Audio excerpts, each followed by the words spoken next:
With the new year, another Jurassic Park would be built. Better technologies and modified dinosaur genes would promise attractions and dinosaurs never seen before in any other park. For the building of the park, a large clearing was created near the island of the previously established domain, and everything was flattened except for one very sturdy tree on a small hill. It was so sturdy, in fact, that it would be labeled the hard-headed tree and would be left alone for the time being. Investors this time wanted to create more of an amusement park than just a zoo, something that resembled Universal Studios in a way, and thus guest facilities would need to look a bit more quirky. Straw rooftops and funnier designs would be intermixed with the traditional facilities that were created prior to this.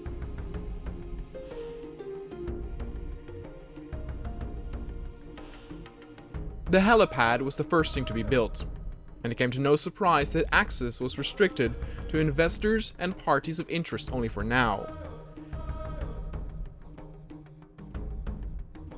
Currently, there wasn't that much to do at the site itself anyway. Investors could see the terrain at which over the next coming months the park would be extended.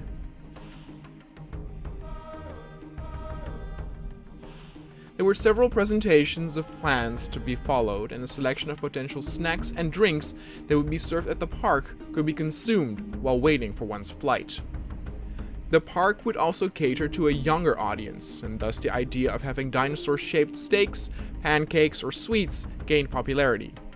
In terms of potential drinks, the Mojitosaurus was the most popular, and thus plans were made to build the first actual guest facilities which could be explored and experienced until the first dinosaurs were ready to be released.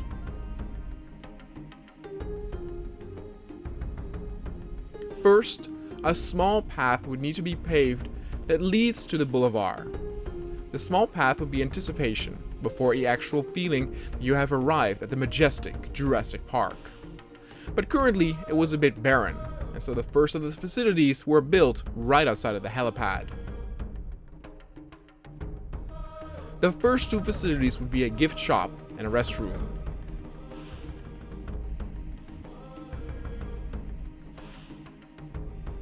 The gift shop would already be stocked so that the investors would get an idea of the merchandise that would be sold.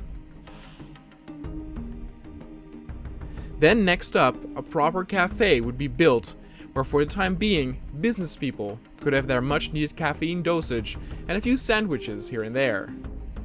Next up was another gift shop, because it was all about the merchandise, and people would be swayed to buy stuff as they came in, but also as they would leave the park.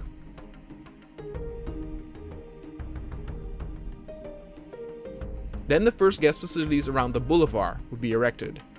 Again, food and drinks would be important, so a restaurant was created rather than the smaller cafe, and even though there were gift shops already, a toy shop would need to be made as well. Scientists did not care for all that merchandise. They just wanted to create dinosaurs no one had ever seen eye to eye before.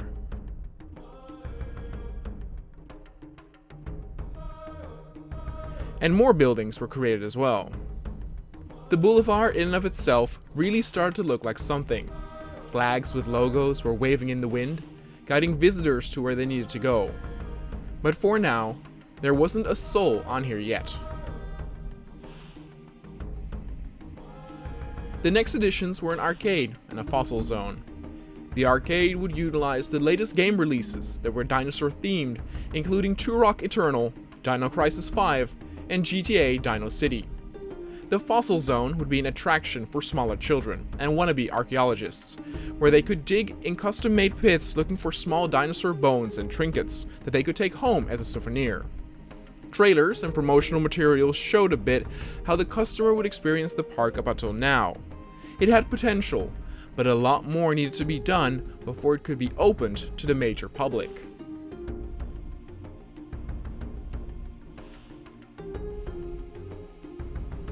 And so, the next set of facilities were prepared and built. The first would be a bowling alley. With no dinosaurs at the moment and probably having only a handful at first, there needed to be enough entertainment elsewhere within the park. though it's questionable how many people are dying to go for a bowling trip when visiting an amusement park. What was more successful was the lounge, which offered a nice view in the shade, and several investors and public figures were invited to test out this particular and other facilities. The reviews initially were great, but everyone wanted to see dinosaurs again. And so the pathway that would take you as a guest to your first dinosaur experience was created. The first fence perimeter was erected along the path. It was rather narrow, signaling that the first dinosaurs would not be the huge brutes that some were anticipating. While the incubation facility was finalized, exotic plants and trees were planted to appeal to the zone's first inhabitants. For the first dinosaur, the investors wanted something special, something that the public had not seen yet in any of the previous parks that had their short lifespan. The Dimetrodon was chosen as the first dinosaur that people could view. It wasn't as big and fierce that it would take your breath away and left anticipation for bigger dinosaurs in the open, while at the same time impressing with its back fin and aggressive looking demeanor.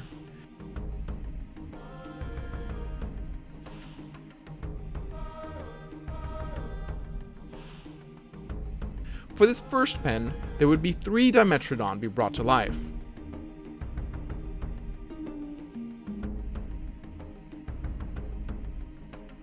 Usually these creatures would find themselves in bigger herds of other dinosaurs. Their tiny physique made it to where they could not watch out for larger predators, and had to be dependent on the eyesight and hearing from larger animals. But there was nothing to fear in this environment, so having the 3 together would work just fine. In order to move the dinosaurs over, a ranger station still had to be created. The building was made and several rangers were hired.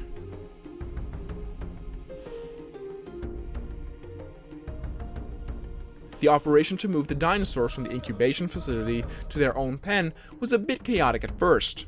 The Dimetrodons were easily startled. They ran like crazy when the rangers invaded their space with the jeeps.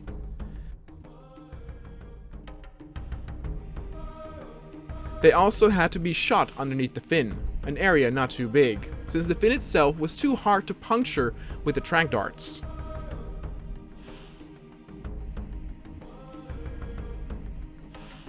But in the end, all 3 went down, and with the help of several choppers, they were moved into their new home.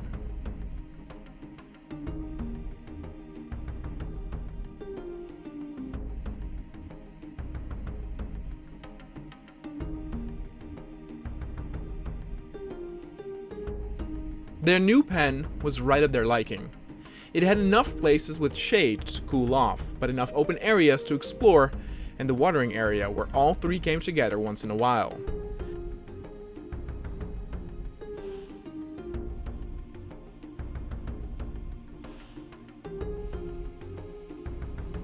They were first a little bit stressed on arrival.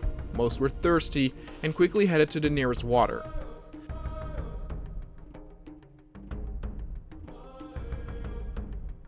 But it did not take long for them to grow used to the place, and the first proper dinosaur attraction was established.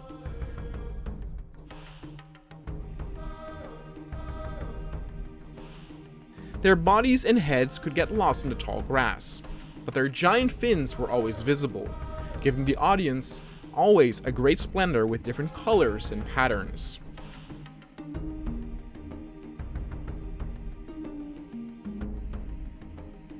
And though the Dimetrodons would probably impress quite a few visitors, it was not enough to officially open the park just yet.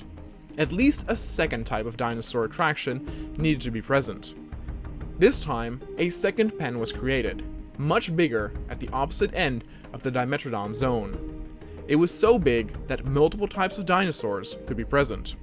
And so the scientists had several meetings to come up with a plan what star attraction to add to the park next. With the newest iteration of Jurassic Park having its first inhabitant in the form of the Dimetrodon, it was important to quickly greet new attractions to the area.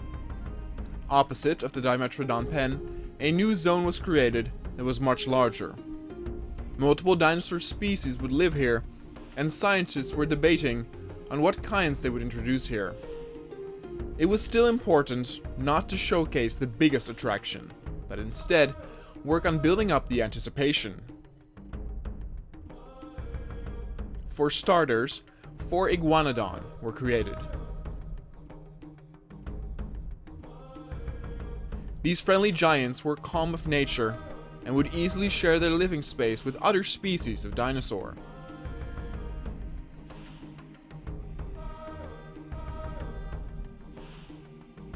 Their defense mechanism, with their thumb spikes, wasn't all that effective, so they counted on being amongst a herd to fend off threats smaller than they were.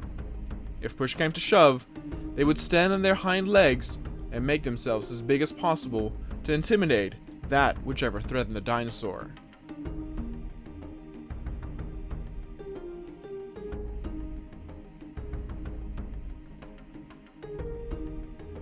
During the next evening and night, the iguanodon were each sedated and brought over to their new living space. All 4 had a distinct different color pattern, making them beautifully coherent, yet very unique and easy to distinguish. The utmost care was used during the transportation during the night, but everything went flawless.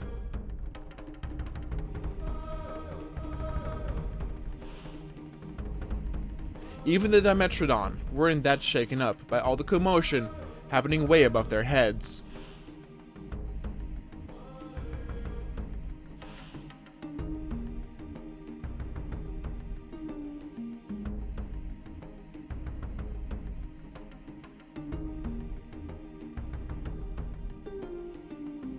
Despite the iguanodon having a calm personality, you could definitely see they were a bit surprised about what happened.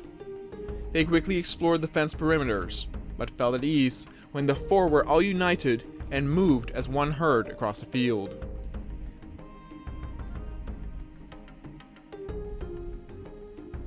The iguanodon feeding area was put right near the fence so that the visitors were guaranteed a good view. The dinosaurs themselves were very large, so they would often see them, but this guaranteed a meeting up close.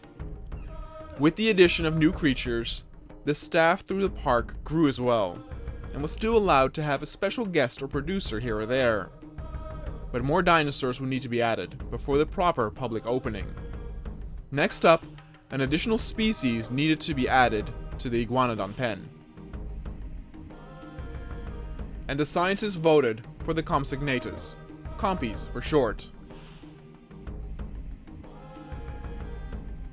These little critters were carnivores, but the iguanodon were too big to be threatened by these.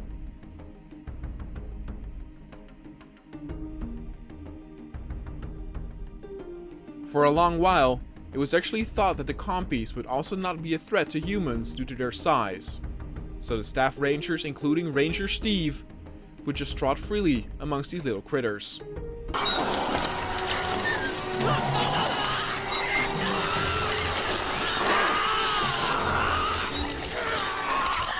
Steve was wrong. The migration with the Compies was a bit more complex than your average dinosaur due to their tiny size. First, the staff had a difficult time to sedate the rascals since they were such small targets.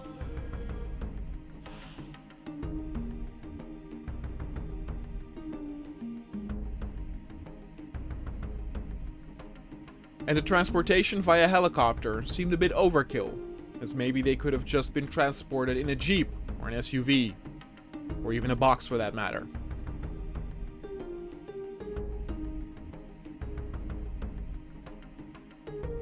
A carnivore feeder was placed close to the fence as well. There was some worry amongst the scientists, who voted against the Compies, that they were so small that the audience would not see them through the thick grass. And they indeed easily got lost in it, meaning that they could compensate with this by adding more Compies to increase the chance of seeing them.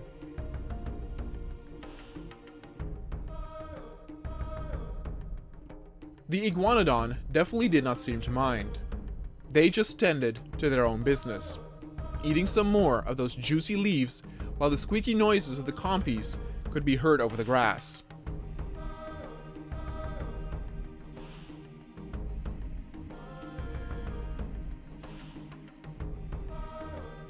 and thus a second wave of compies were bred in order to make the pack a bit larger.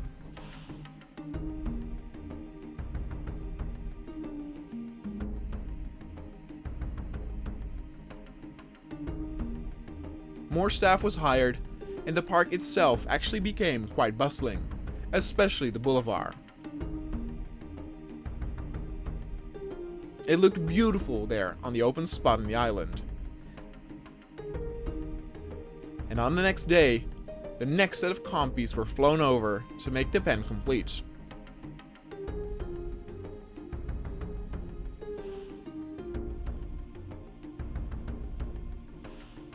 By now, all of the animals had gotten used to the sound of choppers flying over, so no one was panicked.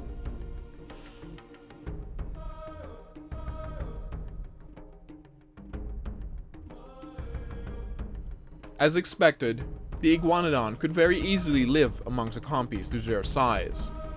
Not even once did a compy try to attack an iguanodon.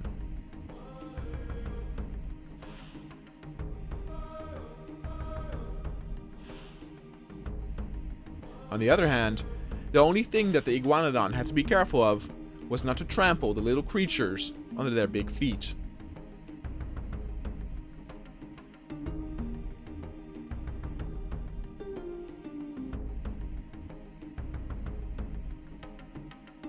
By having now more than 10 compies, chances of spotting one were indeed higher, but still was difficult due to their color and size against the grass.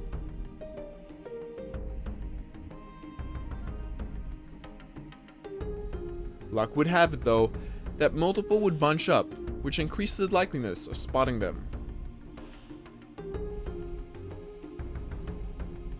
For the compies, their new home was great, with lots of room to play around with, and a few forest parts that they could hide if they felt threatened by rain or thunder.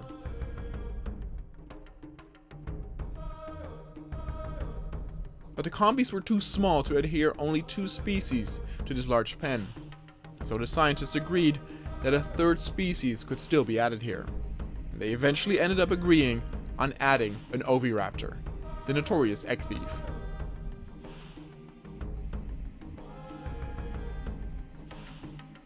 The oviraptor was an omnivore, meaning that its diet did not consist solely of the insides of eggs like some believed. It actually also ate hard fruits and even shellfish. Anything it could get its claws upon, and that its sharp beak would be able to open.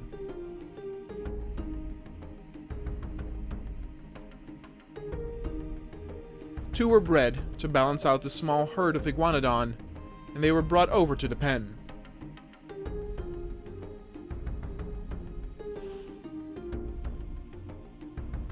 Now there were 3 different sizes of creatures in this pen, making it very balanced and plenty to see.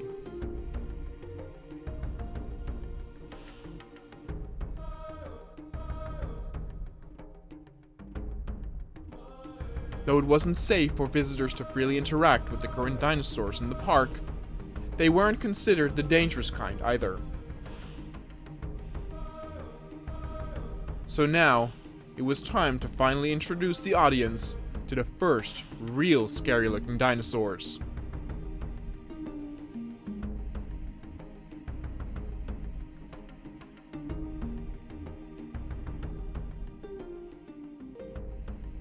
The dinosaur park lay quiet and peaceful within the hot sun.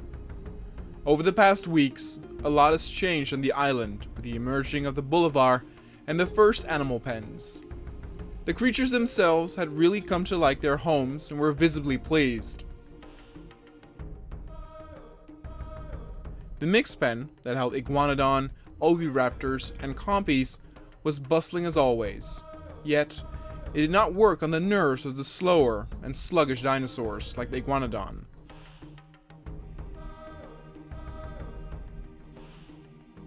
The Dimetrodon enjoyed a nice day in their drinking pool to cool down in the hot sun.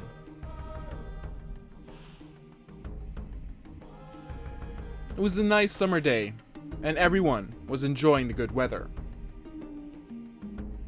By the evening, it was time to initiate the next plans for the park. Some money payers wanted another carnivore, and this time a lot bigger. But for the next pen, a lot of space was issued to the point where it could benefit another herd of dinosaurs. Therefore, several scientists pleaded for this to have priority, and this was indeed greenlit. The pen next to that would be a bit smaller, but still large enough for a medium type of predator to roam around in. And the price fell on the Stegosaurus for the herd animal.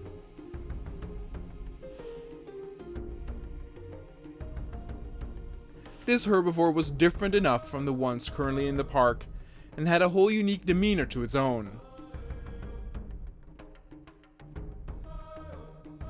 The Stegosaurus was a gentle giant that was slow and calm.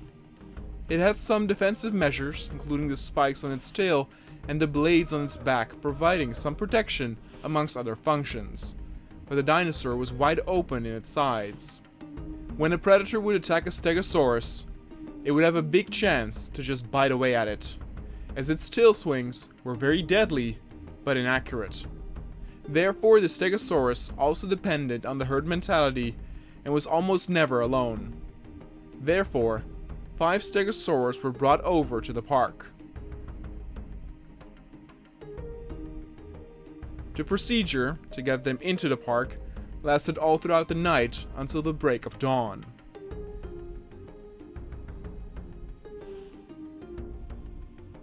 Then transporting these giants to the new pen would also be quite the endeavor. They were heavy and easy targets, so putting them to sleep was not a big problem.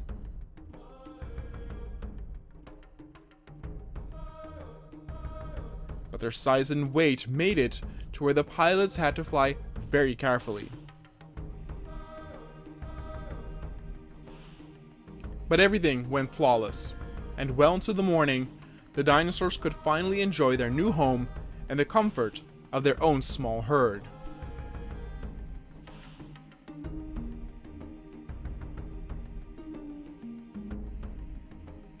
As expected, there was a bit of panic in the beginning.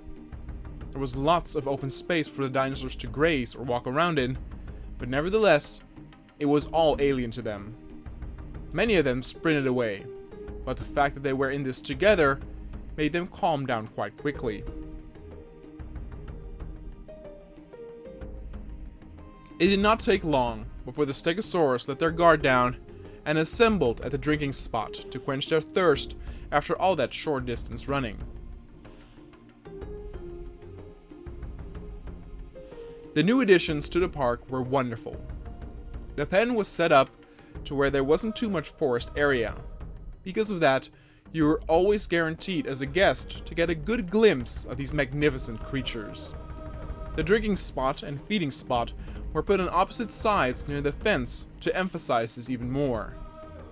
Then it was time for the next attraction. For the next dinosaur, it would finally be the park's first larger carnivore. There were many options: Allosaurus, Spinosaurus, a T-Rex, but those were all the more recognizable names and real ticket sellers, and putting those so soon along the guest trail would be a waste. Therefore, a different dinosaur was chosen, and one that would surely raise many an eyebrow because of its exotic look. The next dinosaur in the park would be the Concavenator.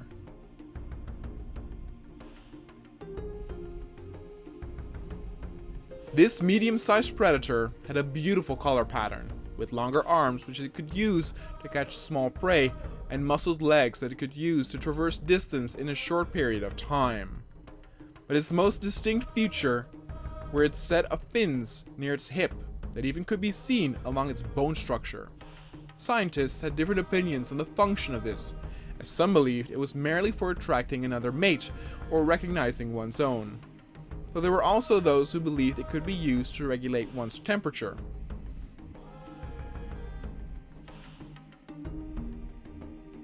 For this pen, there would be a pair of concavenators, a female and a male, so that no rivalry would arise in the field.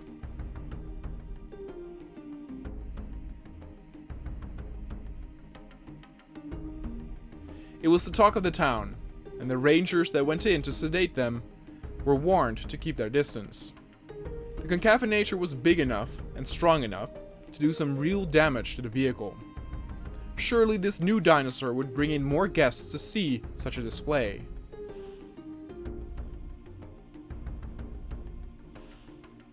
The transportation of the new predators happened during the day, so that the press could make good progress of it and provide the public at the mainlands with great footage.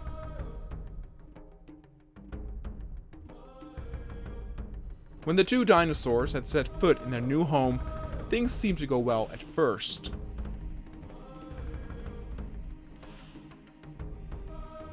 They seemed a bit uneasy, but it was the same uneasiness of how a kitten behaves when she is first taken to her new home.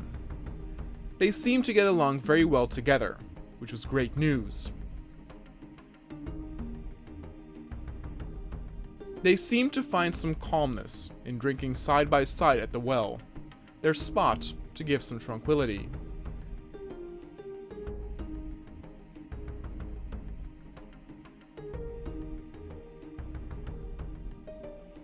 But more so than the other animals in the park, they headed around the pen perimeter and scanned the fence itself. They were more aware of others, that freedom, in a way, was taken from them, that they were put in a cage.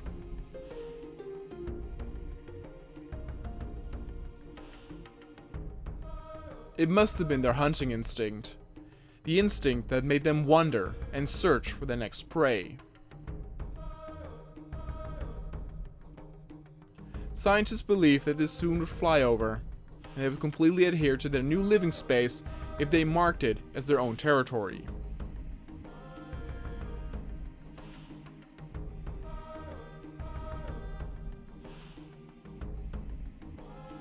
The scanning of the perimeters did result in some great views for anyone on the public trail.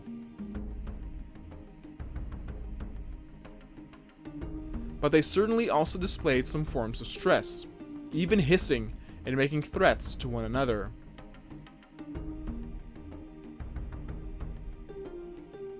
It would take time for these dinosaurs to get accustomed, and some believed it would be better to not pair up the bigger carnivores in the future.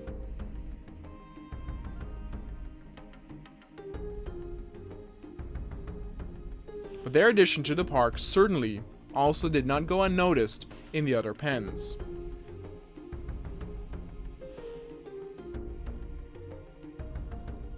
The iguanodon showcased some mild stress, and even in the stegosaurus pen, all of the herbivores cluttered up at the feeding place, which was the furthest from the carnivore pen.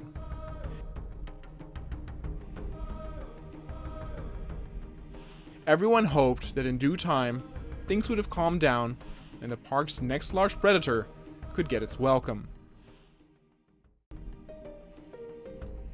The dinosaur park was really coming to its own by now. It had a vast array of different types of prehistoric creatures, both big and small.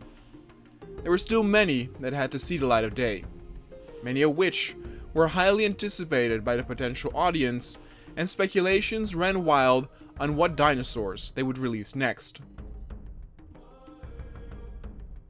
The pens themselves were also filled with life, as it was a bustling theme of creature noises and roars. Investors that had been flown over to see the attractions were very enthusiastic. The concavenator was a great addition to introduce the audience to a proper carnivore before spilling the beans with something majestic as a T-Rex or Spinosaurus. Yet they could not help but to think that some of the pens could use a bit more variety. The mixed pen, with the iguanodon, the oviraptor, and the compies, was already packed, but the stegosaurus area was large enough to hold another type as long as it would not be a different herd.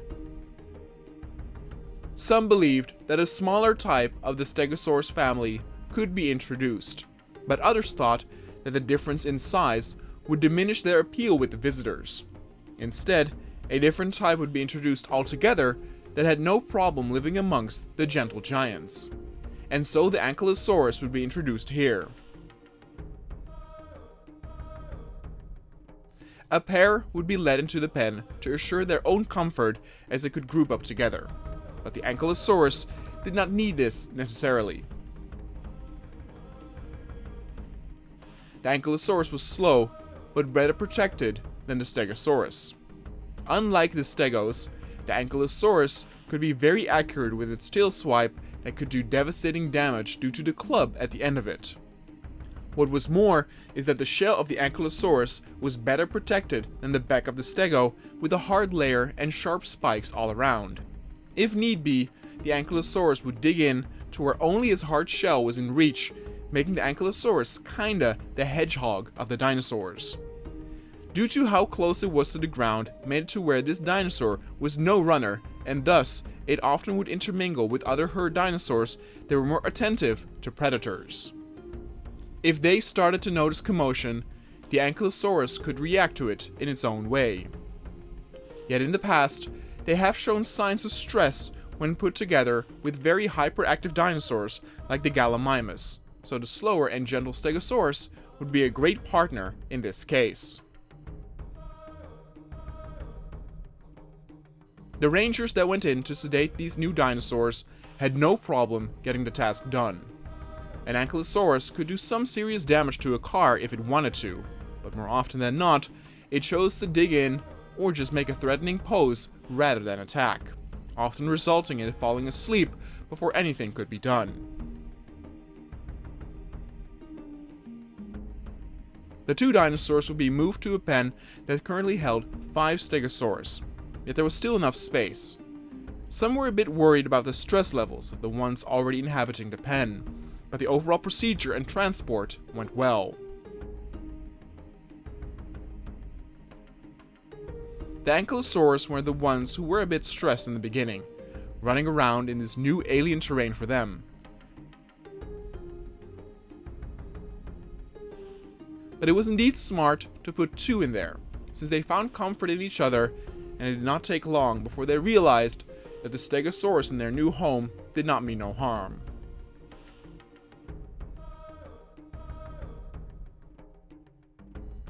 In a matter of a few hours, the Ankylosaurus were accepted by the small Stegosaurus herd, and the 2 types of dinosaurs were drinking from the same watering spot and eating from the same feeding spot.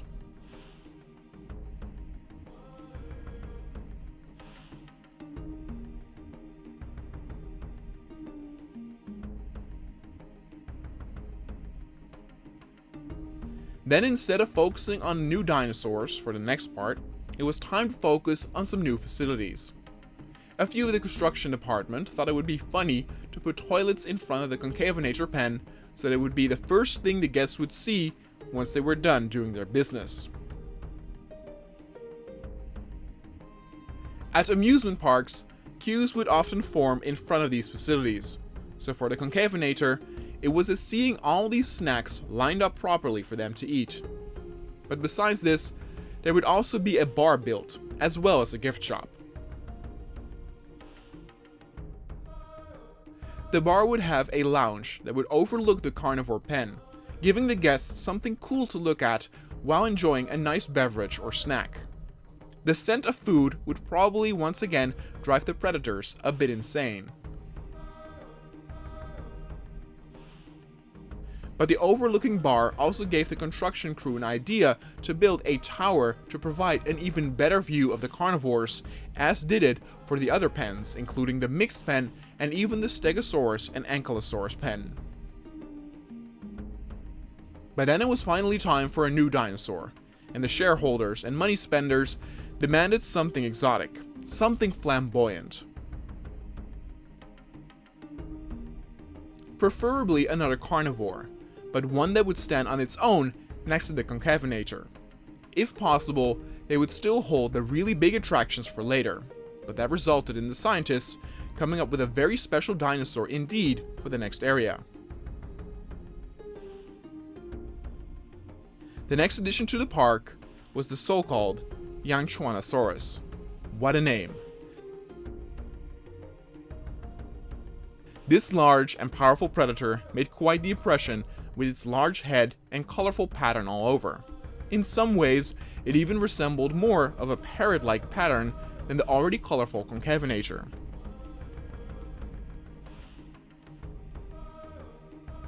The Yanchronosaurus would be difficult to pronounce to some of the guests, but marketing managers already could see dollar signs by marketing the name to its fullest. You could have french fries and chicken nuggets in dinosaur shapes being served with the Yanchrono sauce, or have jokes and puns with the name printed on t-shirts.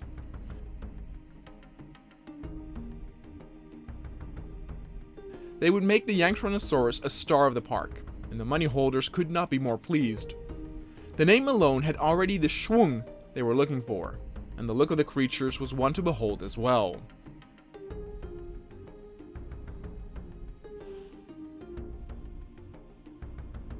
Even though previously it was advised against a pair of carnivores, they wanted to try it again, but this time would give the two enough time to get acquainted in the holding cell before transportation to the pen.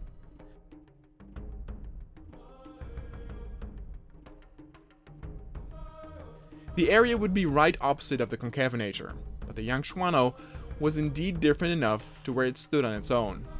In some ways, this new carnivore made more of an impression, and a lot of eyes were drawn to this area to see how they reacted to their new home.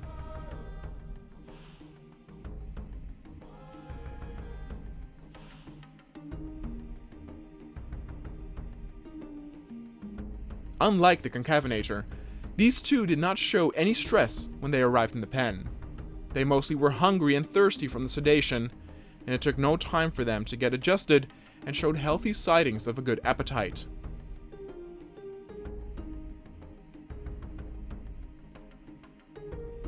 So the transportation was a huge success, and the pen was open and wide enough to where it displayed a good view of the two dinosaurs at all time.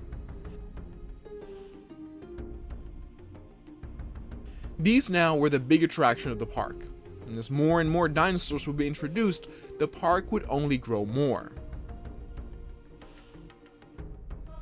Having some of these rare types being on display proved to be successful, so the money holders ordered the scientists to look if they could bring more rare types to life in order for the park to grow. Now, it did not mean that they would dismiss the guaranteed successes like a T-Rex, but it would definitely be pleasant to see how varied the park would be with life from another time.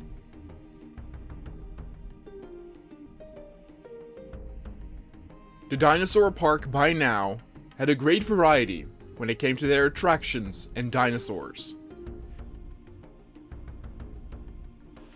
New exotic species, like the Yanchronosaurus, pulled in much attention, as did some of the other giants, including the herbivores, but also the previous initialized concavenator.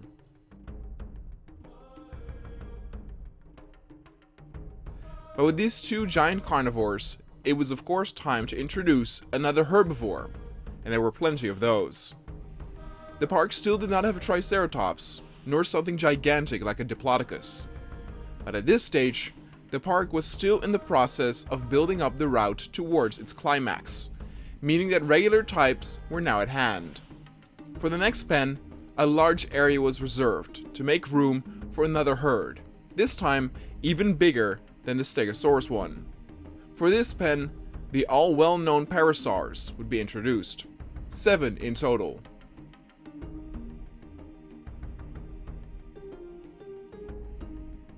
It would be a timely and long drawn-out process to move all of the dinosaurs towards the holding pen before they would be transported to their new home. Parasaurs were amongst the dinosaurs who had little to no defense mechanism, making them all the more relying on the herd mentality.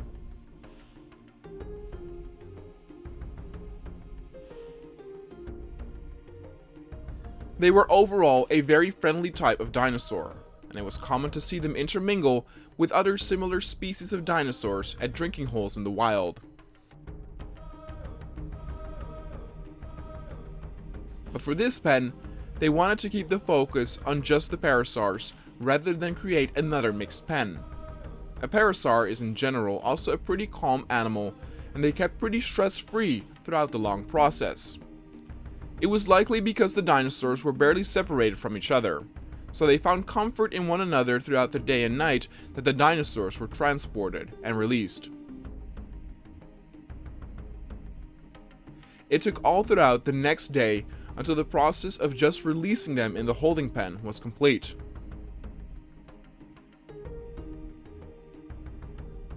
After this, they needed to be sedated and moved per helicopter to their new pen, another operation that would take all night.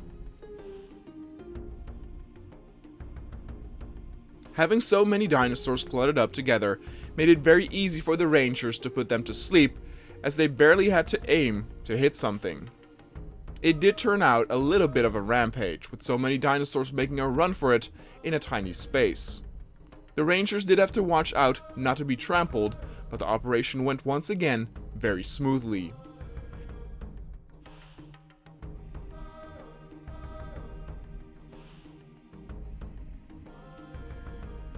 And thus the parasaurs were picked up by the transport helicopters and moved towards the pen. They had to do it in 2 or 3 turns to avoid the choppers from flying too close to one another.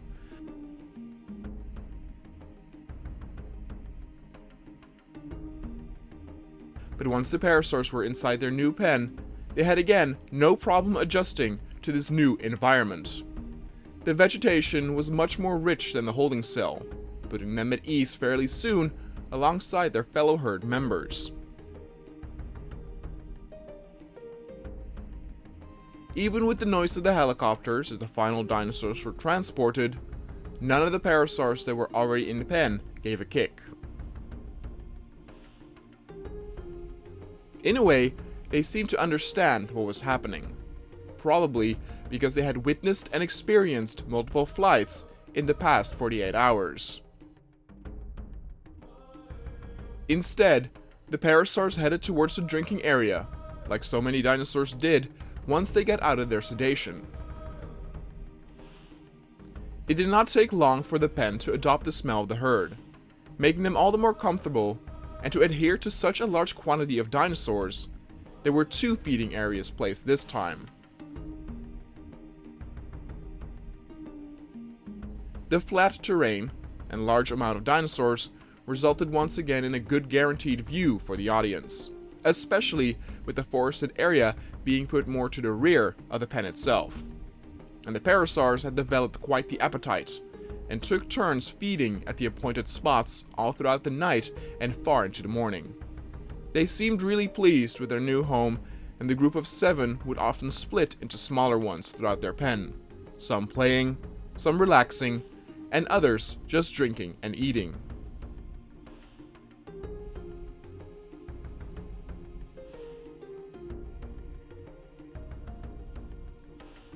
The new guests to the park also did not go unnoticed elsewhere. The Yanktrontosaurus had a better view of the parasaurs than on the mixed iguanodon pen. One of the Yanktrontosaurus was all the more interested in this new view of potential food roaming around in front of it. Maybe it actually fantasized about biting down on a juicy parasaur leg whenever it ate its received food at the automatic feeder.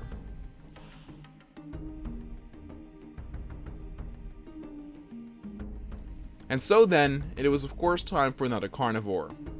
This time, it would have to be a more familiar star attraction to draw some attention to the new dinosaur, after the exotic Yanktrontosaurus. And thus, the logical step would be to introduce velociraptors to the park, always a fan favorite.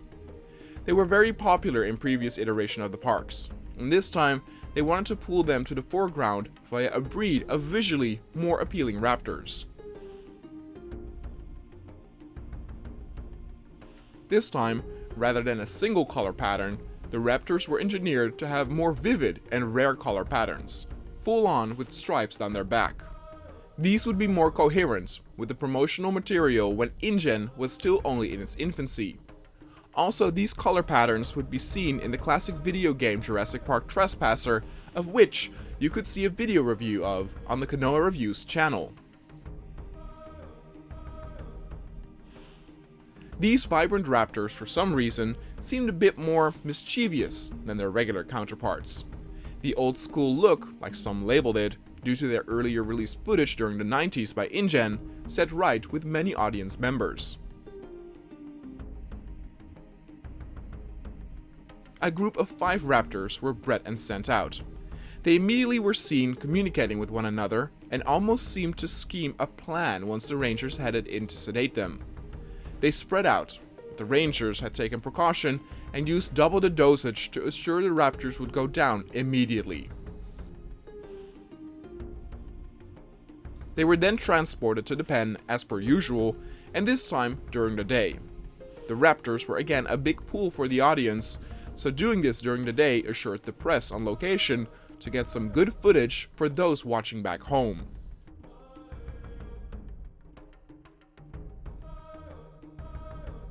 The raptors adjusted also pretty quickly to their new pen. There was a clear alpha amongst the pack, and the amount of space that was assigned to the raptors was a lot. The raptors, of course, loved to run around and were inclined to hunt, so a large amount of space was a necessity.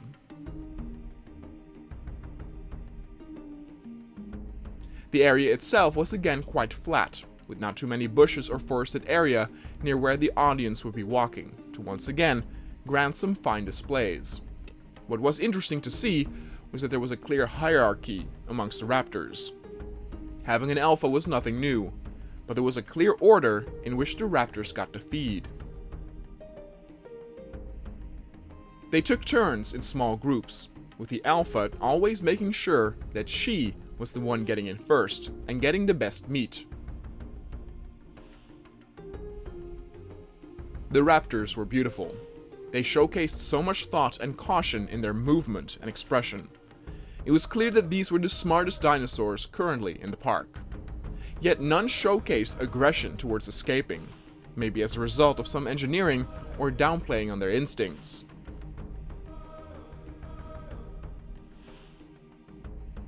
The raptors fit right into the park, and the park itself became so much more lively with each new inhabitant. Even older attractions like the Iguanodon still pulled in a lot of visitors, as there was just so much to do and see in the park now. Many more dinosaurs would see the light of day, both big and small, and the flattened terrain promised much more attractions to come, and hopefully they could all fit in as perfectly as the Parasaurs did.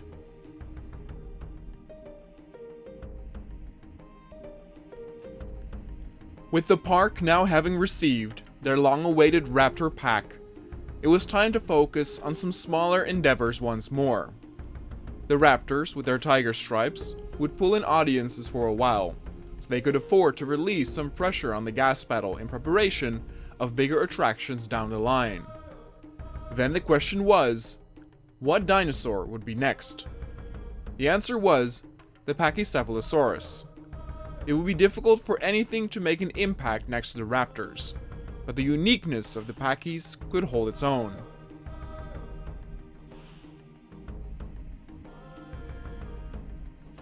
They were ultimately smaller, but their unique design demanded one's attention and focus.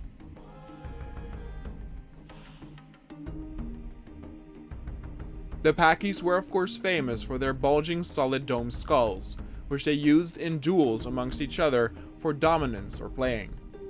It was rare that a Pachy got seriously wounded during one of these duels, but there was always a small chance that this would occur. Therefore, all 4 Pachys that would head into the park had been closely monitored since birth, to see if there would be any problems with ranks of hierarchy, and there did not seem to be any.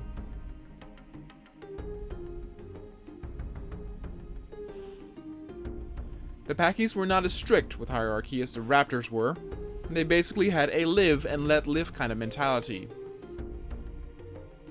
The color patterns this time were very pretty. There was a distinct difference between all members of the small group.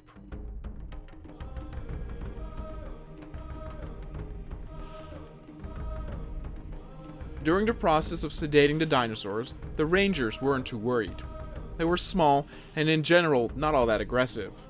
The first of the Pachys went down without a hitch, but the dinosaurs noticed that something wasn't right, and those still standing got a bit scared. Ranger Phil was therefore not prepared on what came next. He just needed a few stitches, but was back on his feet a few weeks later. Anyway, the new dinosaurs were transported to their new home without any more problems.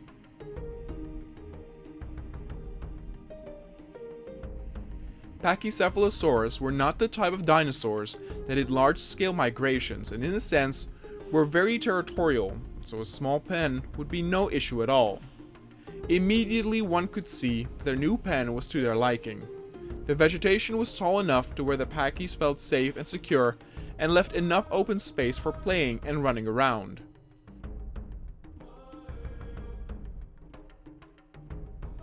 Four Pachys also seemed like the perfect number, as there was no conflict reported at all.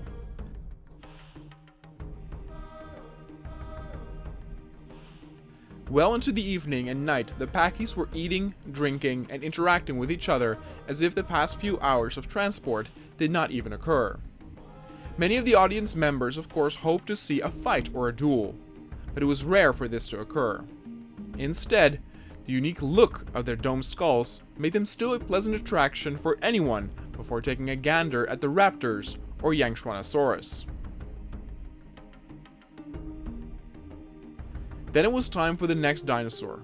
The pathing that was created made it to where another small pen could be established, which the audience could move around entirely.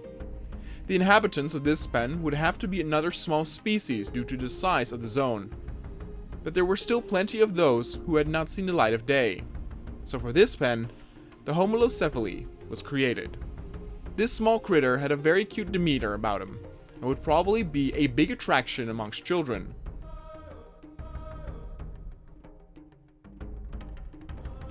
They were very vulnerable and used tall grass to hide in if danger was lurking. They more often were seen in bigger groups, but the pen size could not hold a large pack, so 5 were brought over, which were enough to keep the dinosaurs at ease.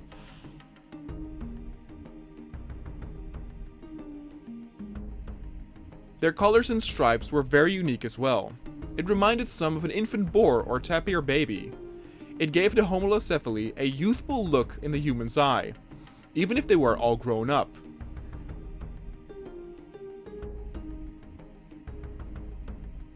This time the sedation process went smoothly, since there was no way for these tiny dinosaurs to do any damage to the rangers or their vehicles.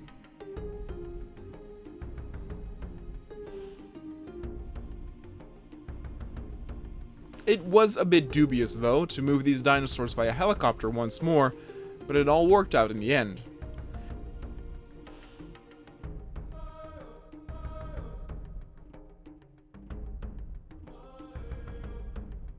They were put next to the raptor and Pachy pen, and their cute look earned them their place between these star attractions.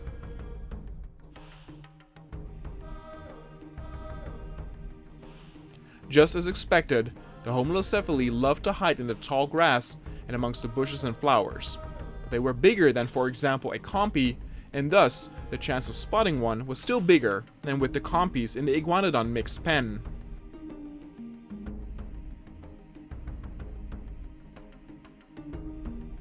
The sounds these new dinosaurs made were very cute too, and overall their cuteness factor was their entire pool. Some of the money holders thought this could be monetized too, through plushies or cute figures in their toy stores. And though they were a social bunch, one could see too that they were very curious creatures, and often it occurred where one or two went off to explore more of their new home.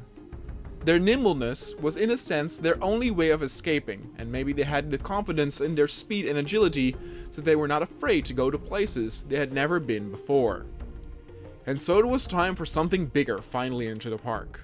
This time the producers wanted something really big and impressive, yet wanted to hold back on the carnivores.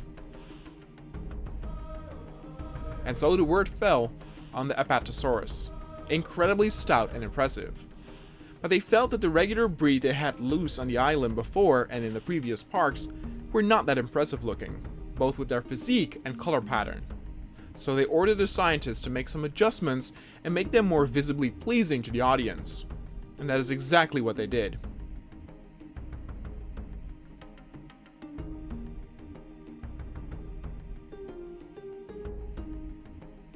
When the Apatosaurs finally were flown in, they were a sight to behold. They moved very slowly, but majestically, and their incredible size, color, pattern, and spikes all along the neck and back made them unforgettable.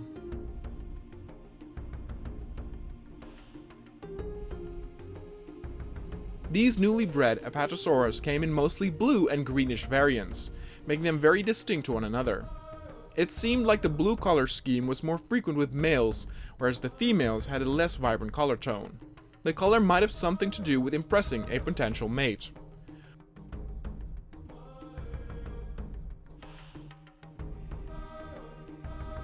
For this large pen, 4 of these giants were flown over, making it the first few hours quite uncomfortable in the holding area. They did not have a lot of room to move, but this did give the rangers the easiest job yet to sedate them. The potency of the sedation needed to be higher than usual, but there was no way they could miss these behemoths.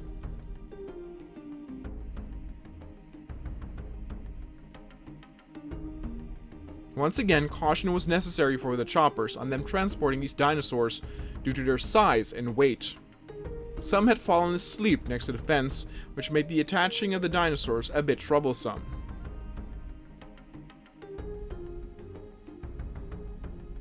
But everything went smoothly in the end, and the biggest dinosaurs in the park yet could finally enjoy their lives in their new home. The pen was made to suit their liking, with tall trees, a large drinking spot, and of course a feeder that would adhere to their heads being so far from the ground. They would need a lot of food and water, as just moving all that weight would take an enormous amount of energy.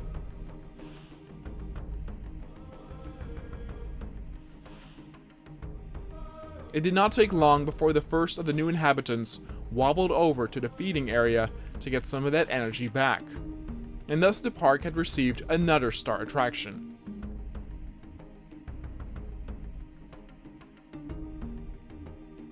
The variety just kept on increasing, and people held their breath on what would be next. For the creature that would be introduced from here on out was not a dinosaur, but a giant with enormous tusks.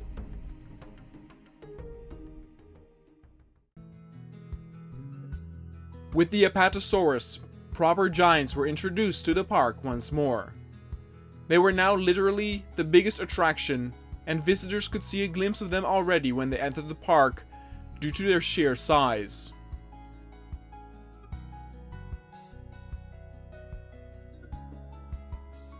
There was now so much to see in the park alone. Many of the visitors could spend a proper full day here, despite the park being small in terms of space and number of animals compared to other zoos around the world.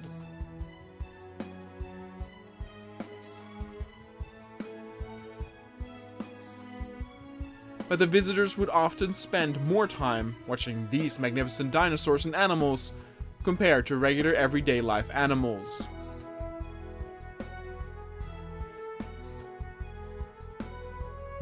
But for the next pen in the zoo, a different kind of animal would be introduced. This time, it would be something big, but it would not be a dinosaur. A massive zone had been reserved for a large family of new inhabitants.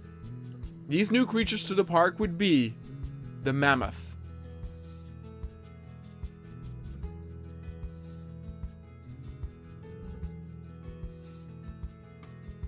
Discussion raged on for a long time amongst the scientists if this animal would fit amongst the others, but anyone who gazed their eyes upon the mammoth stood in pure awe. Their sheer size and magnificent tusks were enough to humble anyone. Luckily for the park and its keepers, the mammoth was an overall very peaceful creature. If it were aggressive, it could do some serious damage with its weight and tusks.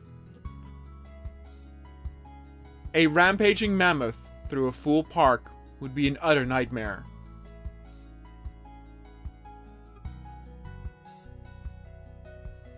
Four of these giants would be introduced to the park. They were quite social creatures, and so it was important to have more than one.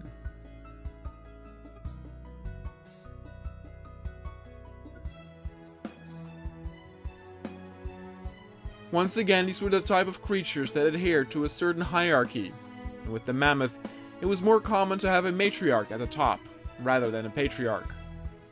The female tusks were smaller, yet still quite impressive.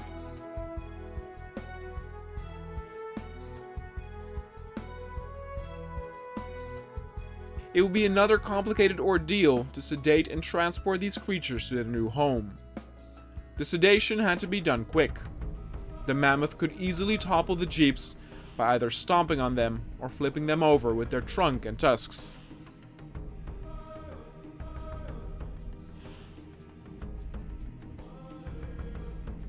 They were eventually all sedated carefully and successfully. Their limp bodies were heavy, but it wasn't the heaviest creature in the park, so the helicopters this time had more confidence in the operation.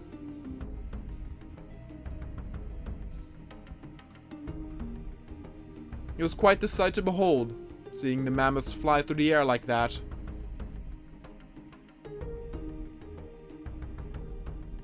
When they arrived in a new pen, they seemed a bit dazed, possibly still from the sedation. As usual, the animals would first go and get some water. This had become a common ritual after waking up from their trip.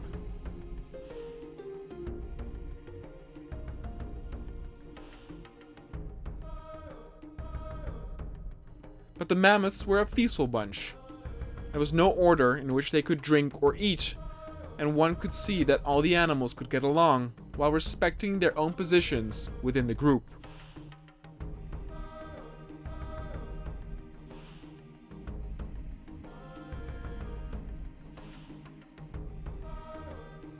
There was a certain elegance in the way they moved. It was slow, but with purpose, often either to drink, eat, or just explore their new home.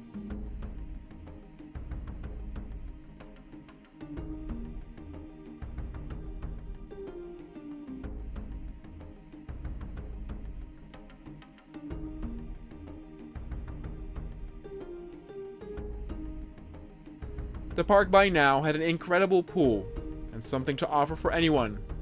For the children, for the elderly and calm, and for the thrill seekers and daredevils.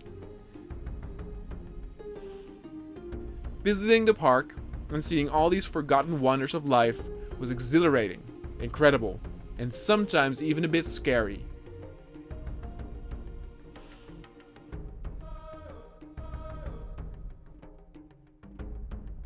Everyone had their own favorites in the park, yet there were so many more dinosaurs that had to be introduced.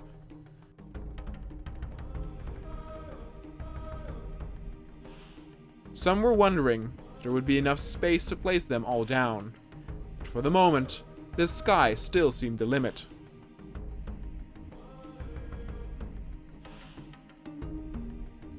The sense of wonder by seeing a dinosaur did not die down. Attractions and creatures that were amongst the first to be showcased in the park were still as big an audience puller as they were in the first weeks.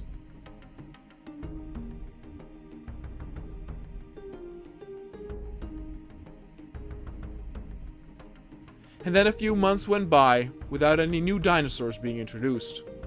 For the moment, the money spenders wanted to get some revenue back to sponsor upcoming projects. After this period was over and some money had been put aside in the bank once more, it was once again time to introduce the audience to some ancient creatures. Since it had been a while, they could afford to start out with something simple, something small. Something like the Drysaurus, cute and flimsy, but able to melt one's heart just by one look.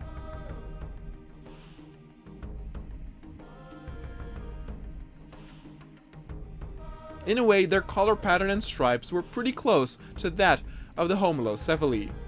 Just like those dinosaurs, the Drysaurus enjoyed the protection of tall grass to hide in, but they were a bit bigger, making it slightly more difficult.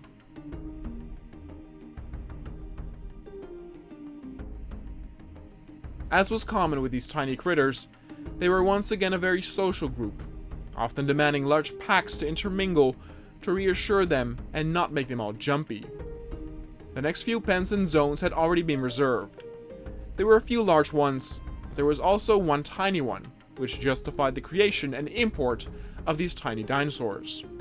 They would fit right in their own way, while the scientists and money holders would debate on what big attraction would be sent in next. The sedation process was expected to go fine. It had been so with all the other dinosaurs of similar size, except the Pachy. But the Dryosaurs apparently had a bit more up their sleeves than one would think. They were very skittish animals. By the least sense of danger, they would run, pretty much adopting a everyone for themselves kind of mentality. And so when the first of their group got shot by the dart, utter panic broke out and the others scrambled. One of the dinosaurs actually bumped into one of the Jeeps and actually sent it flying. Ranger Phil had just come back from his injury by the Pachy. That guy just cannot get a break. But the transport of the creatures went without any further problems, and after a short break, the park had finally new inhabitants once more. They were moved in during the night, as they were not a high priority for the press per se. But they could see well into the dark. Not as good as a Troodon, obviously, but they had all night to adjust to their new home, and they seemed to like it a lot. A few surely were still scared, with the Rangers coming in to shoot them during the previous evening, but this was quickly forgotten once they had a sip of cool water and a taste of those delicious leaves. And then it was time for something bigger, with a lot more teeth. But there were still plenty of those. It was all but a question, which one would see the light of day?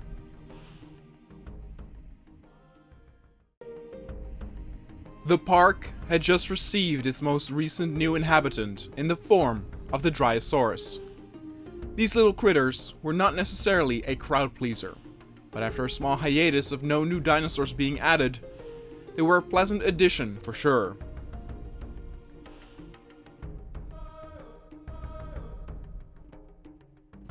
The park by now had their fair share of cute dinosaurs that were popular amongst the younger crowd.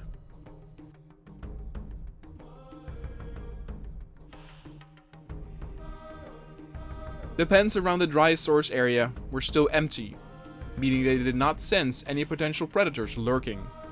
But soon, some carnivores would be added in the vicinity.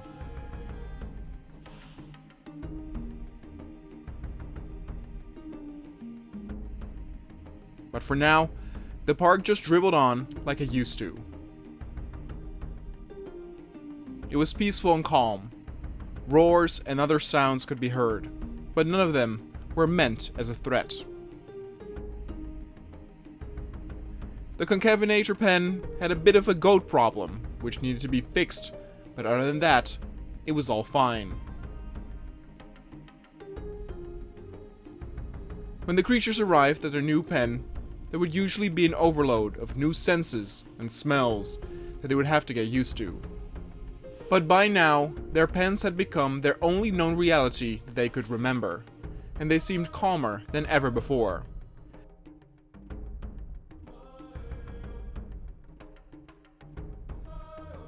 They felt at home in their small territories, most intermingling with their own species, while the mixed pens still flourished with life of all kinds as well.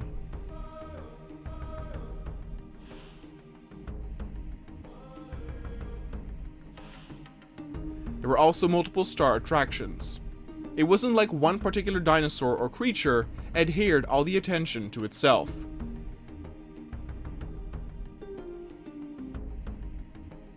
Whether it was the mystical Yanxranosaurus, the giant Apatosaurus, or the majestic mammoths, every zone had something new and wondrous to behold.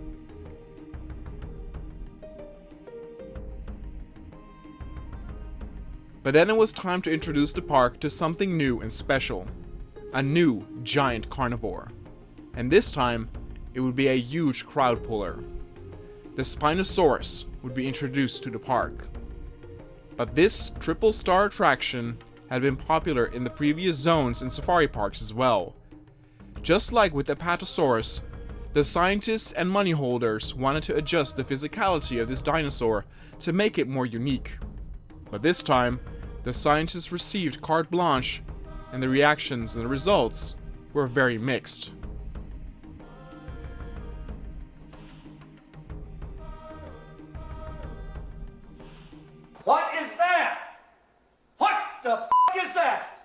The scientists let themselves go a little bit too far.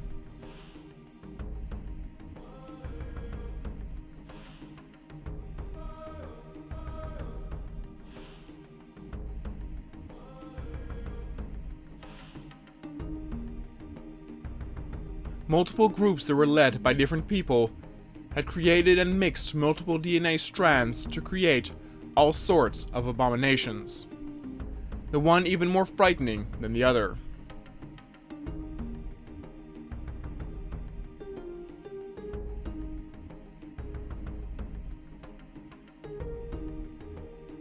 Most of these were not approved, since they needed to be somewhat scary, but not induce psychedelic nightmares or trauma.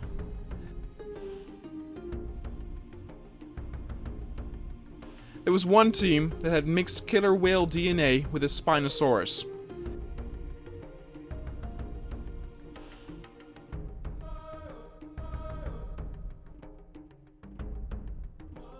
In the end, these monster hybrids were all put to the side and maybe added later in a different pen or whenever they would make a dinosaur circus. Eventually the team went back to the drawing board and created a Spinosaurus that was closer to the actual dinosaur according to found fossils compared to the one shown in Jurassic Park 3.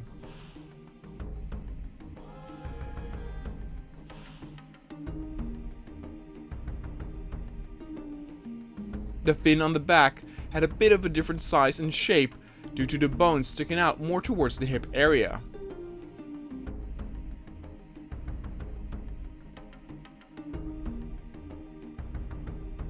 For this zone, 2 Spinos would be unleashed.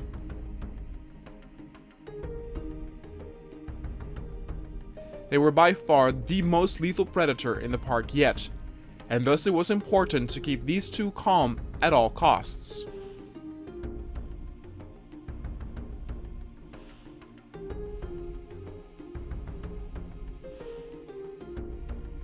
For a predator that was so capable of killing, they had a weirdly very calm demeanor about them.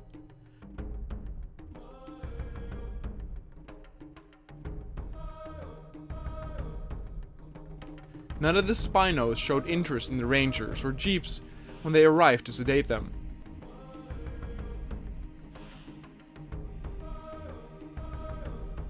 It was quite peculiar, but the Rangers by all likeliness did a little thank you prayer after that ordeal was over.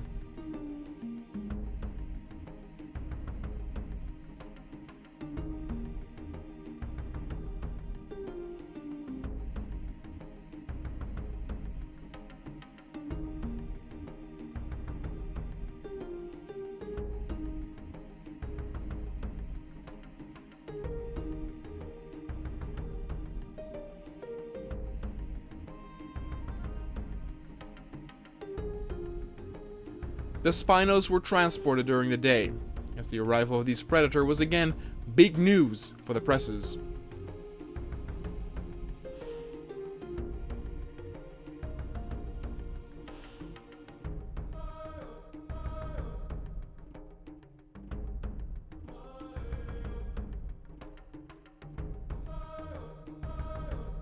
Once they arrived, they were craving some water and food. The diet of a Spino would consist of both meat and fish.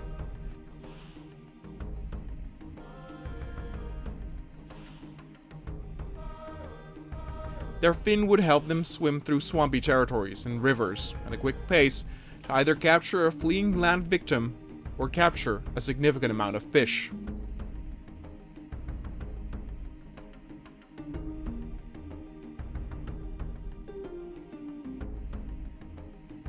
A lot of fish were required to satisfy the Spino's hunger, let alone 2, and so a lot of it would be imported to the park area, especially since upcoming dinosaurs would follow a similar diet.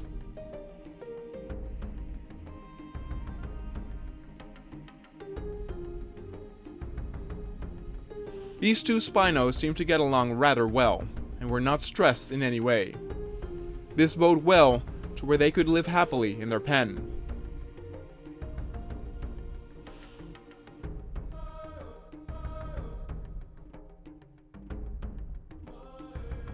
The zone that was reserved for them was very large, so that it did not have the slightest feeling of being in a claustrophobic area. But then it was time for another dinosaur, and this time it would be another predator, but one that was far smaller than the Spinosaurus. Since the import of fish had risen substantially, it made sense to quickly have another dinosaur with similar culinary interests join the park's rankings.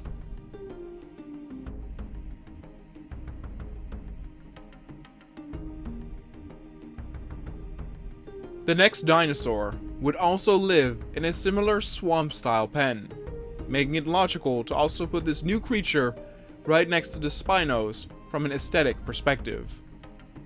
The fish had already been imported and placed, ready to be eaten. The zone was significantly smaller, but would still house 2 guests. And the newest additions to the park would be the Baryonyx.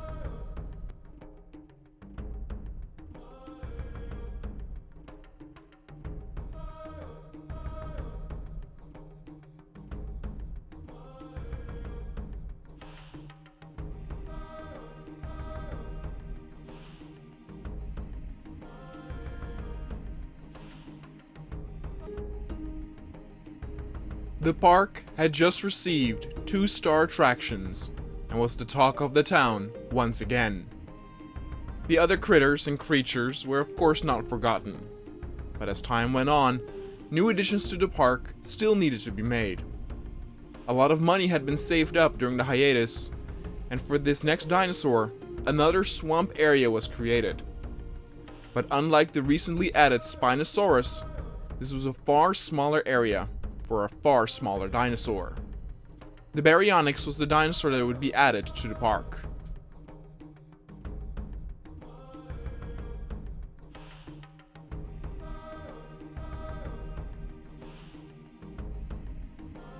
The scientists had made some subtle changes to the skin and physical display to make it different from the one shown in the safari park. The Baryonyx also ate all kinds of things, including smaller land prey and nuts and berries. But mostly, it would hunt for fish, since its hook-like claws were perfect for grabbing it out of the shallow water. A pair of Baryonyx would be added. The zone they had reserved for the two would adhere nicely to their needs. More than the Spinosaurus, the Baryonyx were very dependable on a swamp-like territory. The bite of a Baryonyx was definitely painful, and its claws were vicious. But it wasn't uncommon for a larger predator to also show interest in a Baryonyx, and thus the swamp area gave them proper protection since larger predators would not venture there due to all the thick vegetation. The second Baryonyx had a color pattern more closely to the ones found at the safari park and the rest of the island.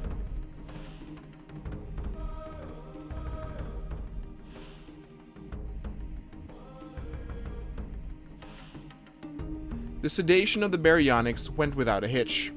Both went down before you knew it, and they were transported easily to their new home.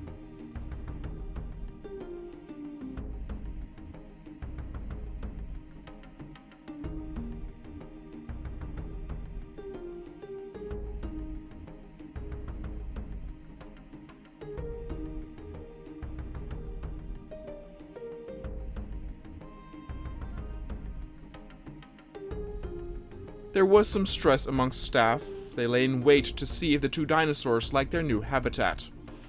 More so than other species, they were a bit more picky on their territory.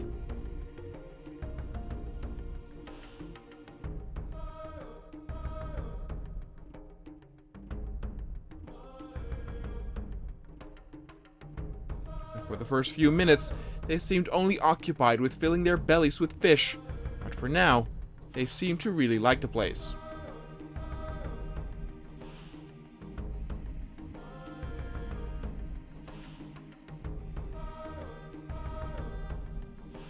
In a way, the Baryonyx was quite a shy type. It had to make itself quite vulnerable by getting close to an open river and focus on the fish. In that sense, it left itself wide open for an ambush by a predator. But that was of course not a possibility here.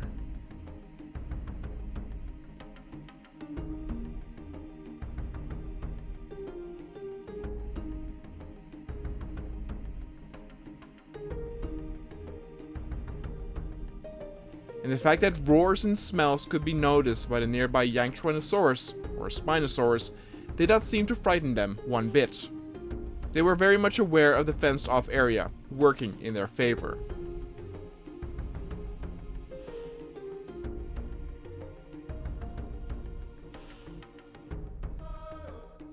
And so the baryonyx fit right into the park, and the train always moved forward. This time, it was time for another special guest.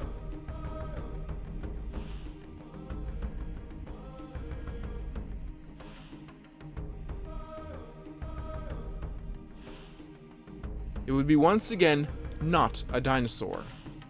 Some of the scientists had actually voted to add this creature to the park back when they added the mammoth. Heck, some even were in favor of adding them in a mixed pen together with the mammoth.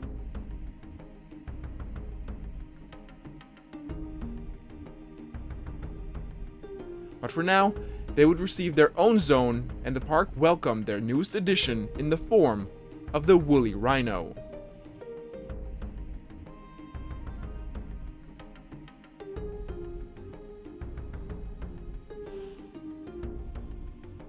This magnificent creature seemed perfect to add to the park, after how well the mammoths fit in.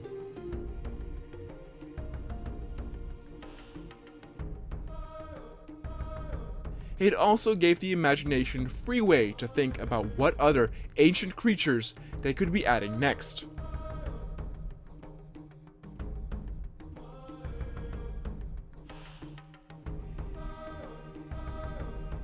The woolly rhino was very unique in that it was both an animal that could be found in a herd, but also by itself.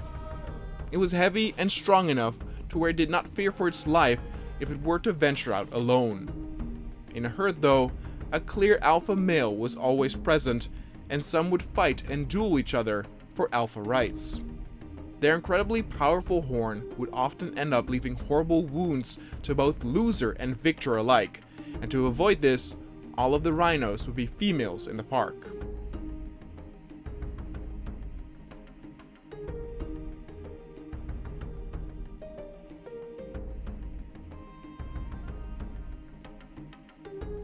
They were also very territorial, and the rangers that went in to sedate them were warned to be quick and swift.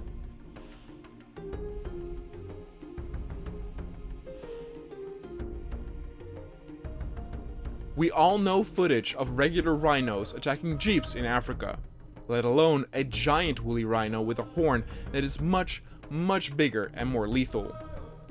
Luckily it went all smooth once again, though the rhinos did start to stampede and one got a bit tangled up in its own fur, so it would seem. The new welcoming of the animals that weren't dinosaurs was big news once again, so all the important press was present to broadcast the transportation and deployment of the rhinos in their own pen.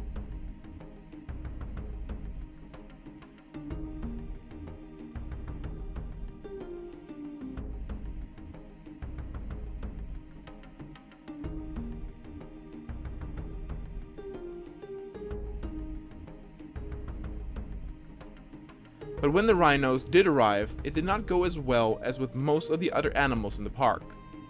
Some of the rhinos immediately started running, as if they were startled or confused on what happened.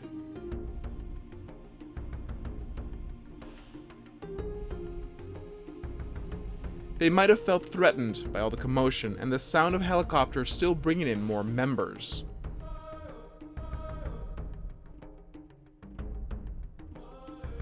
They clearly noticed that they were locked in, moving around the perimeter to assess the situation.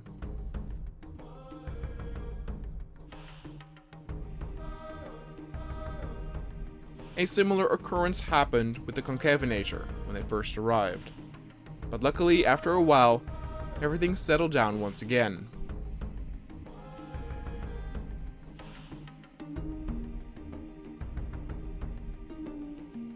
Raging like that certainly built up some thirst and appetite, and before you knew it, They were all side by side enjoying the fresh water and fresh food that was delivered.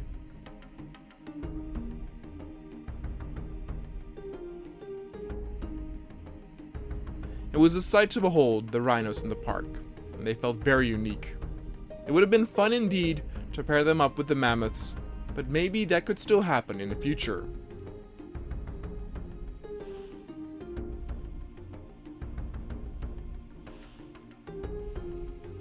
For now, the park enjoyed its newest star attraction, and the stars had finally calmed down.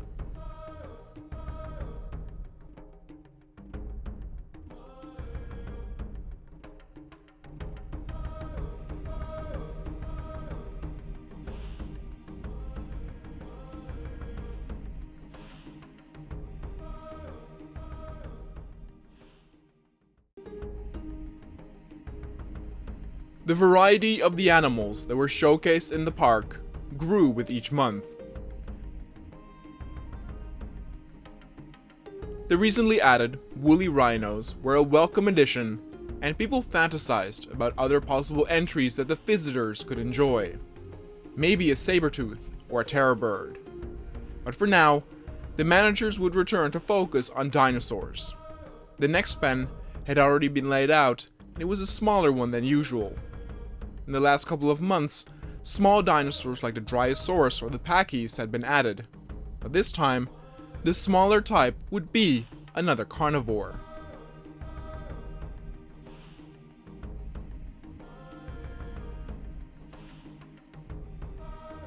The Deinonychus would finally get its entry to the park, and this time, they would be adjusted slightly. The entries in previous zoo and safari park had a fin on their head, and this version would have that removed.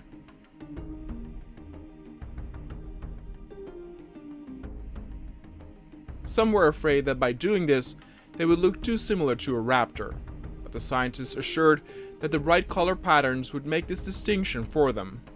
In terms of realism, having the Deinonychus and raptors like they are represented ever in Jurassic Park isn't realistic to begin with, starting at the size of the dinosaurs.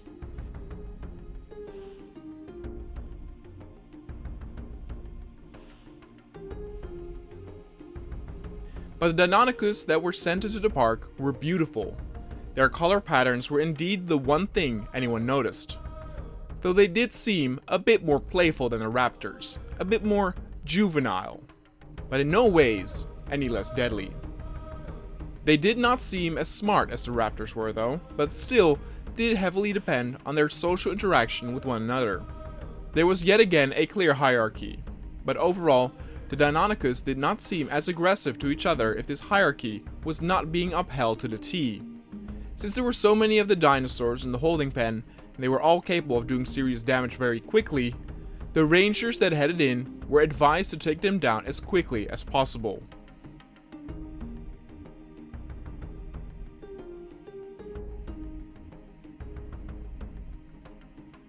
Most of the dinos would be a bit startled, but would not feel immediately threatened by the cars.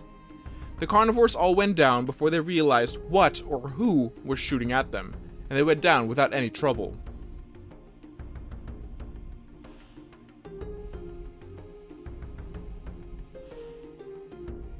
They were small enough to transport by car, but for publicity, the helicopters were once again pulled out to show the world the new creatures.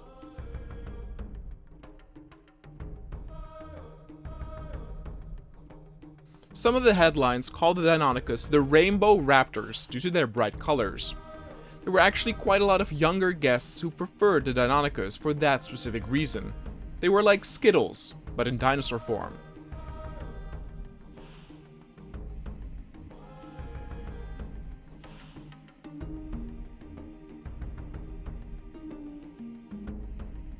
The fact that there were so many dinosaurs in the pen also worked in its favor in terms of popularity. The zone was always bustling with life, and there was always something to see. Since the Deinonychus in the park were smaller than the raptors, they could run around a lot more in their vertical shaped zone. The fact that the large amount of dinosaurs worked into their popularity also was noticed by the scientists, and for the next dinosaur, they wanted to introduce another herd animal.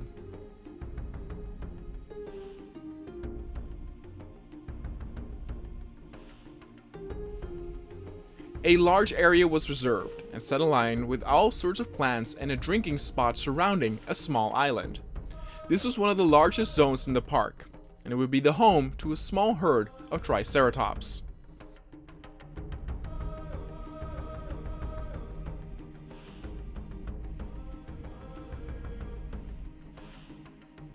The amount would be higher than both the Stegosaurus and Parasaur herd, thereby making it one hell of a sight to behold, just by sheer numbers alone.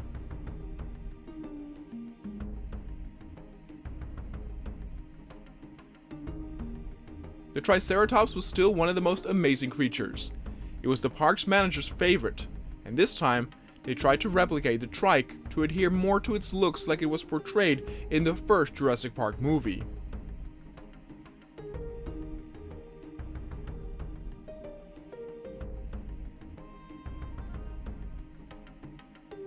With so many Triceratops in this herd, they also made sure that there were distinct color patterns to be represented amongst each individual dinosaur.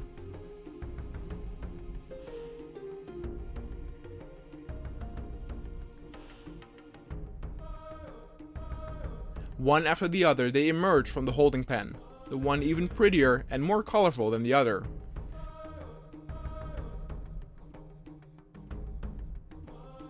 There were so many Triceratops at one point that the holding pen was getting a bit too crowded. And the worst part was that there were still more trikes emerging from the breeding facility.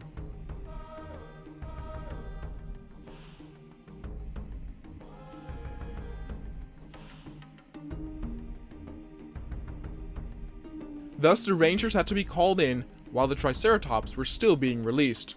This created a lot of confusion, both for the dinosaurs but also for the rangers.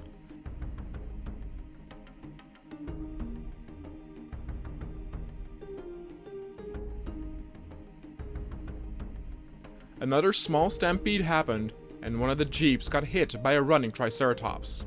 Luckily, this time it was not Ranger Phil who was involved in the accident. It was his brother Bill. But in the end, he only needed a few stitches, and as time went on, all of the Triceratops were successfully sedated.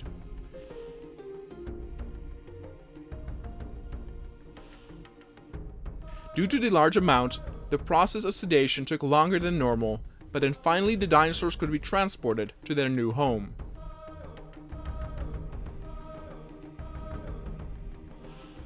There were so many dinosaurs that when all available helicopters were flown in, they would still need to make 2 runs to get all of the dinosaurs from one place to the other.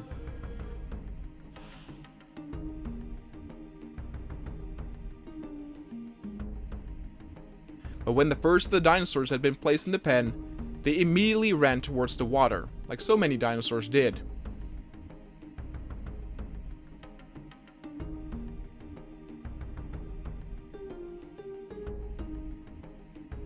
The interesting thing was that the shape of the drinking spot made it possible to where all the trikes could stand next to each other in a wide circle, giving the visitors sometimes the rare opportunity of showcasing them all standing there. It kinda was reminiscent of watering spots in Africa, where wildebeest would gather to drink. Only here, there would not be a hungry crocodile waiting to strike.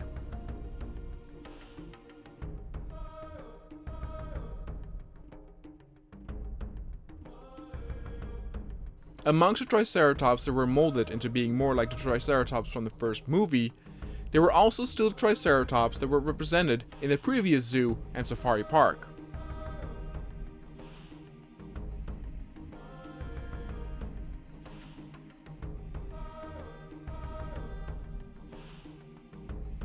It was a fascinating bunch of giants, and the pen became the newest, hottest attraction just because so much was happening.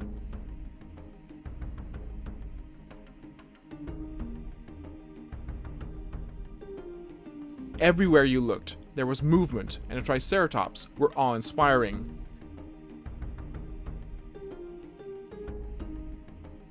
There were some who wanted to immediately throw in the spliced Stegoceratops next in line, but the money holders ordered they would have to wait as more creatures had priority that would see the light of day for the first time and were all natural as far as artificially creating dinosaurs go.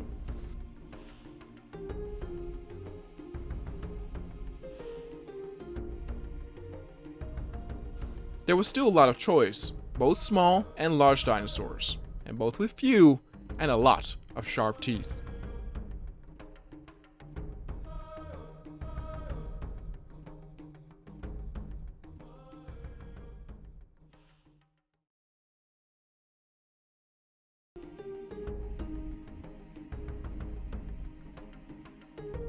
The Jurassic Park was now coming along very nicely.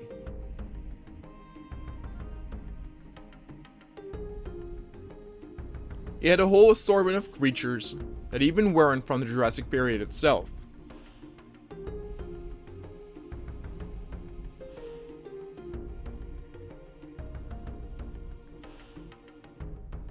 There were still some high rollers missing, like the T-Rex, the Giganotosaurus, and the possibility of hybrids being reintroduced.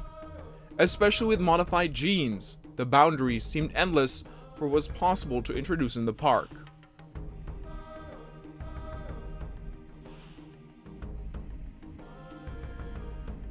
The park already had over 20 different creatures on display, which wasn't much compared to other zoos, but these creatures were of course very special.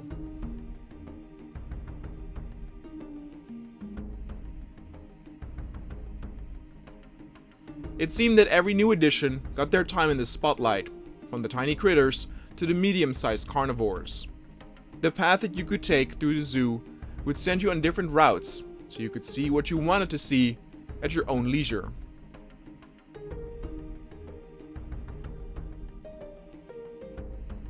More and more guests were flying in each time as well, to see all these wondrous ancient creatures, and for a while, things were good.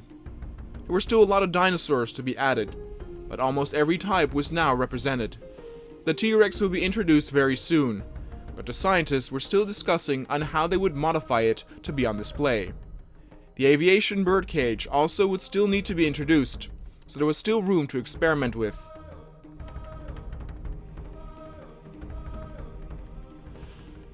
But since those plans were still on the horizon, for now, they were looking at different creatures. Maybe a smaller carnivore.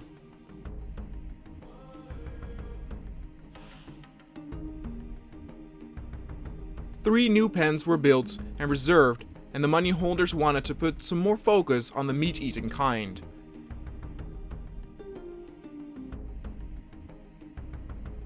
Introducing two large predators would probably result in them competing for press and attention, and so first a small one would be added in the form of the Dilophosaurus.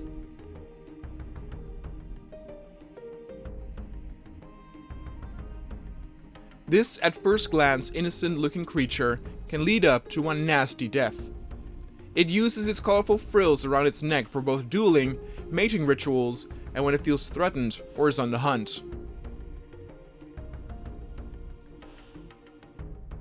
The sound that it makes when it jitters and the aggressive grunt is enough to give anyone nightmares. The Dilophosaurus has been known as a scavenger due to its small size, but it's also not uncommon to see them in a small group. If they are found in a group, they can be seen performing raptor-like behavior when hunting in a pack, but far less efficient and strategic. One might observe a flanking maneuver by one of the dinosaurs, but that's about it.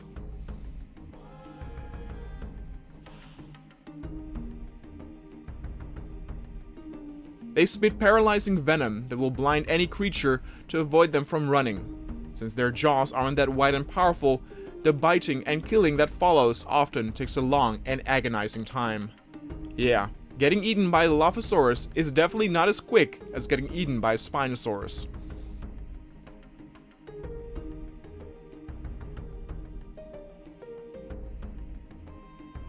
Despite the Dilophosaurus not displaying as high intelligence as the raptors, one of them actually did something very extraordinary when the rangers came in to sedate them.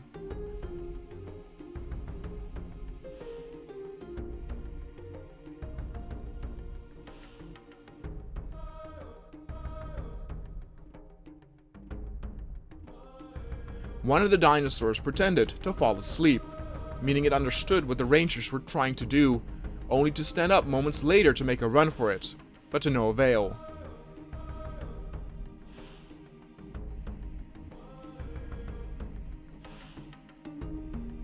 They were then transported to their new hub, which was made to be wide at the sides so that the people could see them in case they needed to feed or drink.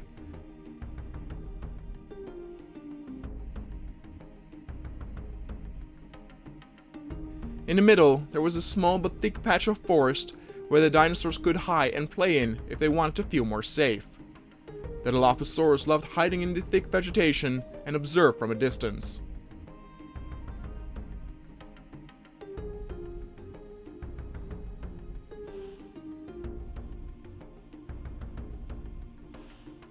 And so these new dinosaurs were also added to the mix, and the money holders now believed it was time to introduce another large carnivore. Since the Dilophosaurus was small and so unique, it could still hold its own even with this new introduction right in the pen next to it.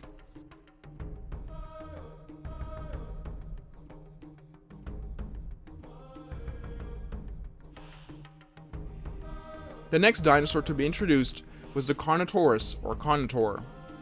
This bull-like predator was only recently added in the previous safari and did not see the light of day in the original park. But for this one, the money holders wanted something different. They thought that the look of the other was a bit youthful, and when they saw the experiments of what the scientists tried to do with the Carnotaurs, their eye fell on an experiment where they tried to imitate the look of the Carnotaur from the Disney movie Dinosaur.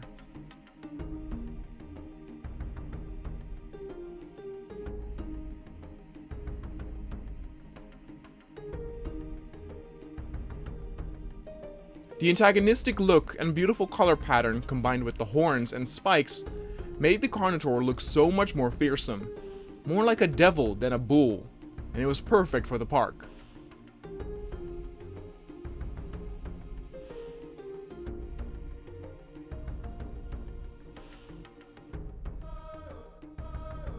A pair of Carnotaurs were introduced, just like the movie.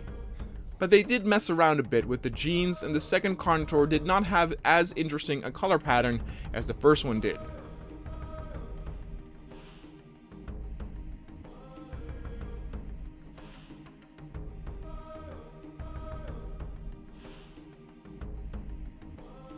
When the rangers came in to sedate them, they roared at the jeeps, but never seemed to attempt anything beyond that.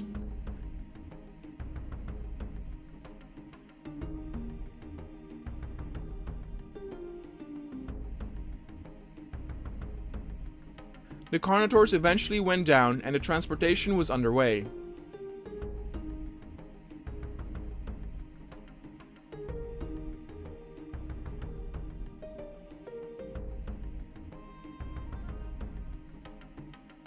The pen they had set up assured they had a lot of room to run around in.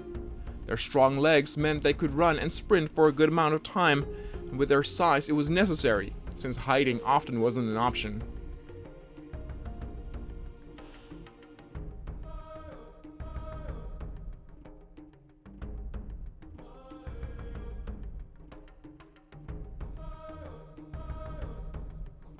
When the Carnotaur couple had arrived, one of them had incredible hunger and the other incredible thirst.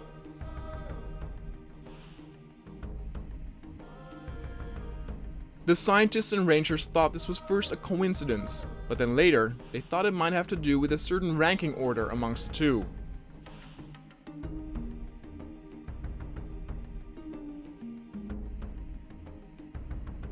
In the following days, they were never seen eating together, meaning that they might be taking turns on who gets to eat. It was pretty rare to see this, and they wondered what would happen if more Carnotaurs were introduced.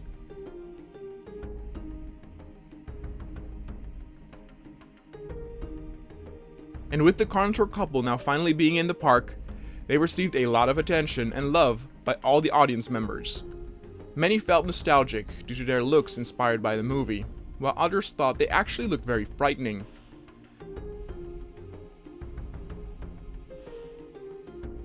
They were definitely amongst the more unique looking predators in the park.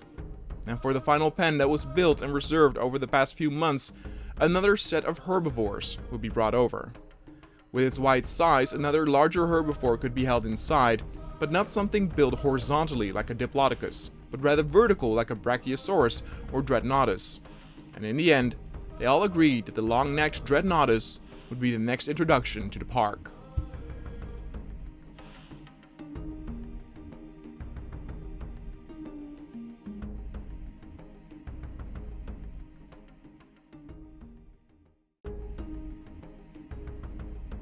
So the park recently got a new all-star attraction with the Carnotaur couple that resembled the dinosaurs from the Disney movie.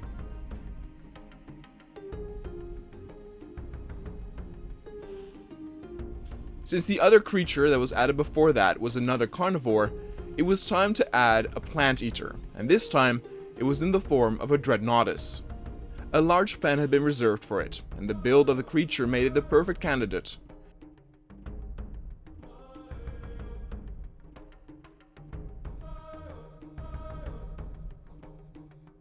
Eventually a Diplodocus would be added, but the Diplodocus was one of the animals that would require the most space since it was so horizontally built. The Dreadnoughtus, however, was very stout in the sense that it had a small square-shaped body with an incredible long neck that raced vertically rather than horizontally. The Brachiosaurus had a similar build, but the Dreadnoughtus made more of an impression.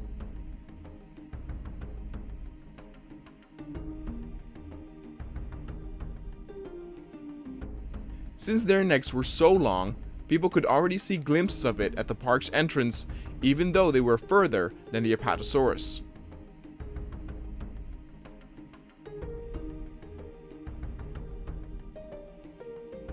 Since their bodies did not take up that much space, it was decided to add 4 of these magnificent dinosaurs to the park.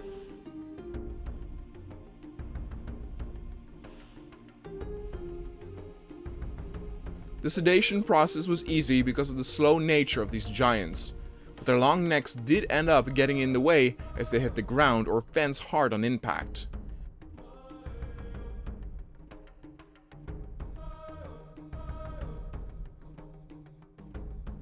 Nevertheless, they were transported with ease and put in their new living habitat.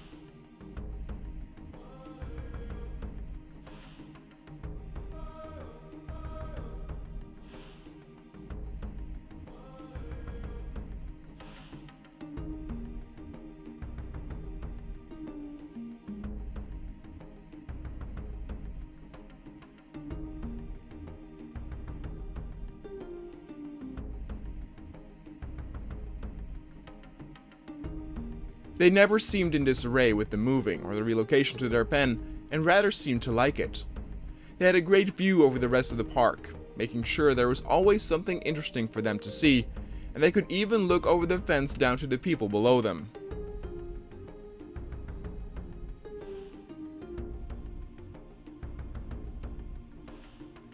Then it was time for another dinosaur, and this time it was a very special kind. Several audience members had sent in letters and comments referring to a news article that recently new discoveries on dinosaurs had been made on an island known as Skull Island. The initial expedition there ended up in a bloodbath with lots of the crew dying, but their sacrifice did result in the discovery of new dinosaurs never before seen. The most prominent was the Vasatosaurus rex, or V-Rex for short.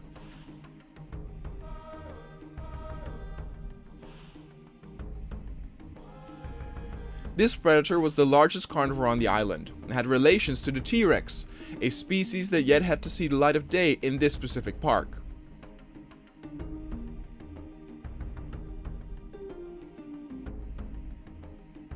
Their bodies were 40 to 50 feet long, and they could clock at 25 miles per hour on short stretches, which was surprisingly fast for a dinosaur built like a tank.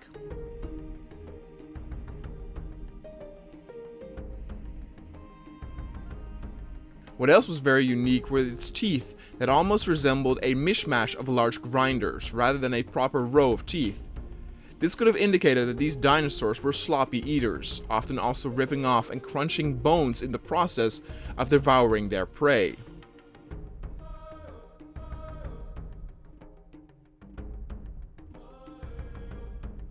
Scientists all over the world were obsessed by these new predators, and everyone wanted to see a glimpse of the V-Rex.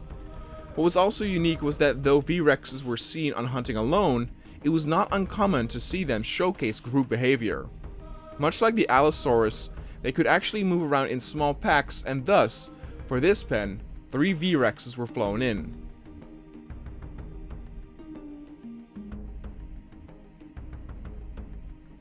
Since the information on these recently discovered dinosaurs were limited, they advised the rangers extreme caution when heading into the holding pen to put them down. Luckily by then the crew was pretty well trained, and the V-Rex reacted the same way on the formula like all the other dinosaurs did.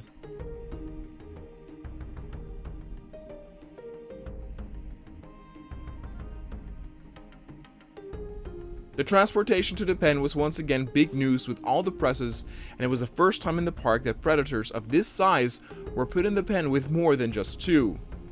Not many carnivores with this skill could do this, so it would be a rare occurrence in the long run.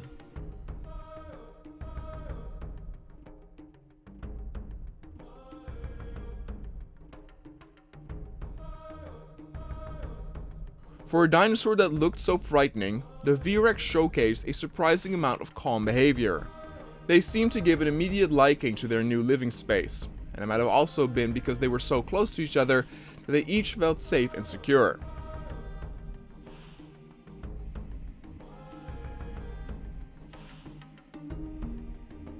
They were a true sight to behold, and were a big reason for many to come visit the park, even if they had done so before. But the true beauty was that on Skull Island, not only the V-Rex was discovered, but a bunch of other dinosaurs as well.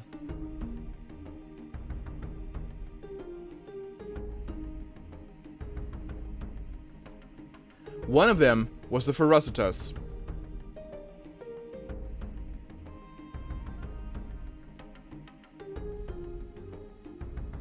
This surprisingly small-built dinosaur was considered among the more dangerous prey on the island.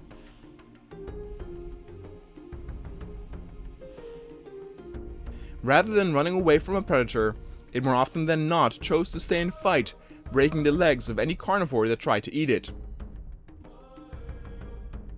If the Ferocitus was amongst more of their own, they could even be seen taking the dominant stance and outmaneuvering a larger predator like a V-Rex. There was much weaker prey to be found on the island, and also more nutritious since the bone structure of the Ferocitus was so much thicker and dense, leaving less room for meat and flesh.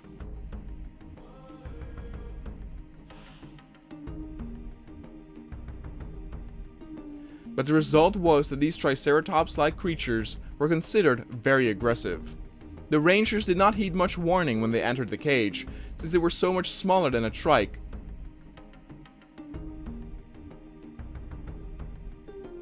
But these herbivores actually actively attacked the jeeps and even managed to mess one up pretty badly. Repairs were in order, but in the end, all 5 of the new dinosaurs were sedated and ready for transport.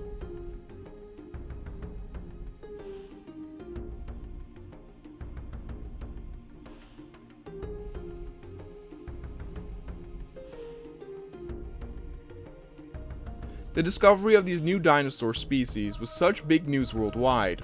It opened the boundaries of what we could find elsewhere if we just looked hard enough. Stories told of other never-before-seen dinosaurs and even hybrids and mixes that were never deemed possible up until now.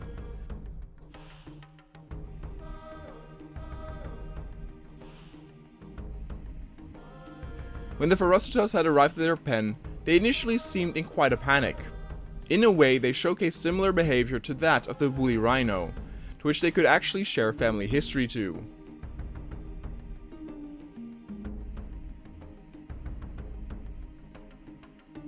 They seemed just as jittery and group-minded, and the sudden iron boundaries did not sit well with many of them. There was a lot of stampeding and running around, but one by one they seemed to calm down.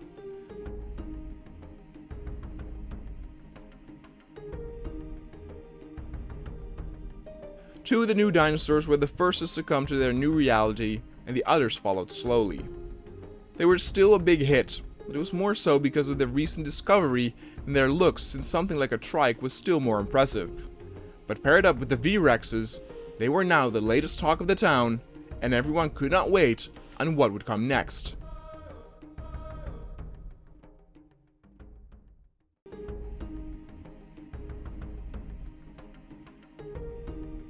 The Jurassic Park was recently getting even more variety with dinosaurs that were spliced and manufactured to look like those from franchises, from both written works and pop culture.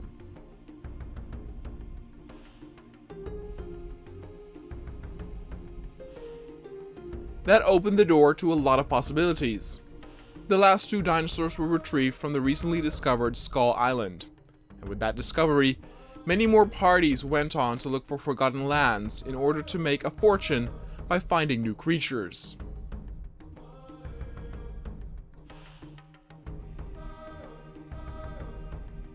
But for the park, it was of course important to understand what kind of dinosaurs came next. The carnivore that was retrieved from Skull Island could actually live in small packs, and that notion alone made it already very popular.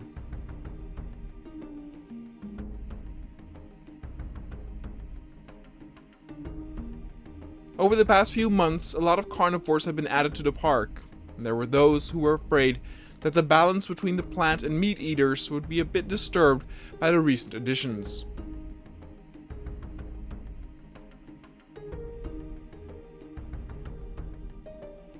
Nevertheless, there were those inspired by the dinosaurs of Skull Island to have another medium to large predator that could be viewed in a pack.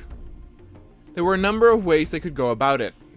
Artificial behavior modification could end up with carnivores living in a small pack, even though naturally they would not adhere to this pattern.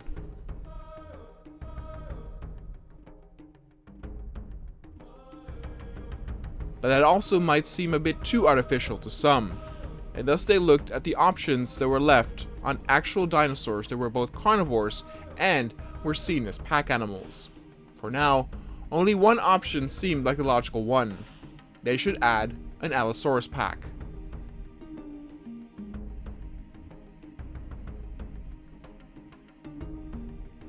But of course, after it was decided on what dinosaur would be added next, the following decision would be if the already known Allosaurus would be added from the safari park, or a newly genetically created one.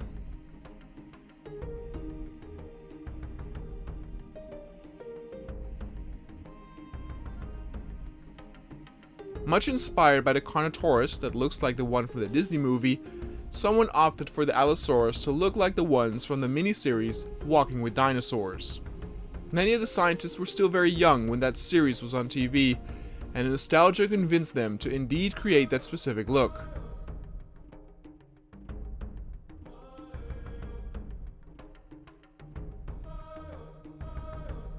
And then after the debating was over, the new dinosaurs could be welcomed to the park.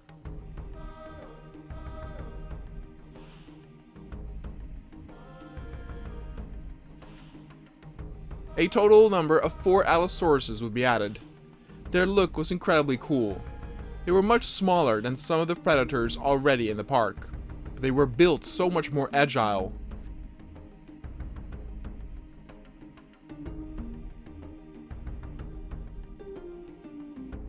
Their arms were still tiny in comparison, but at least they were more useful in grabbing small prey than, let's say, a Carnotaur or a T-Rex.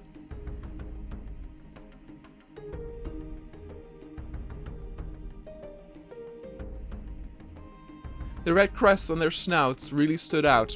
That was what gave them that unique Walking with Dinosaurs look. They were already a great hit with the audience even before they were officially flown into their new pen. With 4 of these, it was also likely that this would be the most predators the park would ever have of this size. Upcoming larger carnivores would in all likelihood be brought in solo or as a pair.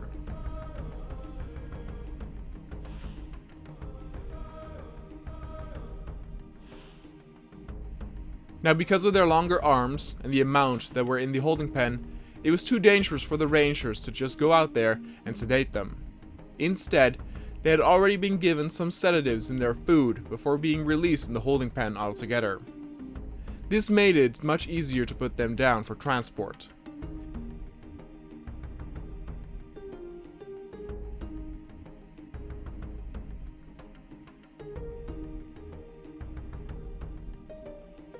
The Allosaurus edition was quite big news worldwide as well, also including the fact that these were inspired by the look of the Walking series. The park always had a new surprise waiting around the corner for people to see and get excited about.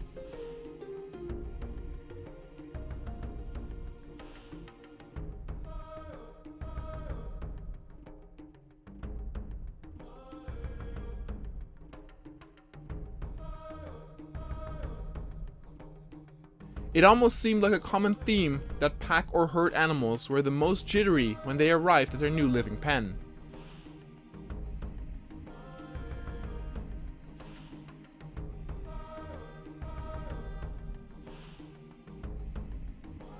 A few of the Allosaurus started running around frantically, almost creating a panicked state or that of confusion. In the first few days, many of the Allosaurus stayed closer towards the forested areas, almost like a safe haven. The cover it gave them must have worked to calm them down.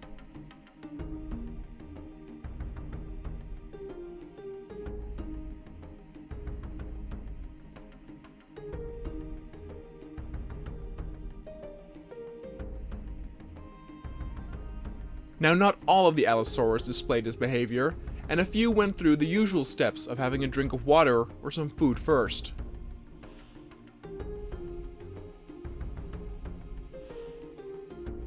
The Allosaurus was a sloppy eater, and the display of the multiple dinosaurs of the pack having a go at some meat was a pretty funny and interesting sight.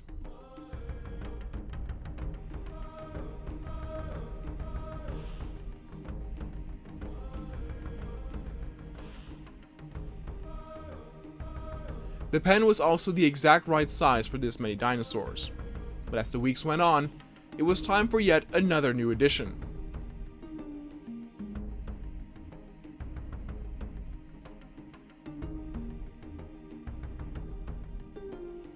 With so many twists and turns and surprises when it came to the latest editions of the dinosaurs, the park could afford some lesser exciting announcements.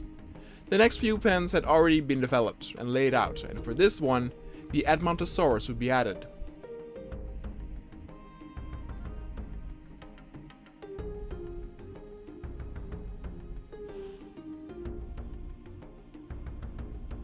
Now, this friendly herbivore was pretty commonly seen among other herd grazers like the parasaur, but for this occasion, only Edmontosaurus would be added to the pen.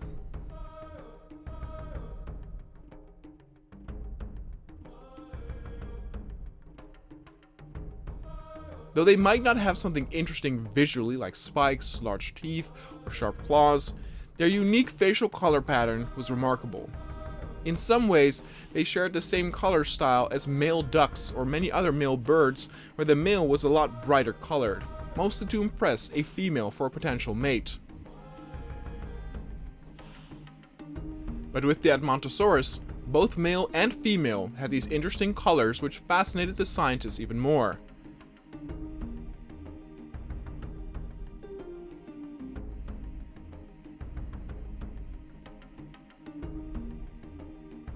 Five of these magnificent creatures were added, and it did not take long before the presses noticed a funny pattern.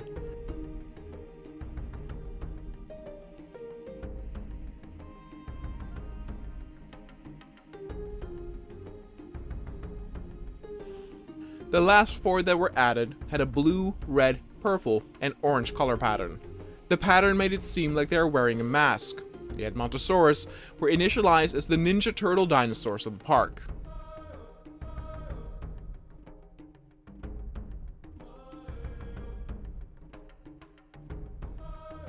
Since these herbivores had no way of protecting themselves or fighting off enemies, the Rangers went in with full confidence that sedating them would be an easy task. But history repeated itself that one should never get too cocky.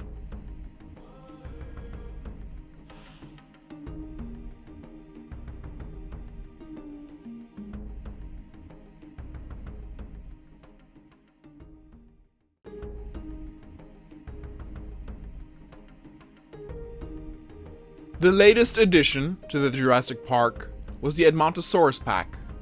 Their unique color pattern and resemblance of a mask made it to where they were labeled as the Ninja Turtles of the dinosaurs. A very large pen had been secured for this group of gentle giants.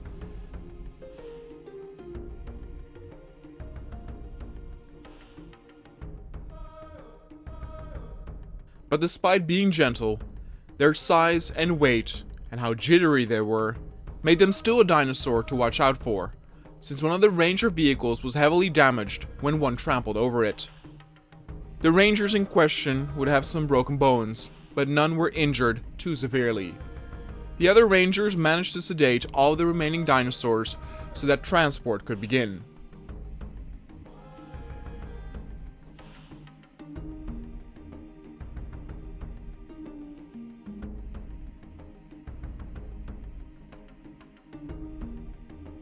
By now, the distance that the transport helicopters needed to traverse was pretty far, with the park ever stretching further and further. The pen that was saved for the Edmontosaurus was so large and wide that easily another species of dinosaur could live here as well.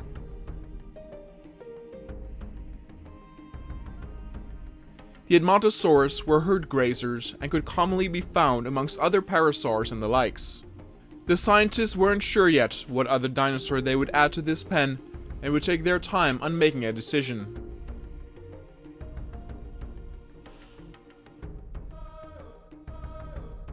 But the Edmontosaurus seemed to love all the open space to walk around and explore.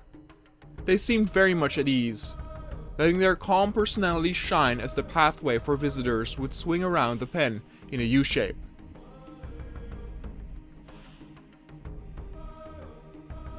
And so the park enjoyed their newest addition. Overall, the Edmontosaurus weren't anything too special, though the unique color scheme did give them some attention. But then it was time for another multi-star attraction, and despite already having a lot of different dinosaurs in the park, there were still many options left.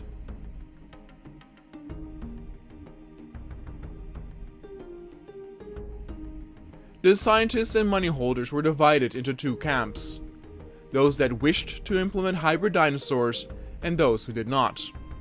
The winner in this debate was the team that wanted entirely new dinosaurs to be introduced to the park rather than artificially spliced hybrids.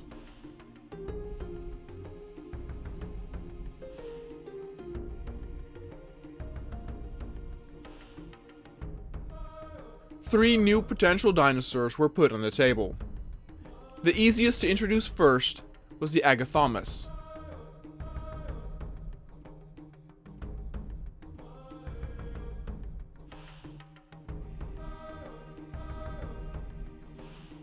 This stout, bulletproof dinosaur on first glance might seem like your typical Triceratops related brethren, but they had some very unique features.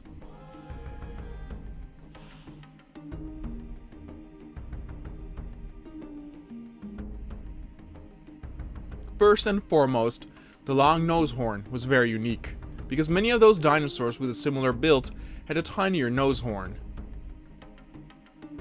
There were still exceptions, but in many cases the brow horns were the larger ones, and with the Agathaumas, it was reversed. Its brow horns were very, very tiny.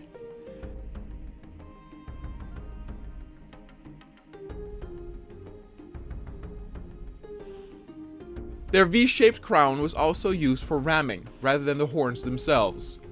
Its armored back made it to where predators had difficulty wounding the animal. The Agathaumas was built like a tank, and though it wasn't poisonous in any way, its dark contrasted color pattern could mean to stay away for potential carnivores, or otherwise they would be in a world of hurt.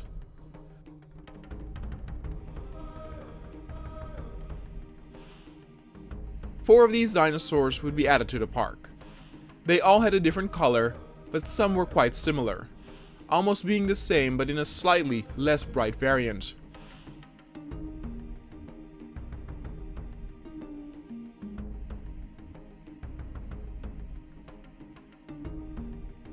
During the sedation this time, the rangers took some more precautions.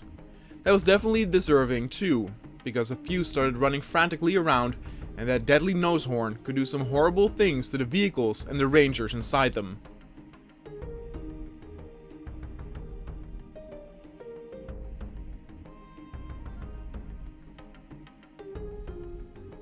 But all four were sedated and then transported to the new pen.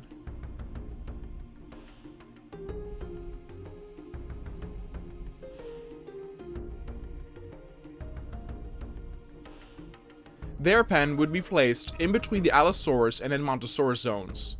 It would be a narrow but pretty stretched out area that would cater to the needs of these tanky herbivores.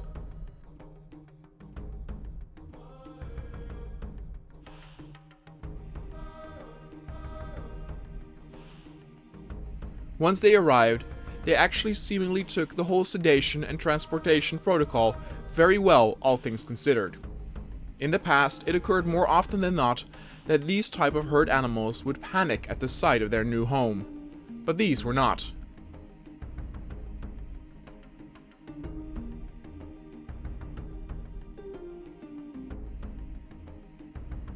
Maybe the self-sustaining knowledge that they were such a difficult nut to crack by predators made it to where they were calmer than other dinosaurs from their family.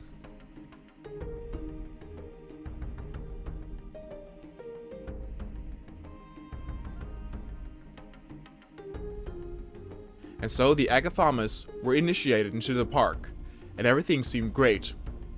That meant that it was now time to add another one of those 3 new dinosaurs, and this time it would be a carnivore.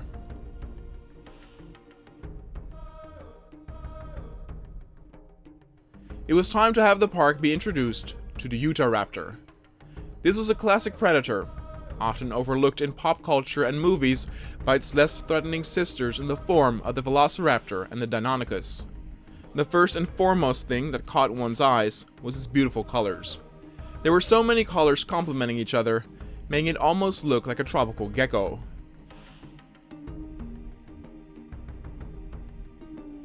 But after one's gaze fades on looking to its aesthetics, one realizes something else. Both Deinonychus and Velociraptor are very social creatures and can often be seen communicating with each other.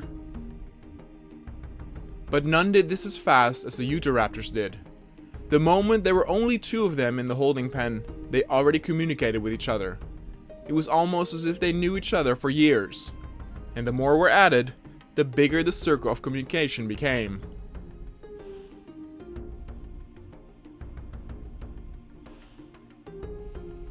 It was very well possible that these dinosaurs were currently the most intelligent ones in the park.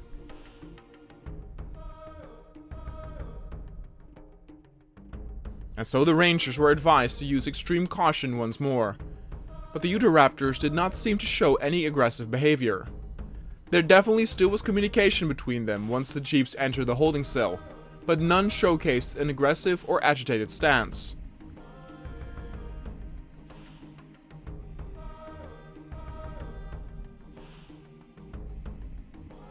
They were then finally moved to the pen, now filling up the leftover space on the other side between the Allosaurus and the Edmontosaurus zone.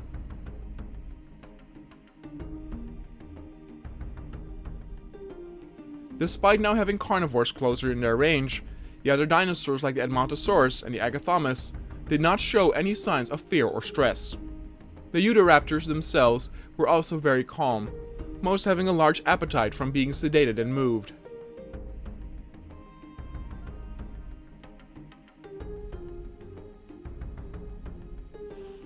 Their behavior followed the same pattern as most of the dinosaurs showcased, and thus it did not have any of the scientists worried. But the constant communicating continued, and even in between drinking and eating.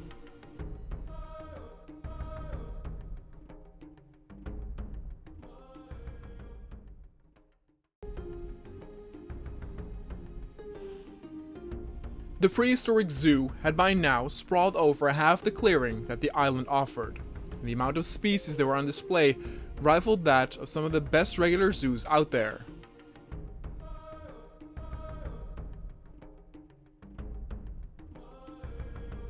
Yet some pretty pristine and important assets had not been established, including the Giganotosaurus, the Diplodocus, any flying types, or of course, the king of the dinosaurs, the feared and respected T-Rex. This last one was of course in the minds of many ever since the park opened.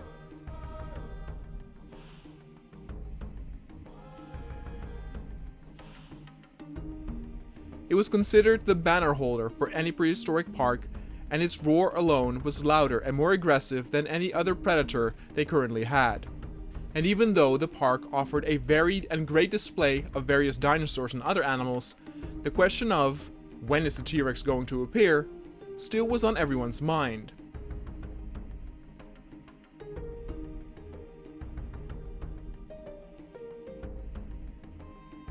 But it was important for shareholders and money spenders to not showcase this magnificent beast too early, since this could dampen the introduction of less spectacular animals afterward. But the more recent dinosaurs that had been added were played safely, and so many agreed that the visitors and audience members deserved a treat. As said before, even if the T-Rex was introduced, a still larger predator, like the Giganotosaurus, would still see the light of day. There was more than enough room to share the spotlight with all the other dinosaurs that were yet to come.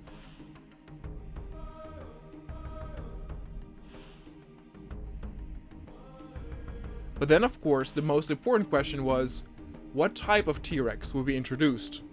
They could retrieve the dinosaurs that broke loose from the first park and established a pack in the wild afterward before being deployed in the safari park.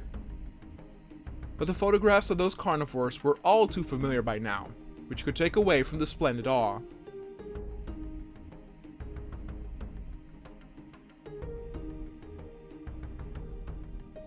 The recent gene splicing and modification were a huge success, and thus it was implied that they tried this too with the T-Rex. Much like with the Spinosaurus before, many different teams of scientists had come up with the potential models and formulas to create the perfect T-Rex according to their design.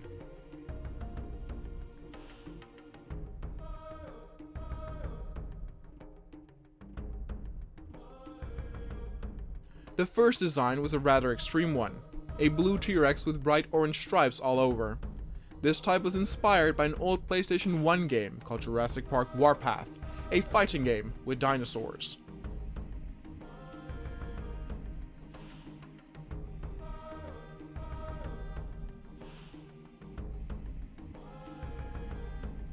The look definitely would catch someone's eye, but also looked very manufactured. The issue, however, was that almost like a chameleon, the color shifted depending on where the T-Rex walked. The closer it was, the more of its color faded away, almost like camouflage. But instead, the regular brown texture would return, and thus, they looked elsewhere.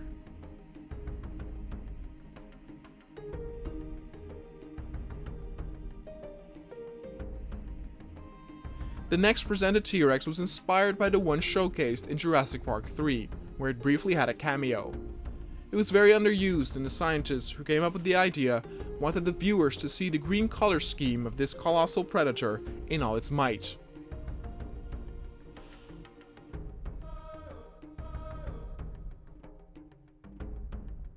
Then the final two were interestingly enough inspired by toys. Before the artificial recreation of dinosaurs came to existence, there were of course a ton of toys available already. One of these toys was the apparent Hasbro Canyon version, a very cool and unique design. Its white colors, with the orange pattern and of course the diamond-like encrusted ridge around its eyes, made this one beauty to behold. It once again really looked artificially fabricated though, but was quite pleasant to the eye. It was almost like a racing car amongst dinosaurs, with how bright and intense its colors and patterns were.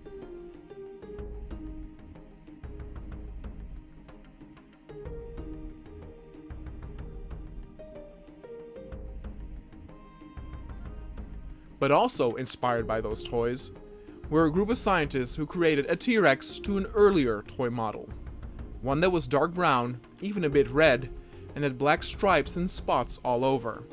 And fate would have it that the owner of the park actually owns this toy and got it for Christmas way back when.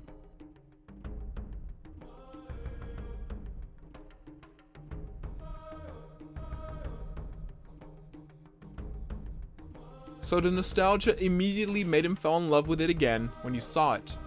And the agreement on the two types of T-Rexes were made to get the Jurassic Park 3 green type and the red toy type. It was of course very big news that the T-Rex had finally arrived at the park. The red Rex was definitely the one who caught the eye sooner of the two.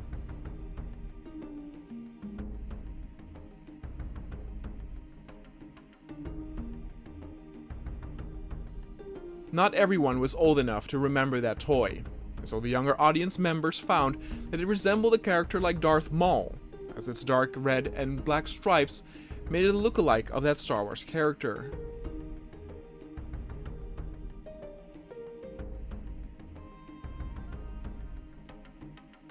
The two behemoths were transported to their new pen with a lot of ease, and this time too, there were lots of reporters and journalists to document it.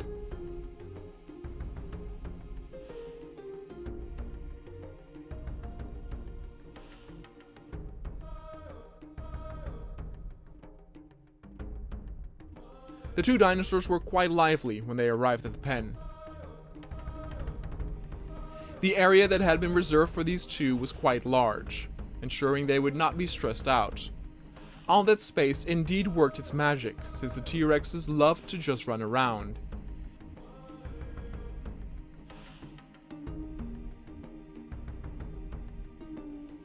They had worked up quite a thirst and appetite, and often were not too far from one another. They clearly seemed to have a bond created amongst them, fascinating the scientists on the pairing behavior of this particular species. It could be that the T-Rex and his or her mate had a tighter bond than most other dinosaurs, which was interesting because they were definitely considered an apex predator, not therefore reliant on the help of others.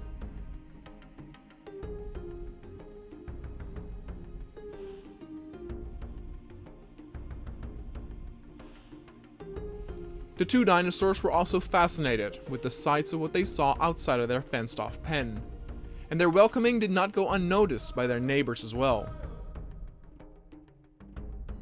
The Utahraptors could definitely tell that dinosaur royalty had landed near them, but they never really felt threatened. Their intelligence was apparently high enough to where they realized the situation they were in, and that both dinosaurs were separated by the fences.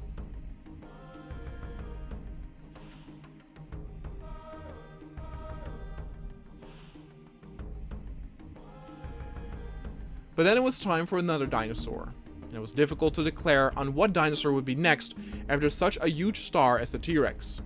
And thus, some felt they should just go small this time, and therefore, a very tiny pen was reserved for a new critter.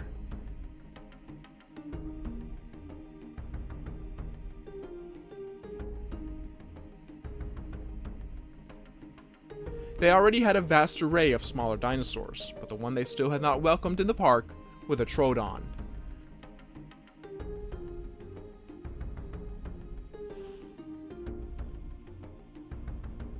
The Troodon made their first debut back at the safari park. These little devils favored hunting at night in packs.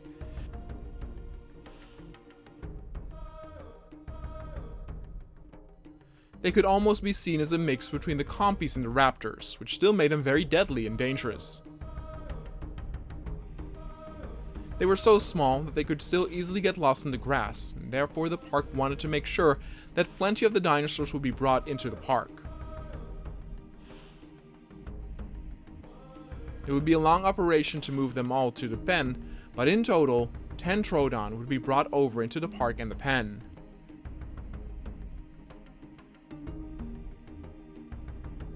Though the pen was smaller than all the other areas, it was still more than enough to please the Troodon pack. It would ensure that the audience members would get a good look at these new little guests of the park.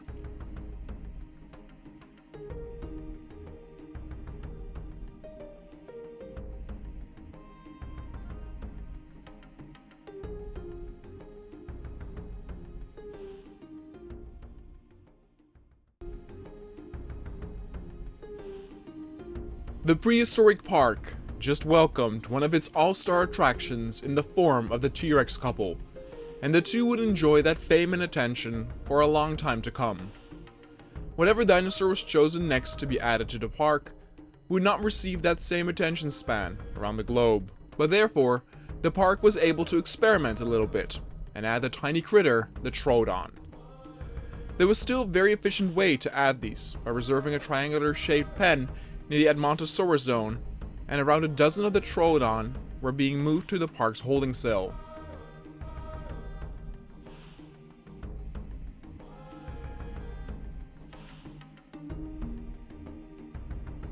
It was another questionable moving process, where the dinosaurs themselves were not that big nor heavy. But the helicopter moving protocol had become the norm, so they just went with it, as they always did.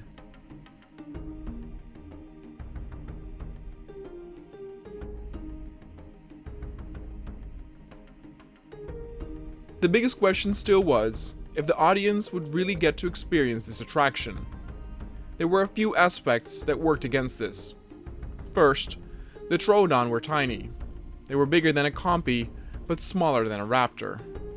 They could easily get lost in the tall grass, which is why so many were imported to the park itself.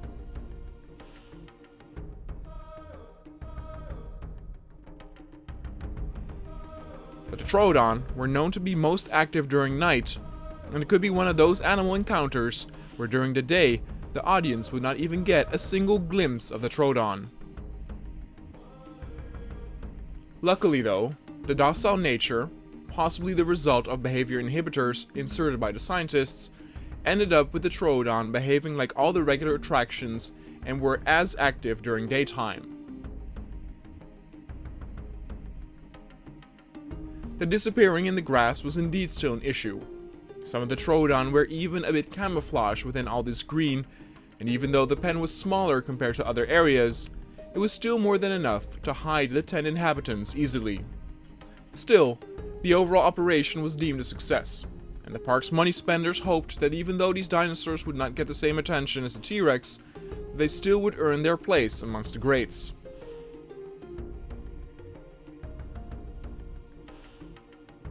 As the weeks went by, the discussion that followed were of course what dinosaur to add next. Currently, there were 67 species known on the island and fabricated. The park at this moment had little over 30 different species, and so they were only halfway there if the plan was indeed to add all the different available types.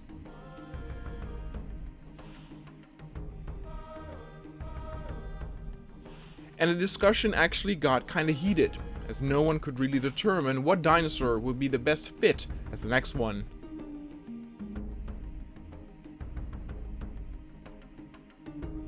There were many who still wanted to reserve the few all-star attractions for later, since they did not want to play all their cards too soon. But the biggest money holders were very impressed by the popularity of the T-Rex, and fate would have it, they still had one predator available that was even bigger than the T-Rex. This was of course the Giganotosaurus.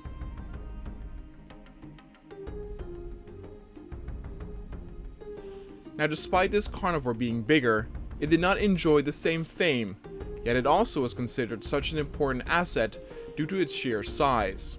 So in the end, it was indeed agreed upon that the next dinosaur would already be the Giganotosaurus, in the hope that the hype surrounding the T-Rex would play into the popularity of the Giganotosaurus.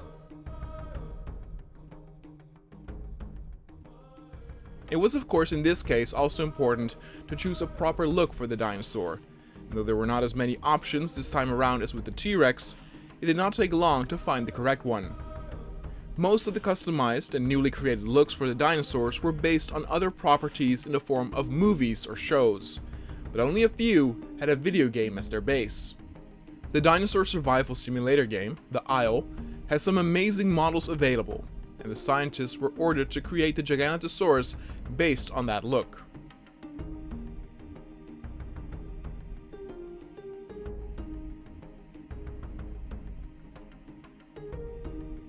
The end result was magnificent.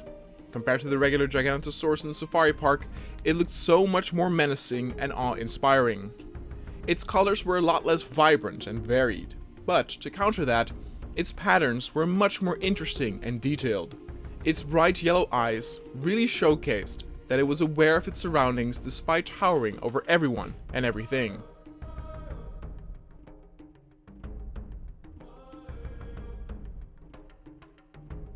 Even though the order was given earlier to keep the larger predator in groups of 2, the scientists still got the task to create 3 and increase their docile behavior to adjust for this.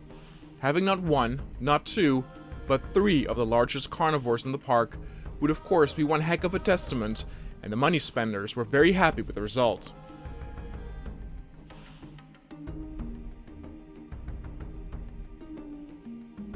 The addition of these dinosaurs indeed helped with keeping that hype going that started with the T-Rex. Its colors were again not that amazing, as the toy-inspired T-Rex, which in its own right took the dinosaur from the book as its blueprint. The 3 Giganotosaurus also got along very well, meaning that all that artificial tinkering really showed its money's worth.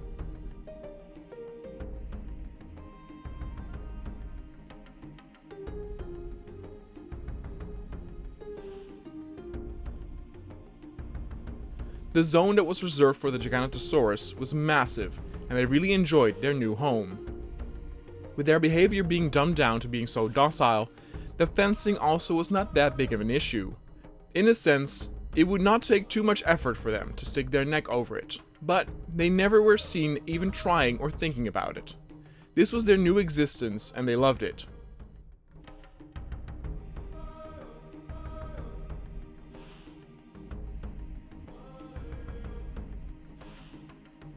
And so the park enjoyed its sweeping success and attention just a bit more, while plans were already in the making for the upcoming roadmap. As said before, there were still around 35 dinosaurs they could choose from, and still a lot of open land available.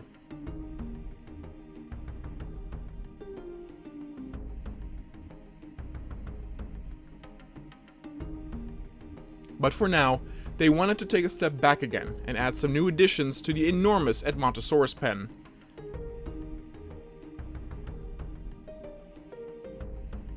These herbivores really got along with other species like the parasaurs, but for this one, they wanted to add a species that was not added to the park yet. The end result was that the next addition to that pen would be the Corythosaurus.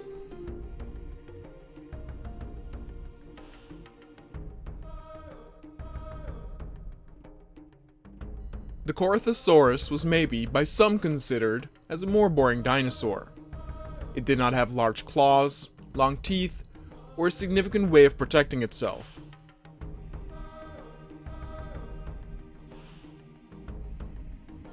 When danger was lurking, it often chose to run over facing its hunter. It really benefited from grazing in large herds, intermixing in the middle of it, and get lost within the herd itself when danger was on approach. Their color scheme and patterns were also not that special.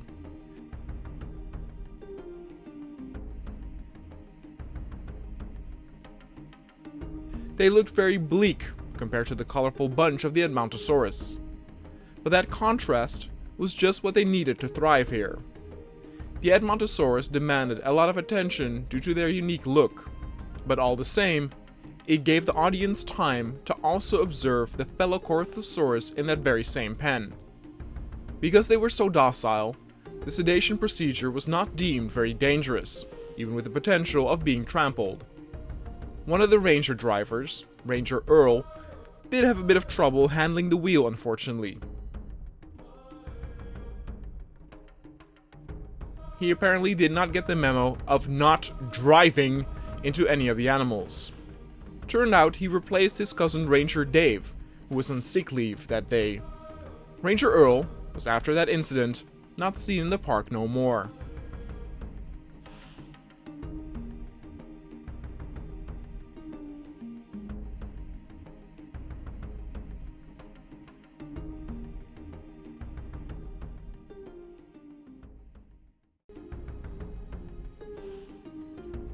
The newest dinosaurs that would be added to the park were the Corythosaurus.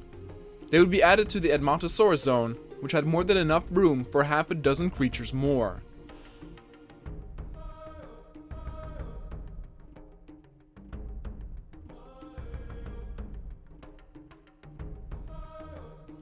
As the usable ground would slowly run out, it could very well be that the scientists and builders would look at previously built territories and add new dinosaurs to these to adhere to the demand for more.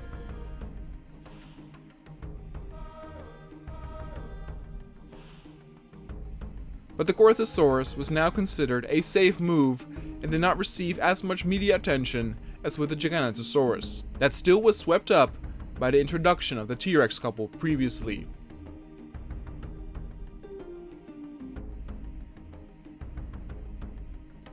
And so the Corythosaurus were finally moved over to the new pen and were introduced to the Edmontosaurus family, or the Ninja Turtles, as they became known among some of the public due to their color variations.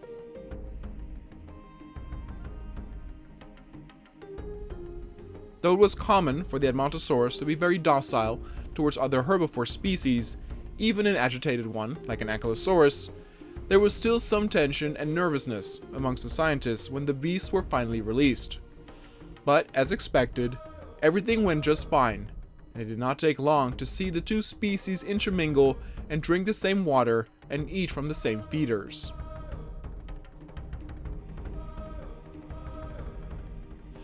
By having now also so many of these larger creatures, this part of the zoo actually became really bustling with life, and the U-shape of the road made this a frequent area to have a break for families.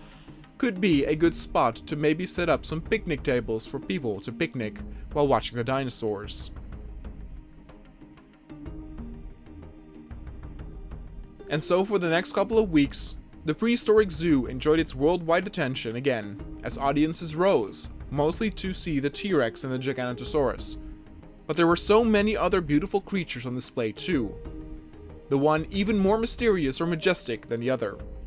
And in a sense, the dinosaurs themselves were so special that visiting the park never dipped down too much, but the statistics definitely showed peaks and rushes during the introductory period of a new all-star attraction.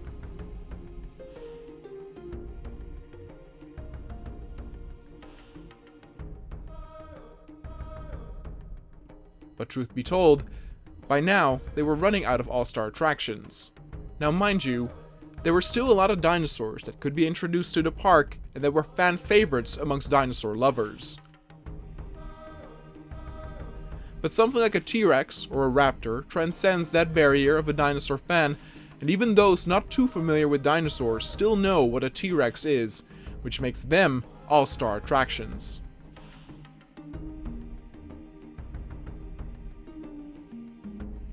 Therefore, during the discussions behind the scenes, it was agreed upon to give the die-hard fans something very special, something they had not yet seen before.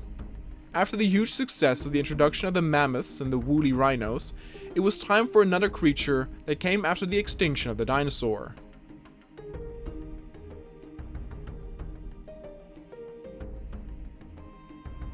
The park would welcome its very first Kelancan, otherwise known as the terror bird.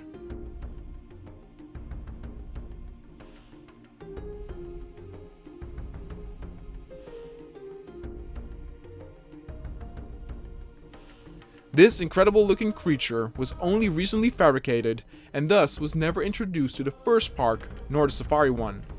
Therefore, it was very special to finally have it be properly introduced here.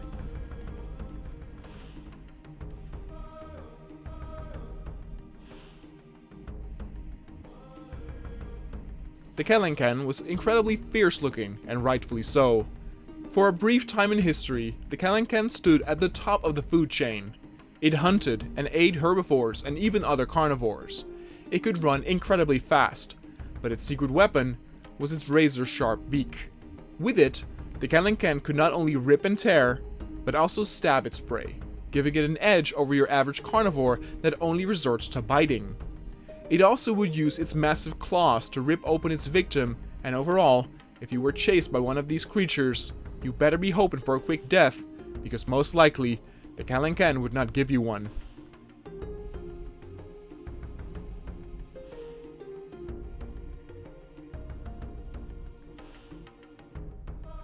They also had very aggressive personalities and were very territorial. In general, the Kelancan did not really socialize with others unless it was mating season. But because it was so aggressive, and since the money holders wanted to show off multiple animals, they got a high dosage of fabricated behavior prohibitors. Even more so than the Giganotosaurus received.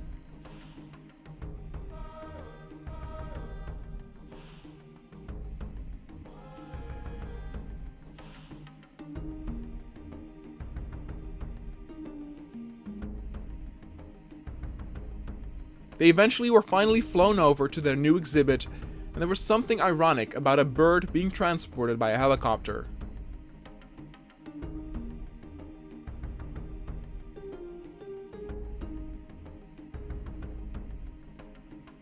Once they arrived at their new home, they were a magnificent thing to behold.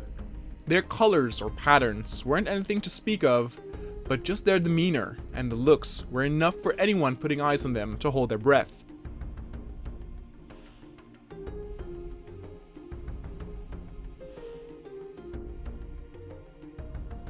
Despite the behavior prohibitors, one could still see clearly how dangerous and otherwise aggressive these animals were. You could just see it in their eyes. Especially the purple ones stood out.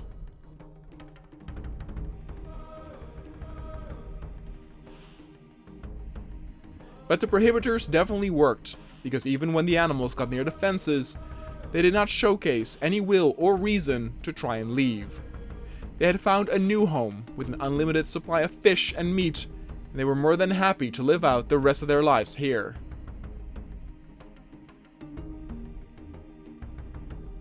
And with that, it was already time to introduce another dinosaur to the park. Next to the Kalinkan Zone, a very large piece of land was set up and reserved for its next guest, the Brachiosaurus.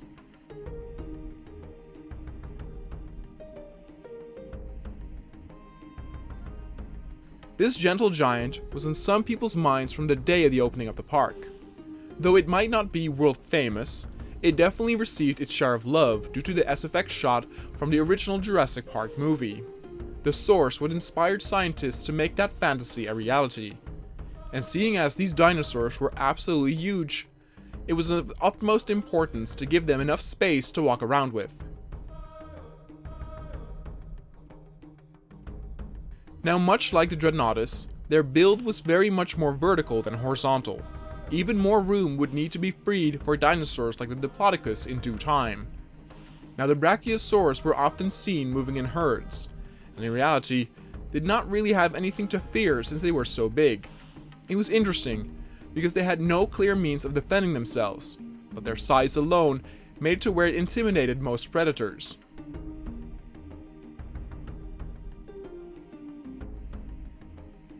Again, for something like the Diplodocus, that was not the case, since their scale was purely their length, but not their height, and their necks and head were perfectly in biting range, which is why the tail whip defense came in handy so much.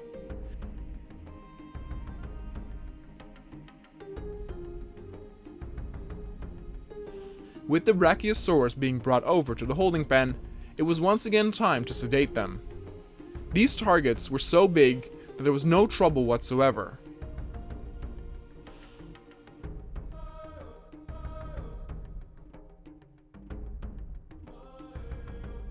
But once 3 of the 4 Brachios were down, another ranger team proved very incapable of following guidelines. It very clear states not to hurt the animals, and driving into them would logically be something that one would not do. But yet, there was another person, this time it was Ranger Dick, who apparently did not get the message. He was fired on the spot, and if any ranger would showcase this behavior again, they would be fed to a T-Rex behind closed doors. But only joking, of course. Probably.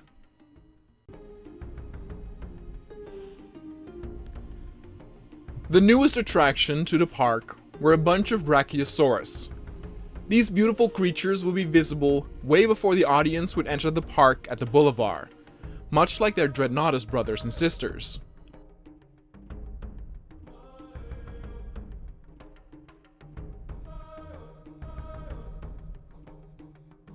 Seeing these incredibly large dinosaurs be moved through the air was a spectacle to behold. They were so massive and heavy that every time one arrived safely at the exhibit, the pilot did a little Hail Mary, since if something were to go wrong during the flight, the consequences would be disastrous.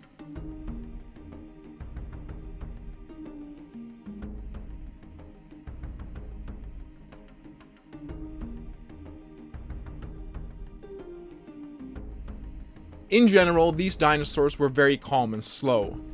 Their size was their #1 protection, which was a good thing because their legs were too short and stout to properly outrun danger.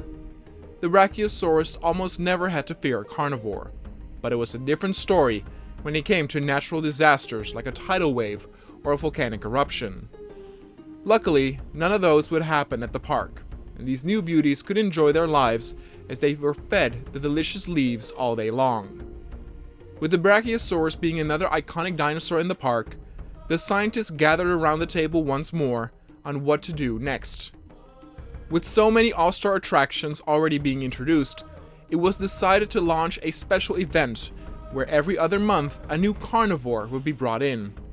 They could put in multiple promotional deals and slogans to this marketing period and money holders hoped that this would bring some priority attention to the dinosaurs, even though they were not as special as a T-Rex or Spinosaurus.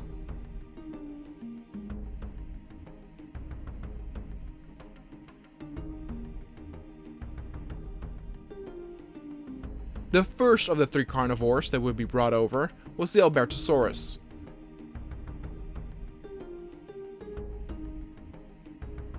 The Albertosaurus was another dinosaur that was new to the park and not previously featured in the first zoo nor the safari park. This theropod was discovered in western North America and would have roamed the area we know now today as Canada.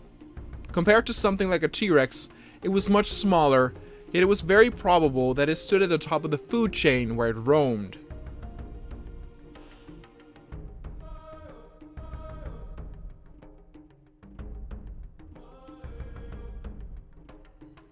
The irony in it is that over the past 140 years or so many discoveries have been made of the Albertosaurus bones that scientists have a better idea and picture of the anatomy of this dinosaur, meaning that the artificial creation replicates the real deal much more than some other dinosaurs in the park.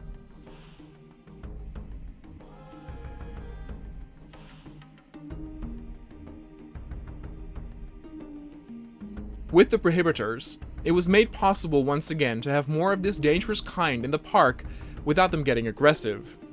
When one would look at the build of the dinosaur, it would seem they were made more for speed.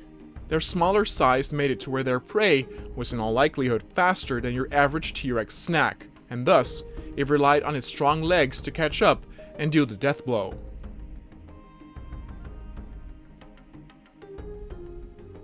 Their color variations weren't anything too special, maybe thereby hinting that they stayed camouflaged or at least unnoticed until getting close enough to their prey to where they could start their sprint. And then with the first of the three carnivores in the park, everyone looked onto the next attraction. The following dinosaur will be a Ceratosaurus, by now seen many times by the audience and maybe not that impressive anymore.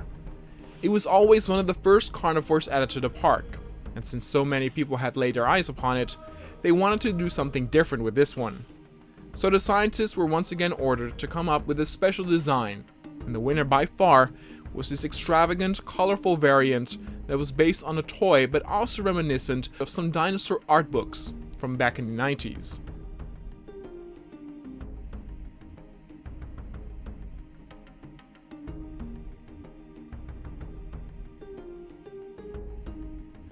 These dinosaurs looked magnificent and were a feast to behold. They were so vibrant with magical patterns, almost making them reminiscent of a chameleon.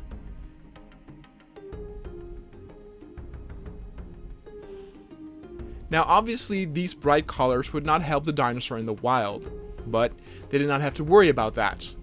They would all get fed by the rangers so their colors could be on display.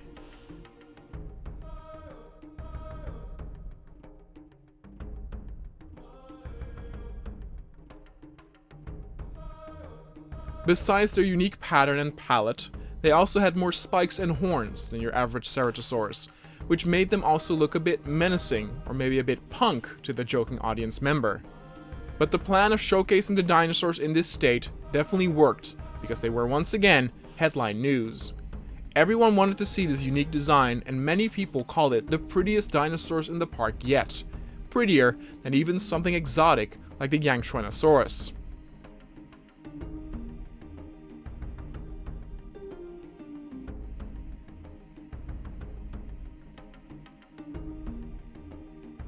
They were put not too far from the Giganotosaurus, and despite the sheer contrast in size, both dinosaurs received equal attention.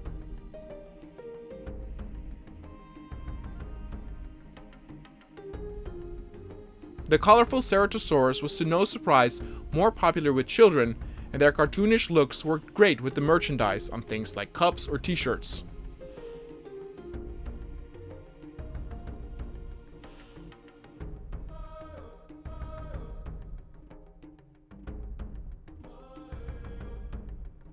They were a big hit, but then it was time for the final of the three, and the last dinosaur would not necessarily be a spectacle, but simply a safe finisher.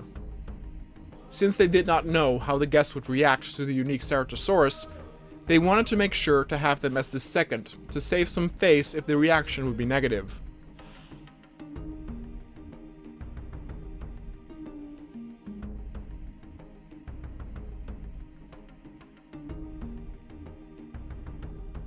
And so the final carnivore that was headed to the park was the Acrocanthosaurus.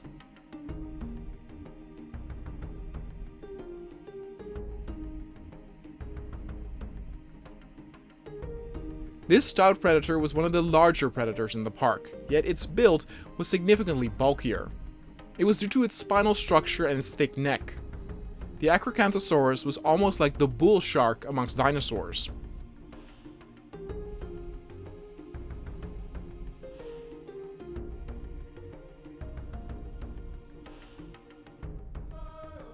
It actually roamed a wide continent back when it roamed freely, and has only been recently introduced in the park and first saw its appearance during the safari days.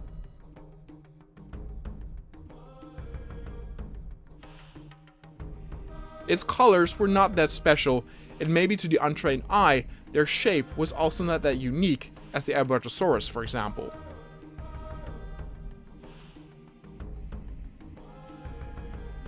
But their size then compensated for it, and it had quite an aggressive demeanor about it, which of course was held down by the prohibitors.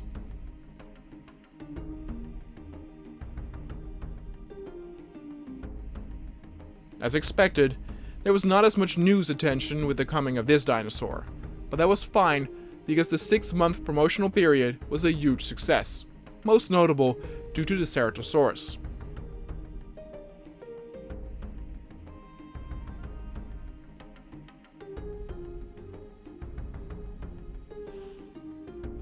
Many of the scientists believed they could also do this with some of the herbivore types that were still to be introduced. Others, however, thought it was time once again to introduce a creature to the park that was not a dinosaur.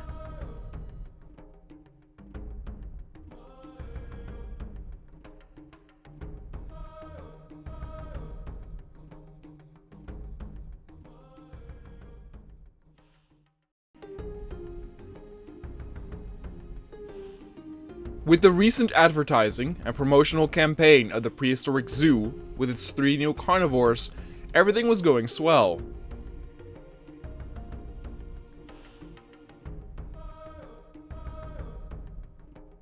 The media attention on the front pages might have toned down a little bit, but the audience attendance was higher than ever. There were so many different and awesome creatures on display in the zoo, and not even all of them dinosaurs.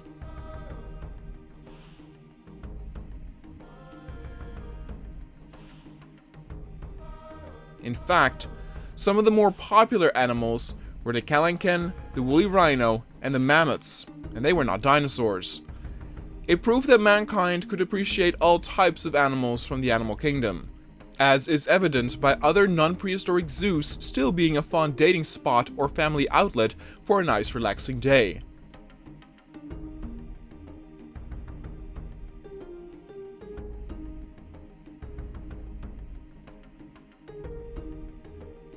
For a few children, the prehistoric park was actually a little bit scary. Many of the dinosaurs could seem a bit frightening, even though the prohibitors made sure everyone was safe. And even taking the prohibitors out of the equation, the dinosaurs still loved their new homes. The herbivores could be seen grazing in the sun, while the carnivores strolled around in a leisurely pace.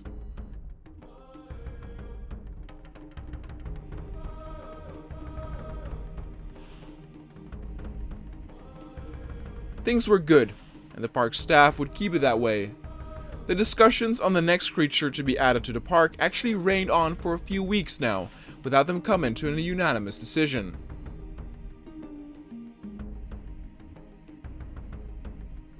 Since the earlier mentioned mammals were actually as popular, if not more popular than some of the dinosaurs, there were plenty of scientists who wished to add more. Then there were others who wanted to replicate a 3-dinosaur 6-month plan, but this time with herbivores.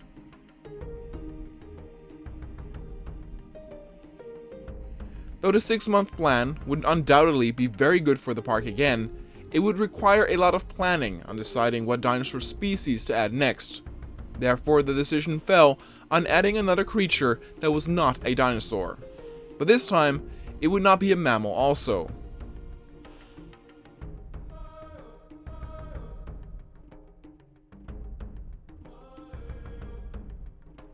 The creation and transport of the creature would still take a while, and thus the first creature that was introduced in the new year was the Stygimoloch.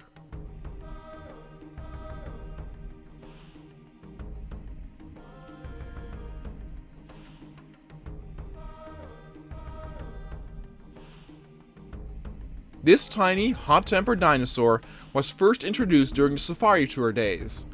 It resembled in many ways a more aggressive-looking Pachycephalosaurus, since it used the solid bone dome on its head for similar purposes.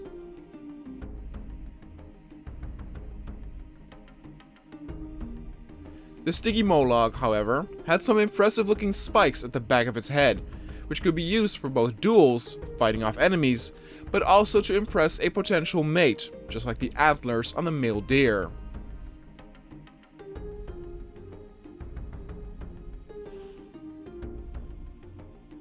Due to the small size and their short fuses, they did require to live amongst one another and would be very agitated and fearful if left alone.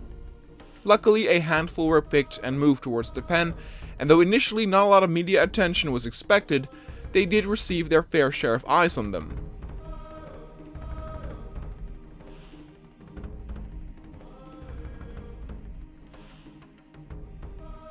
The sedation of the dinosaurs was a little bit of a hassle.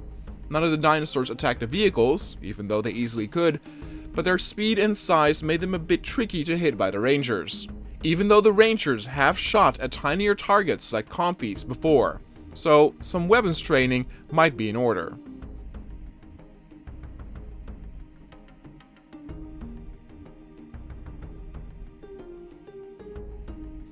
They were especially popular with a younger crowd due to their looks, but also how animated their movements were.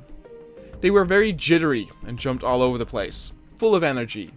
Many audience members of course hoped to see a duel between two or more of the Stygimoloch, but chances of that were very slim.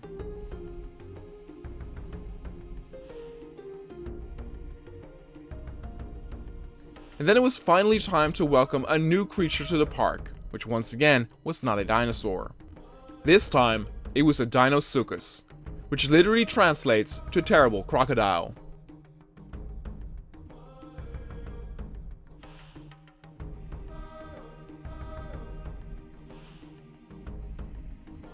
These were the forefathers of the alligators and crocodiles we know today. These giant meat eaters could grow up to be 12 meters long, but aside from their size, they were still quite similar to that of its more modern counterpart.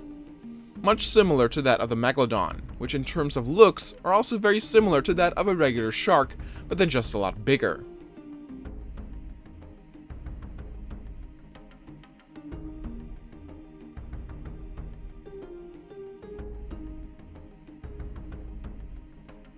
In general, the Dinosuchus were very calm creatures. They would not waste energy if they did not have to. They were very fast in water, but quite slow on land, though one should not underestimate its ability to sprint for a short while.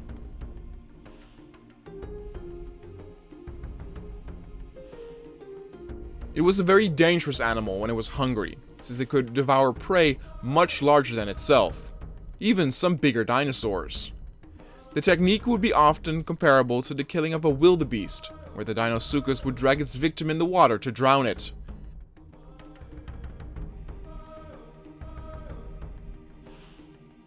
And so extreme caution was advised when sedating these giant crocodiles. To make sure they would not initially show aggressive behavior, they were fed a lot before being released so that their digestive system would occupy their willingness to move. When they were pulled up by the helicopters, it was once again a spectacle to behold, as the crocodiles were hovering through the air. Not many people can say that they have seen crocodiles fly.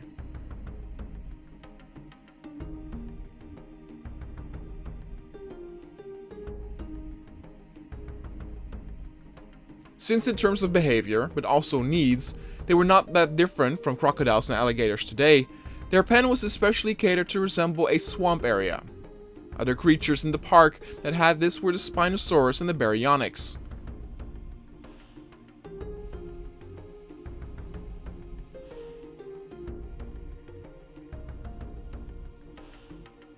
the giant crocodiles immediately felt at home in their new swampy area. Though of course with crocodiles, you can never know just by looking at them. One time they will lay still all day long, and another they'll be wobbling all over the place, going in circles.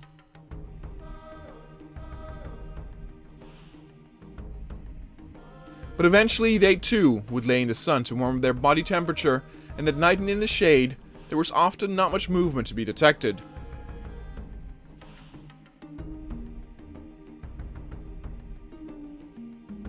And these creatures were, as expected, another huge hit.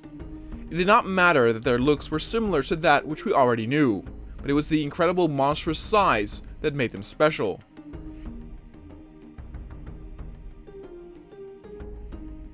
Everyone wanted to see a glimpse of these magnificent creatures, and since 3 of the crocodiles were added, a nice view was almost always guaranteed.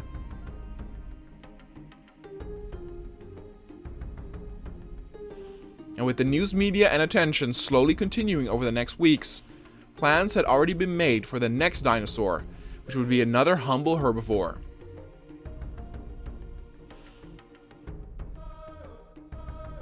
There were no other dinosaurs that resembled the Stegosaurus in a way in the park, and thus the newest addition was the Cantrosaurus.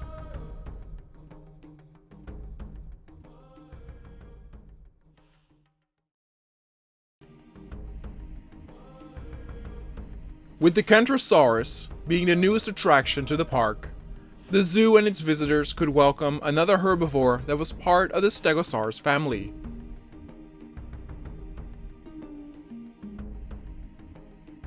The Cantrosaurus was significantly smaller, and the crests along its spine were also vastly different. Where the Stegosaurus had the crests all over its back and only spikes on its tail, the Cantrosaurus had spikes along the rear side of its spine and also on its tail. Besides that, there were 2 spikes poking out of its sides.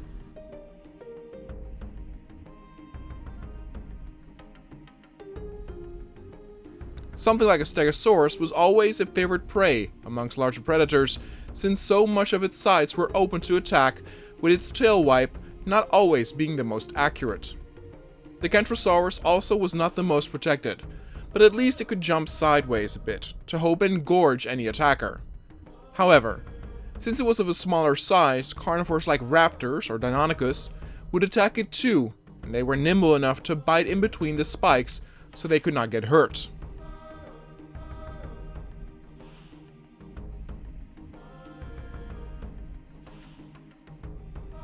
The Cantrosaurus also preferred to be in a small herd, just like the Stegosaurus.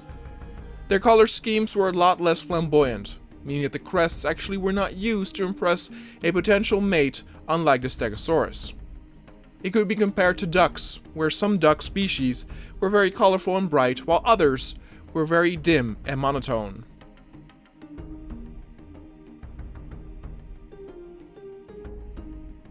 Their smaller size did make them a bit more jittery and playful than a Stegosaurus, and it was once again a species that became more popular amongst young visitors.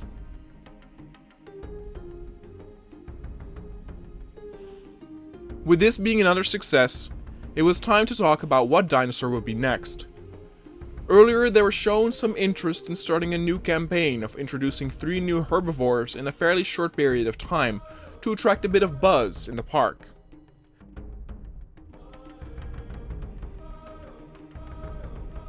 Time would be necessary to decide which herbivore, but science by now also had made some discoveries on more ancient mammals.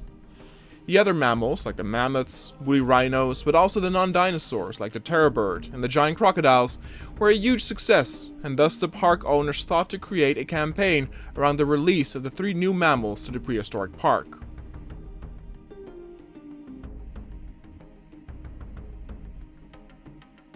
The first of these was the Therapsid Estomonosuchus, which ironically meant crowned crocodile, despite having a lot of similarities to mammals today.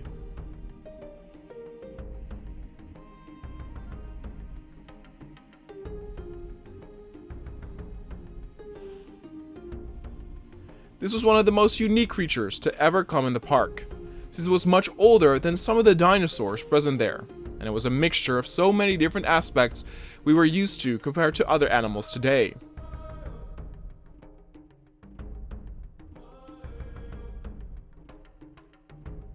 Despite it having enormous teeth, the Astomanosuchus was a herbivore, though it would not shy away from eating meat if it had to survive.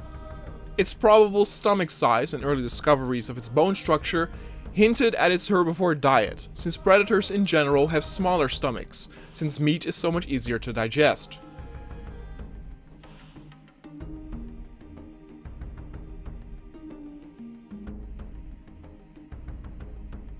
When one would look at the skull structure, one could also find similarities to that of a bear today, which of course could also affirm early on the theory about them being a potential omnivore.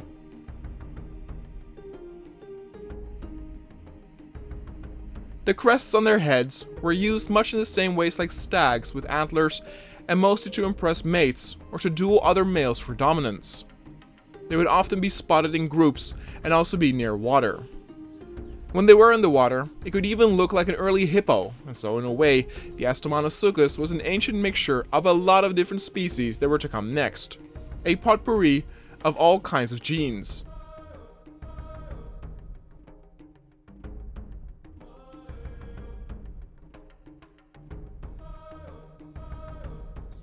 These creatures were, as expected, a giant hit, but mostly because of their unique look.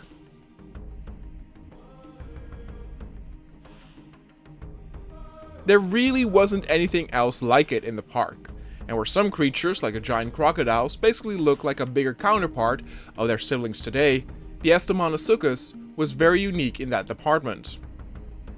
It was also one of the lesser known creatures on the trio that would be introduced, and despite starting with such an unknown attraction, the start definitely tasted like more. And thus the decision needed to be made on what ancient creature would get its introduction next. And the decision fell on the Paraceratherium.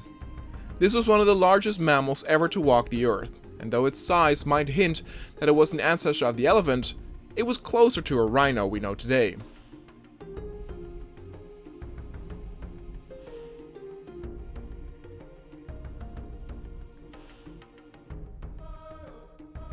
Its diet would consist of the leaves at the top of trees, which it could reach easily due to its long neck, which made the impression by some that its structure had similarities to that of a giraffe, which made it in some ways all the more surprising that rhinos actually descended from this, since it was such a drastic transformation.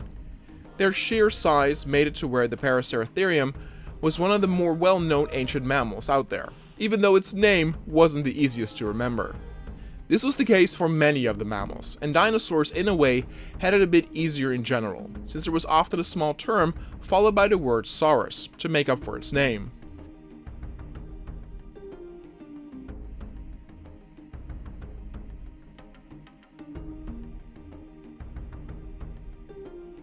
Just like with dinosaurs, like the Brachiosaurus, the size alone was its most effective defensive mechanism, since predators would not dare to attack such a large animal.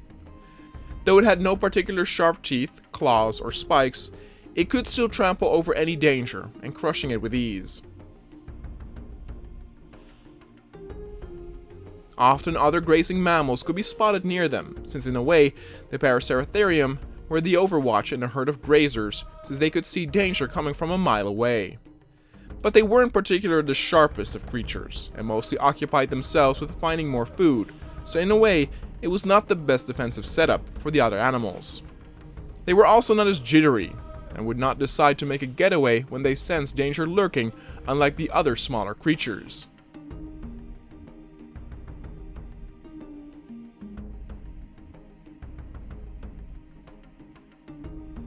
With the campaign now having 2/3 of its creatures revealed and introduced, it was time to finish with the last of the mammals.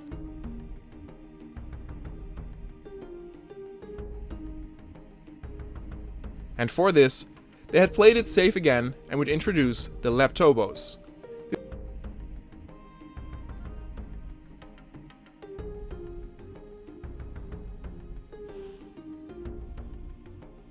This was again a creature that shared much similarity to that of those that inherited its genes.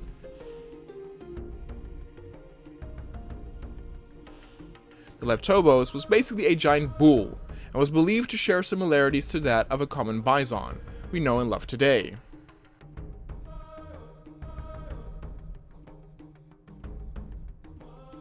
In a sense, its manes and physical lean attributes also made it look similar to that of a wildebeest, but these creatures were mostly found in Europe and Asia. Despite looking quite a lot like the grazers we know today, its main difference was once again its size, and its weight could go up to 350 kilos.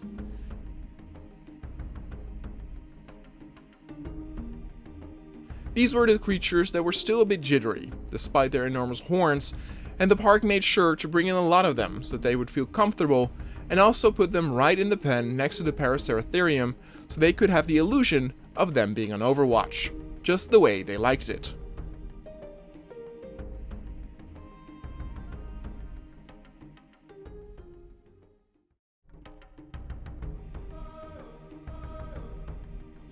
The prehistoric park just as set in its final stage of the Ancient Mammals campaign, where in a fairly short time span, 3 new mammal species were introduced.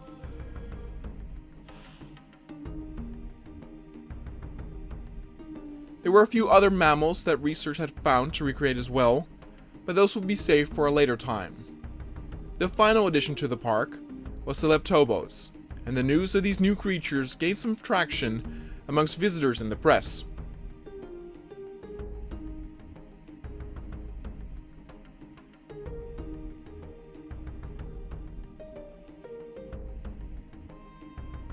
Many researchers and analysts believe these animals to have the least amount of popularity, since in a way, they just looked like your typical bull, but bigger. Yet maybe it was because it was such a familiar sighting, with the biggest difference, the huge size comparison, what made it stand out.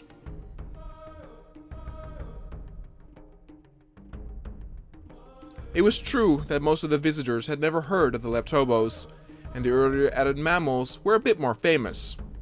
But there was just something very special about seeing a creature you are familiar with, but drastically bigger or smaller. An elephant the size of a mouse, or a parrot the size of a pteranodon, would create exactly that same amazement.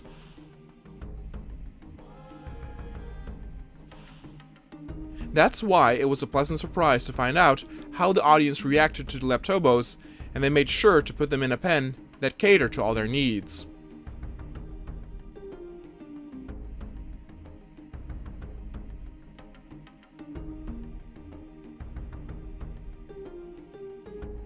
There was enough room to roam around in. Despite them originating from Europe and Asia, the caged-off area would be a bit more similar to Africa to create that wildebeest feeling. Seeing the Leptobos gather around a drinking spot evoked the same feeling from nature documentaries, where all the wildebeests are drinking at the creek or river. Only this time, there was not a big scary crocodile in the water that would drag one of the beasts to his death.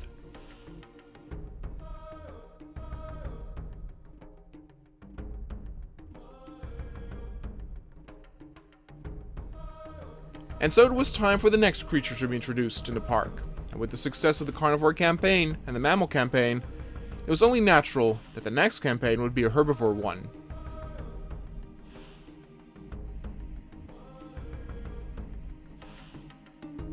This plan had already been in the making several months before, but got delayed by the interception with the mammals. But there were a lot of different opinions on what kind of herbivores to introduce. Since not too long ago, a Kentrosaurus was brought into the park as well, the decision was made not to focus on something similar to a Stegosaurus, but instead to have the campaign revolve around dinosaurs similar to that of a Triceratops.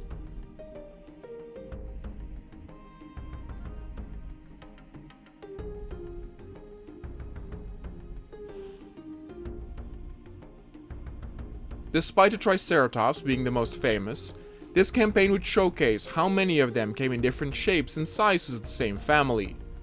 The first of the 3 herbivores would be the Pachyrhinosaurus.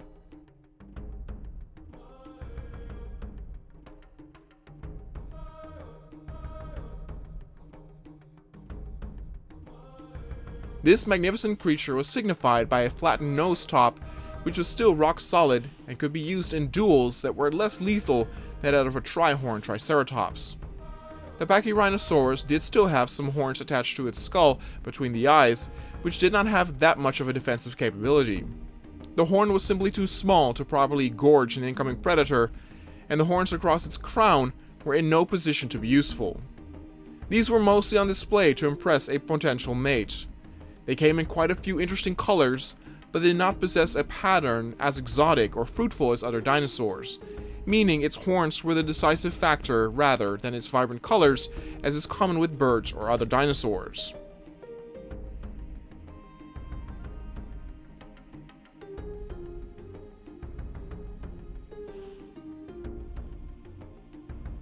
They were smaller than a Triceratops and made a cuter and more peaceful impression without the horns, though others thought that the bulk and flattened nose looked a bit weird, as if the horns were missing.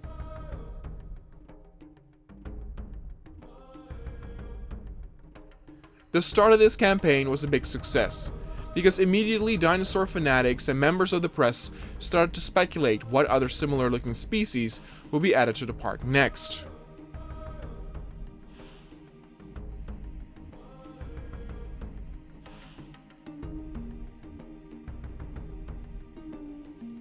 Because the defensive capabilities of the Pachyrhinosaurus were not as sturdy as that of a Triceratops, they were, as expected, a bit more of a scaredy cat. The initial moving to the living area did not go as smoothly, as they were very scared and panicked at first.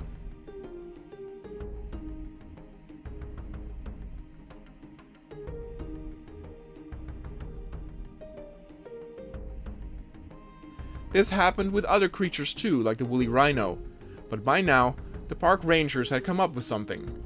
They would put in some calming medicines in the food, which did indeed seem to work and put the animal at ease far quicker.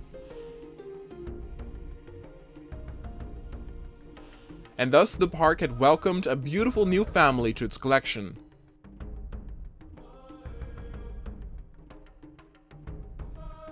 And then it was time for the next dinosaur, and this was the Styracosaurus.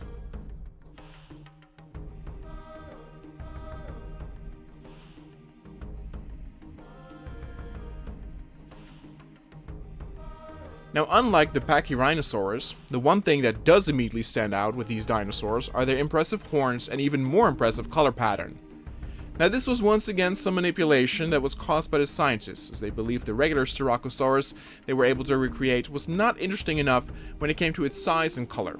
So they juiced it up a bit, and this was the result.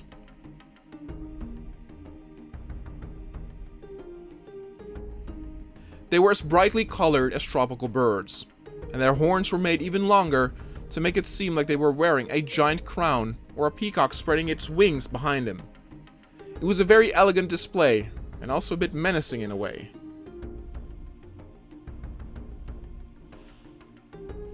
These creatures blew everyone's mind who laid eyes upon them, and many could not believe what the scientists were able to pull off.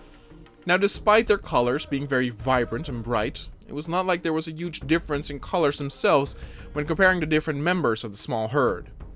With the exception of one, which had shades of purple and black, the others were almost like a more washed out version of the original bright red and green one. Yet that did not dampen how impressive they were, and it was in a way interesting to see dinosaurs with such an exotic pattern and coloring scheme that initially did not serve any purpose, because the Styracosaurus did not work that way, where they impressed others with their physical display.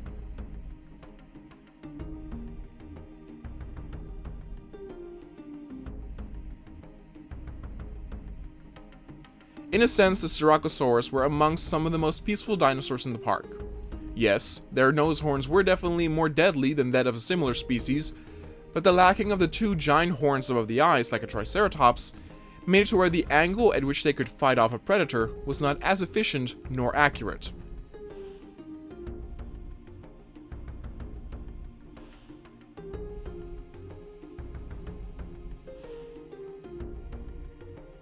But the Styracosaurus loved their new living space and quickly adjusted to it, and were enjoying the sun, the fresh water, and of course the delicious leaves.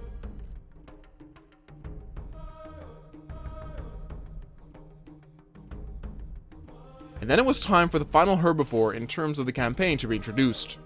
Chances were very likely that after this, another carnivore would make its entry to the park, because even with the mammals, it had been a while since the park actually got a new predator. Many people were itching to see those teeth and claws again.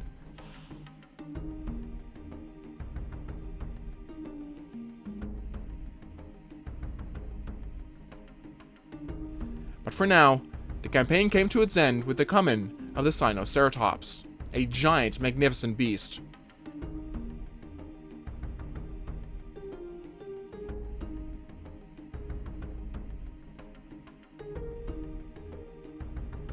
The Sinoceratops was incredible to behold, its crown majestic and curved, with horns that followed the shape of its curving bone structure. Beautiful patterns along the crown and a large horn on its nose make it in some ways resemble a modern rhino all the more closer.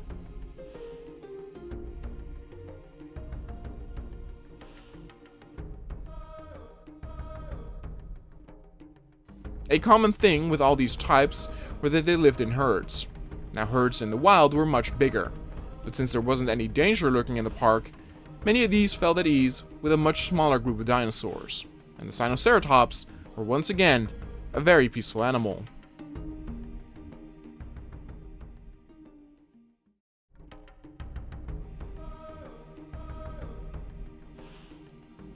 With the Sinoceratops being added, the park came to its conclusion for its latest campaign, in which it added 3 new herbivores of the trike family.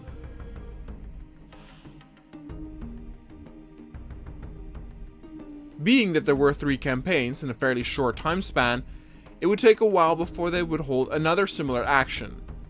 Nevertheless, behind the scenes, scientists and money holders were already arguing and discussing on what the next big thing for the park should be. But for the moment, everything was set up to get these Sinoceratops to their new home.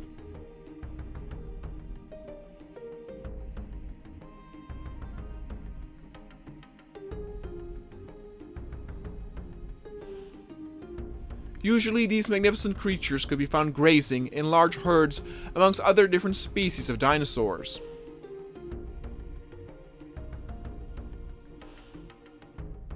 Compared to other similarly built dinosaurs, the Sinoceratops was incredibly sturdy and massive, making it more of a battering ram with its one giant frontal horn. The spikes on its crown were bent in an angle where it did not offer any offensive capabilities, but did provide with some form of defensive mechanism in that any predator that would clench their jaw down on it would be in the world of hurt.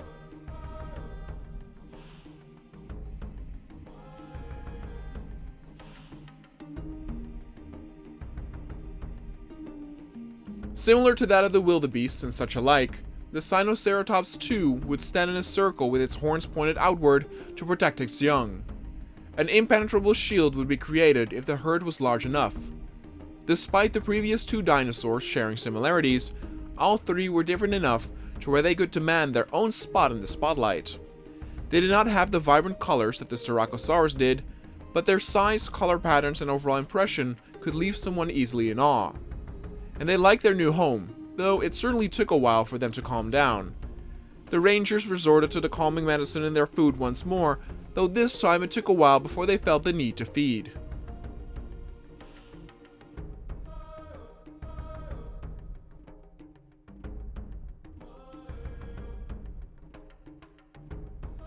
And thus the campaign officially came to its end, and the guests were intrigued by the park's next appearance.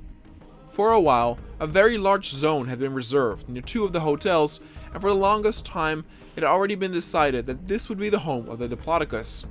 But the paperwork and preparation of these behemoths took so long that it wasn't until now that they finally could be brought into the park.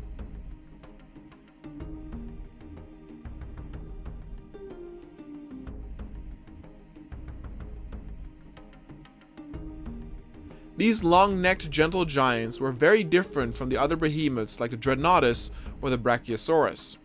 All those dinosaurs had a very vertical build, but the Diplodocus was all about horizontal alignment. That is why they needed such a large pen to be in, because of the sheer size and space they would take up.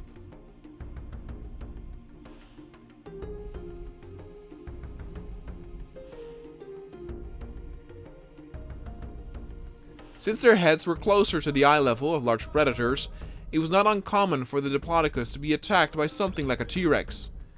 Its slow movement had its long neck wide open for an attack, and their main defense mechanism was their whip-like tail.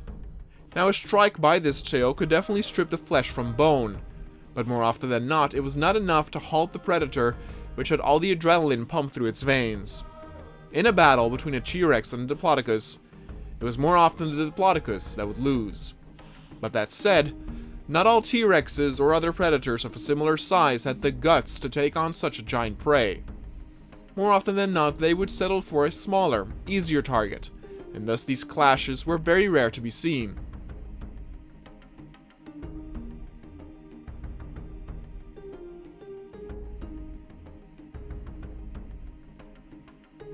Us humans, however, were a lot more fragile, and getting stomped by a Diplodocus was far more likely, as some of the rangers witnessed during the sedation procedure.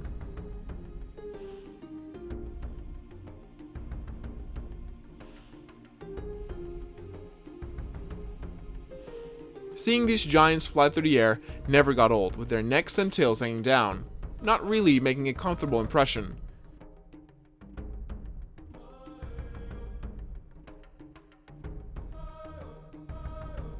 But as always, the movement to their pen went swell too, and the calm nature of these dinosaurs made it to where no one panicked because of the movement.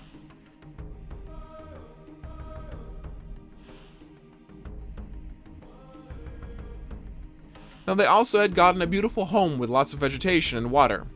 There was always enough space to move around in and perform actions like drinking. The drinking itself was a whole ordeal in and of itself, because the Diplodocus needed to position its feet and then descend its neck in order to drink. Yeah, it wasn't easy to be a Diplodocus, but what magnificent creatures they were.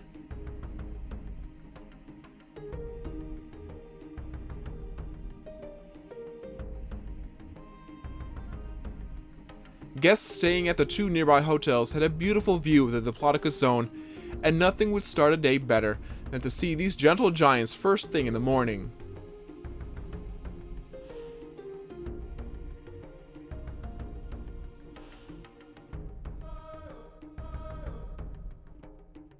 And so it was time for the next attraction, and for the past few months in the park had seen its share of only herbivores being added, so it was time for another carnivore. However, this time, it wouldn't just be any carnivore. With the experimental procedures of having dinosaurs that had their looks inspired from movies like Disney's Dinosaur or King Kong, it was only a logical step before scientists would try and replicate beasts from other properties as well. One of them was Godzilla, the king of the monsters. The park's audience was asked if they wanted to see Godzilla in the park or not, and there was an overwhelming number of those who indeed wanted to see it. And thus Godzilla made its entry into the park.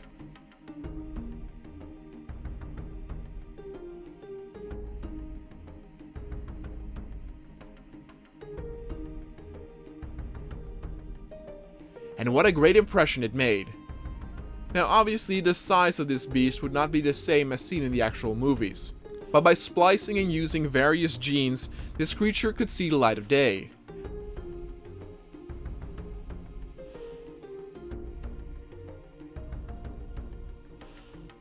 In a way, it resembled the younger versions from Godzilla more than the actual mother from the 1998 movie, and therefore it was also a logical choice to not stick to one, but multiple. Its crests on its back were magnificent, the overall look was just real menacing and very lifelike to that of the movie.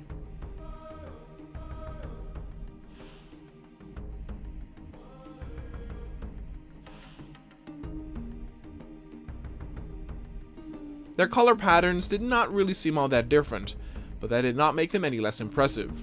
It was huge news that these creatures would make their appearance, and some were worried and afraid if these animals would break down the park like they do with the cities all the time in the movies. But the scientists made sure to raise the behavior prohibitors in that these carnivores would actually be amongst the most docile in the park.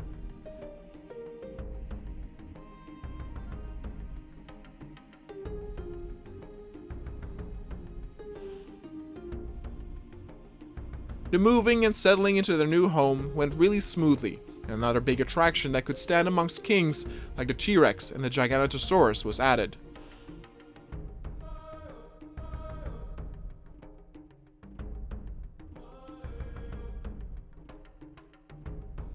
Many of the money holders did not think it possible and thought that most of the predators remaining were more of a B ranking, and thus for the weeks after, the Godzillas enjoyed their time in the spotlight as people from all over the globe came and flew in to get but a glimpse of these tanks.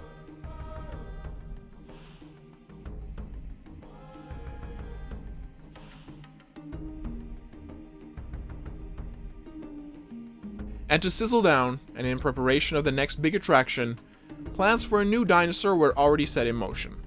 For the moment, the researchers did not have any specific dinosaur in mind to take the spotlight away from Godzilla, but that would come in due time.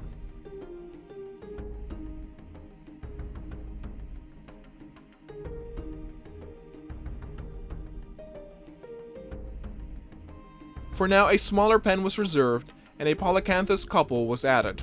Sure, these two were so small and docile that they would fall a bit short compared to something majestic as Godzilla, but they had their own fair share of fans, and it kept the dinosaur train running.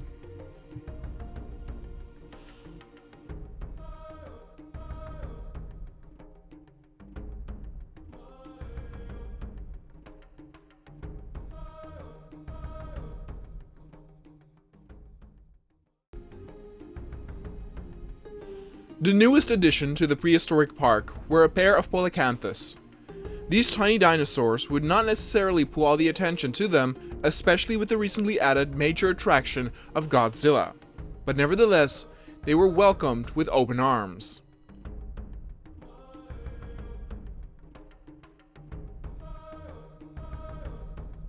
Similar dinosaurs to the Trike family or the Stegosaurus family had already been introduced, but it was a first that a variety of the Ankylosaurus was also added.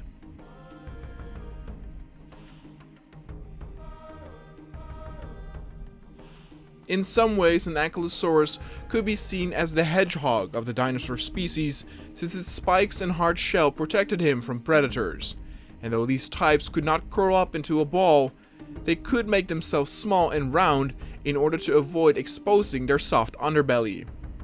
Now, since the Polycanthus did not have any defensive mechanism with its tail, this particular dinosaur could be even more considered as a hedgehog type that rather than fight, would run or curl up at the first sign of danger.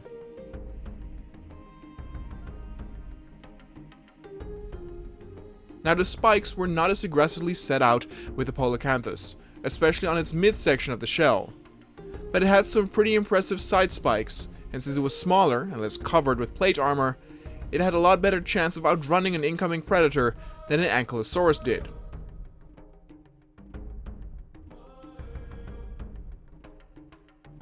The pair of Polycanthus were true beauties. They differed quite in terms of color scheme, with one, the female, having a more yellowish hue, giving her a very gentile and docile look. They were transported over to a very small pen, but these dinosaurs did not need that much living space, since they preferred to stick around a small self-proclaimed territorial home.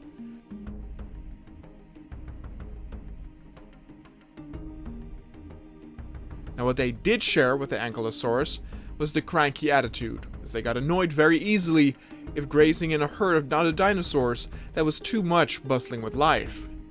If they were indeed part of a larger herd, these Polycanthus could often be found more at the outskirts of the herd, where it was a bit more quiet. Because of that crankiness, it definitely took some time for them to get over the whole stressful moving process and being sedated. But luckily, it did not last for a very long time, and before you know it, the visitors could enjoy the newest attraction like all the others.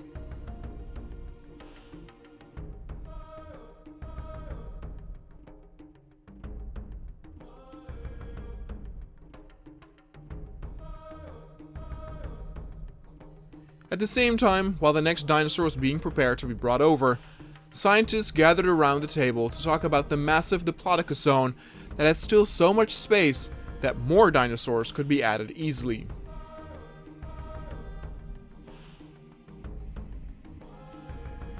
But they were not sure yet which dinosaur would be a good fit. A smaller carnivore type could even be added, since the Diplodocus were so massive that they were not in any danger whatsoever.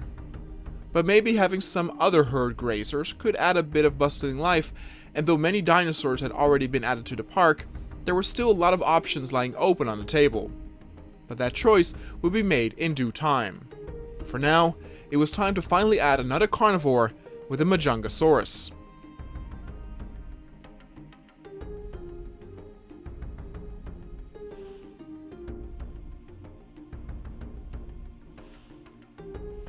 Since so many dinosaurs had already been added, it got a little complicated with the scientists on which dinosaurs were already added and which ones were still absent in the park. Space was running out of the island, so some definite choices needed to be made on which dinosaurs would make the cut.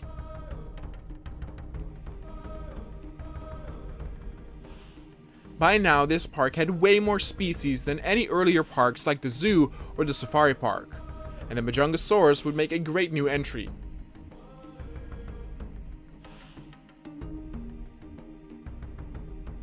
The Majungasaurus actually had seen the light of day for the first time in this zoo, as it was not added previously in the safari park. This magnificent creature made quite the impression with its spike on its neck and shoulders, and its unique proportions like its massive head with jaws that could easily dent a car.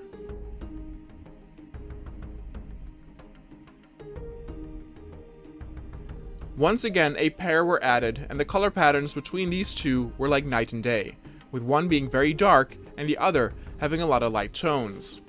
They were a very cute and beautiful couple, and the people were excited to see a new carnivore in the park, which was a more traditional bred dinosaur.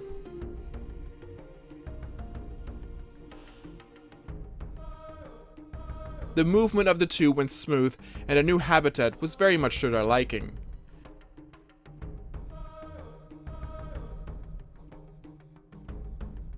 They roamed around a bit, drank some water, ate some meat, and checked out the perimeter around them. They did not feel threatened or caged in at all.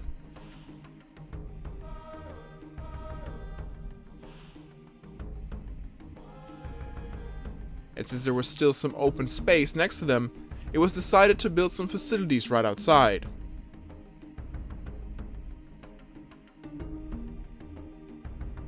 Now they were very aware of all the commotion and the tasty snacks walking and working right outside their zone. But the meat provided by the rangers was always enough to where they were not salivating about the idea of crunching up those tasty humans.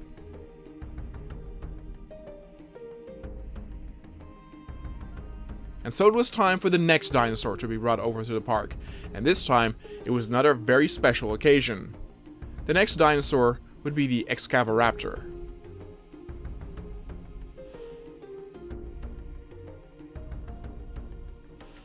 Now the unique thing about this dinosaur was that despite it being a fictional creation, it was not entirely based on something out of thin air. Back in the day, a script for Jurassic Park 4 was floating around, and in this script a mention was made of the Excavaraptor.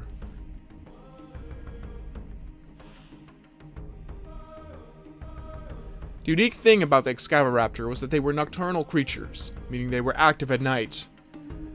Though they have some similarities in looks with the Velociraptors, their manner of hunting was very different. The first thing that comes to mind when seeing these animals are their giant claws, that look more like they are for gorging or digging. And that last thing is exactly what they did, at least according to the script. They would dig tunnels and burrows where they would sleep during the day, and during the night they would grab anything that came close to their burrow and drag it inside to kill and eat it. It was quite frightening and comparable to burrowing spiders.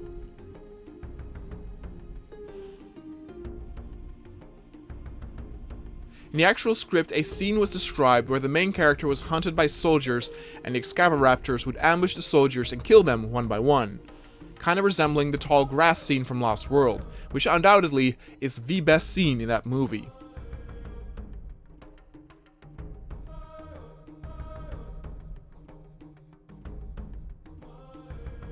And so despite these Excavaraptors being brought to life according to what it stated in the script, some alterations were still made.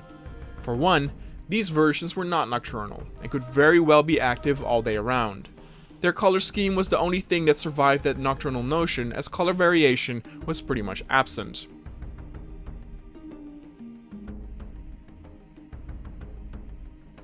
They would also not burrow underground, but would adhere to a more pack-style hierarchy comparable to that of the Velociraptor.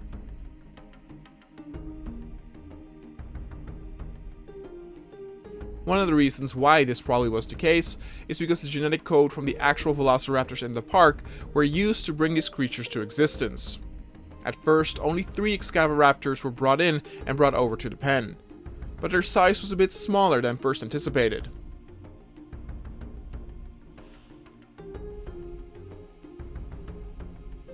Therefore, green light was given to add another half dozen to make sure that the area was bustling with life and that the visitors always had a good view of these unique new creatures.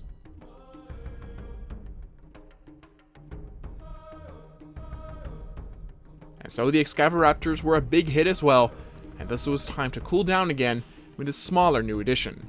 And thus, the dorky but very cute Huayangasaurus was added to the park.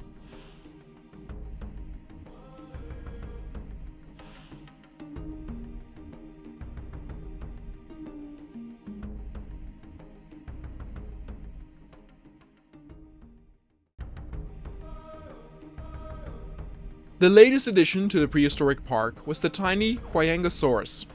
They arrived right after the big attraction of the Excavaraptors, and thus their welcome did go a bit unnoticed by the mainstream audience, but luckily for this cute dinosaur, it did have its fair share of fans.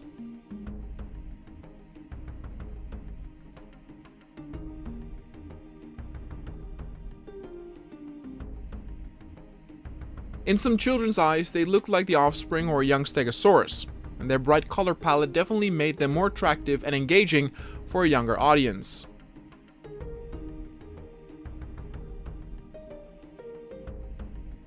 By now, the park was running out of space in terms of how many more zones could be built.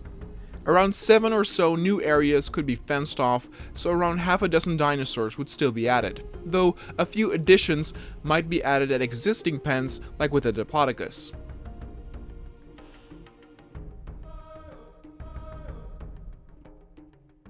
The Huayangasaurus got their own living area though, especially since they were a bit skittish and required a sealed off spot where they felt completely at ease.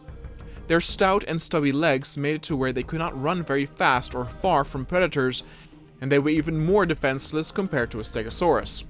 Sure, they had more spikes instead of the crests along their backs, but missed the capability of hitting incoming danger with its tail swipe. The tail swipe with the spikes of a Stegosaurus were inaccurate, but very lethal if they got a direct hit. The Huayangasaurus did not have this opportunity, and so they were definitely seen as the scaredy cat amongst a family of similar built creatures.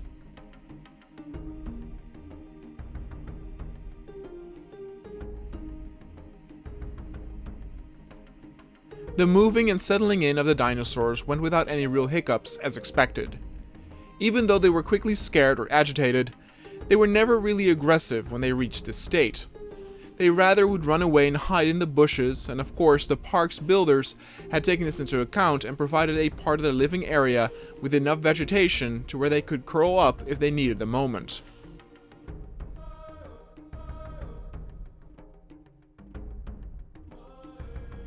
Their position next to larger predators was questioned at first, but with the behavioral inhibitors, it became even clear for these tiny herbivores that they had nothing to fear. And so they were accustomed quickly to their new life and really seemed to like it. They were at ease, and thus the board members could already look ahead to what the next project would be.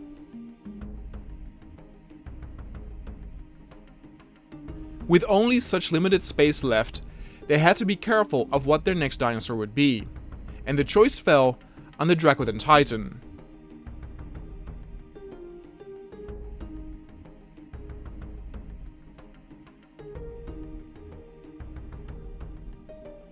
This particular creature was a true marvel to behold.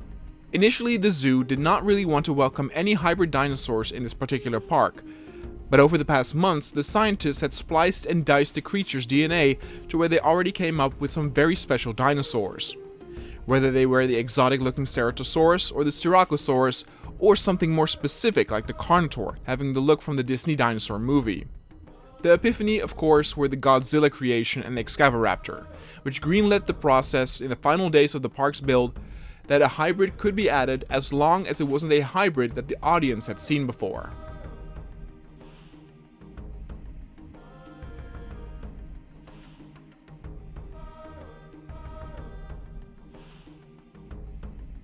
This beautiful and menacing-looking dinosaur was made up from a baryonyx genome and a polacanthus, which explained the hardened-looking skin that almost resembled the shell on the back of a polacanthus. Its long and narrow beak and snout was thanks to the baryonyx DNA, and what stood out, of course, were its giant teeth that stuck out from the underside of its jaw. This particular trait made it look very ferocious and always angry, but in reality it wasn't as dangerous or aggressive as something like a T-Rex or Spinosaurus.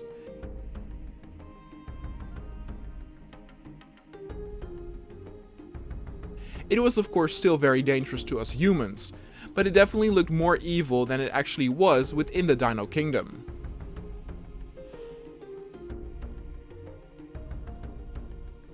For this new creature, 3 were being developed and brought over. With the behavioral inhibitors, it became more common to have more than 2, even though these plants were initially made to keep the larger carnivores as couples.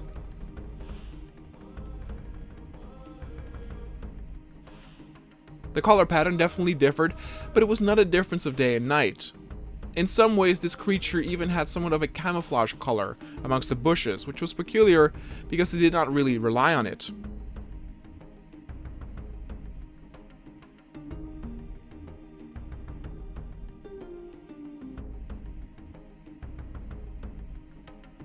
Though it could live off of fish, it also had a taste for meat, and was therefore easy to feed and less picky than something like a baryonyx. They were true beauties, and the bringing of a new hybrid was celebrated throughout the media everywhere.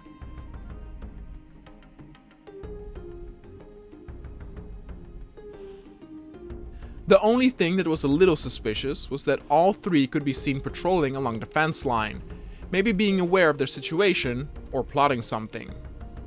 The scientists would keep an extra eye on them to see if the prohibitors properly worked. With the next dinosaur that would be added, the scientists resorted to another new species that had not seen the light of day during the days of the first zoo nor the safari park. The Proceratosaurus had been in the spotlight amongst the scientists for a long time, but would now for the very first time be presented to the public.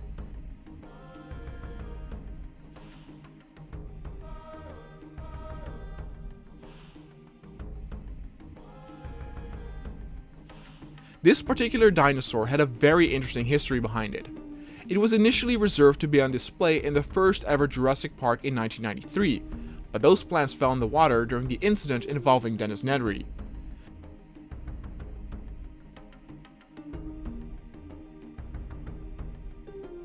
The first discoveries of this dinosaur were just a single skull fragment, and for the longest time it was thought that this dinosaur was related to the Ceratosaurus, which is where it got its name from.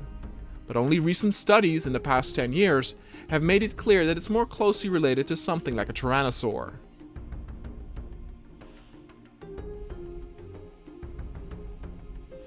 With this particular small creature, the one thing that of course stands out is the crest along its nose. It's not grand enough to be used in mating ceremonies of attracting a potential mate, and temperature regulation is also not the purpose, so it's still a bit of a mystery on what it's exactly there for. Some believed it was a divergence from the nose horn of the Ceratosaurus, when the earlier hypothesis was still believed of its relativity.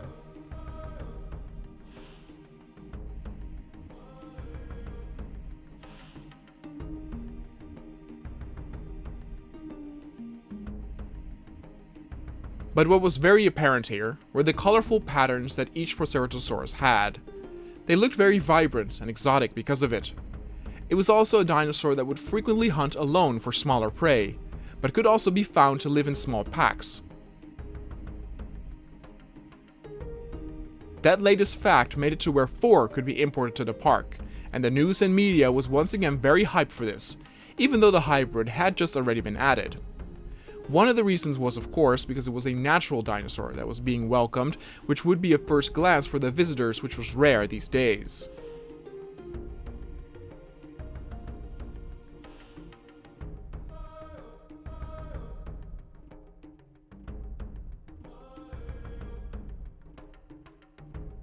They ran along their pen and living area frequently, and needed a lot of open space with a little bit of shade to hide and sleep in. The way they ran around made them almost resemble something like a Gallimimus, and that resulted in a few researchers already preparing the next project in dinosaur.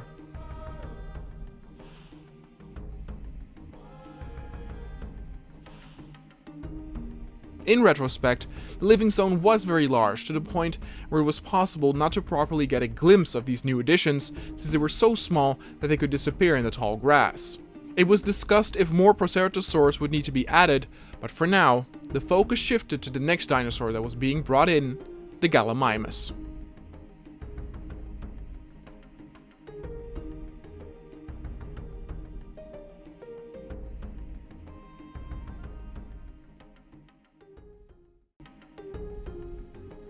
With the Gallimimus being the latest introduction to the prehistoric zoo, the number of dinosaurs that will be able to get their time in the spotlight was coming to an end. Probably less than 10 could be brought over, and with the recent flux of scientists going absolutely crazy on splicing and dicing dinosaur DNA, there were more dinosaurs to choose from than ever before. But that was all in due time, and for now, the Gallimimus, a classic dinosaur at that, would get all the attention.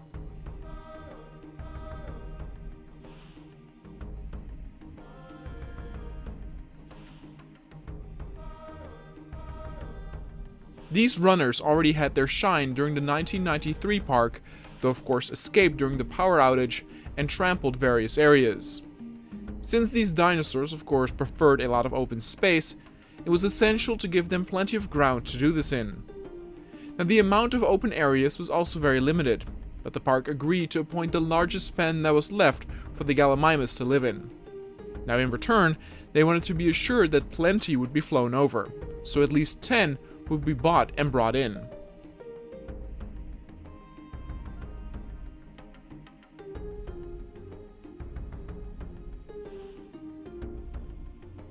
Though the Gallimimus and their similar brethren had been represented in both the earlier zoo and also the safari park, the audience was all too familiar with them.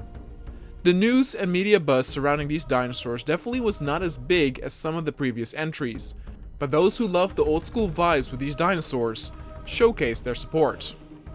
It was also because everyone knew only a handful of dinosaurs would be added that they took up bets and contests on what people thought would be the next dinosaurs that would be added.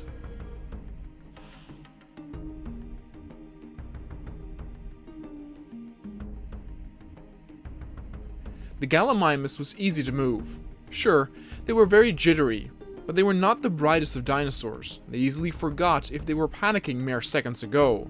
Almost like a goldfish, their brain reset every so often, and that made it to where they returned to a relaxed state pretty quickly once they settled into their new zone.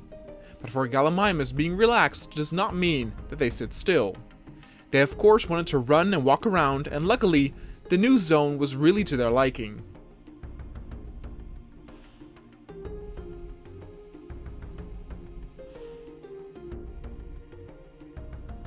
And thus, it was time for the next dinosaur to be added, and the park wanted to be assured it would be another custom and never before seen dinosaur to any of the parks. Some preferred a carnivore, but there were others who believed they should leave that as one of the actual final dinosaurs, and thus in the end, the decision fell to add a Diabloceratops.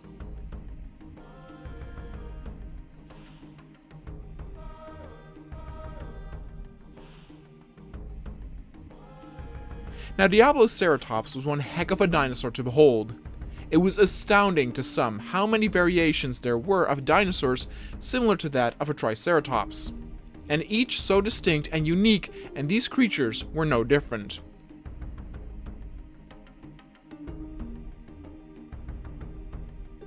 Now the name might scare some people off that were a bit sensitive since it had the word Diablo in it, but it was with specific reason, as these dinosaurs had these two unique curled horns above their eyes and on the top of their crest. It gave them a bit more of a menacing or grumpy look than some of the other dinosaurs in the same family, but just like most of them, they were sweet at heart.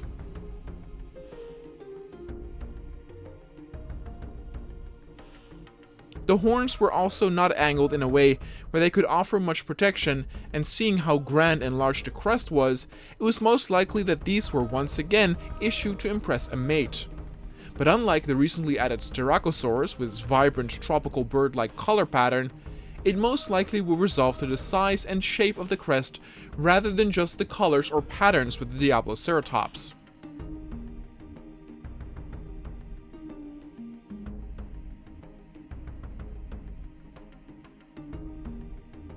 The interesting part was, however, that some of the colors to be seen were pretty rare amongst other dinosaur species, like a blue tint or even red. But they were not bright enough to where they would not blend in as they moved through a dense jungle. They were a bit smaller, and therefore would not be able to outrun most predators. They would resort to the earlier mentioned tactic of grouping up and having their faces pointed outward with their horns on display. Again, the horns themselves would not act as a great defense mechanism, but the predator in question might of course not notice. They could be intimidated if the group was big enough and decide to look elsewhere for some easier prey.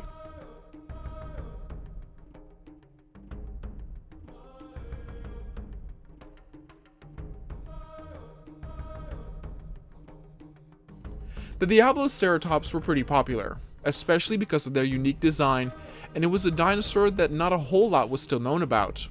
Only 2 findings had been done of this dinosaur, and both were displayed at the same museum, and now seeing these dinosaurs walk and graze around finally gave the scientists the opportunity to solve more of the mystery behind this dinosaur.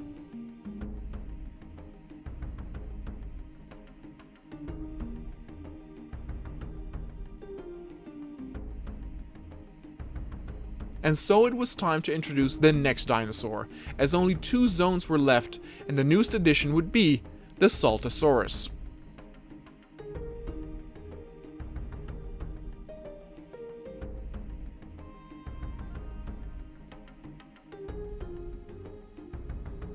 This dinosaur was once again a marvel to behold, but also a bit dorky. They were one of the smaller sauropods out there, with necks and overall length that wasn't too long. In truth, there had been great white sharks found that were longer than the average length of the Saltosaurus.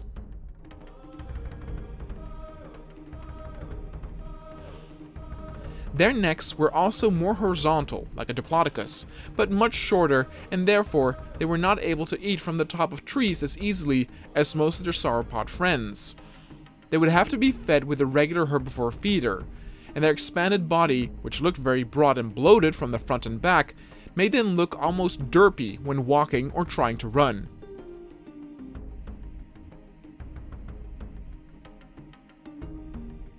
Much like the other similar dinosaurs, they were not able to fully run. It looked more like hobbling or a cute and funny waddle. Being as that they were much smaller and their builds again very horizontal, made them an especially easy target for carnivores. Their neck and head were right at the correct biting height, and their slow speed made it to where incoming hunters did not have to spend a lot of energy in the chase.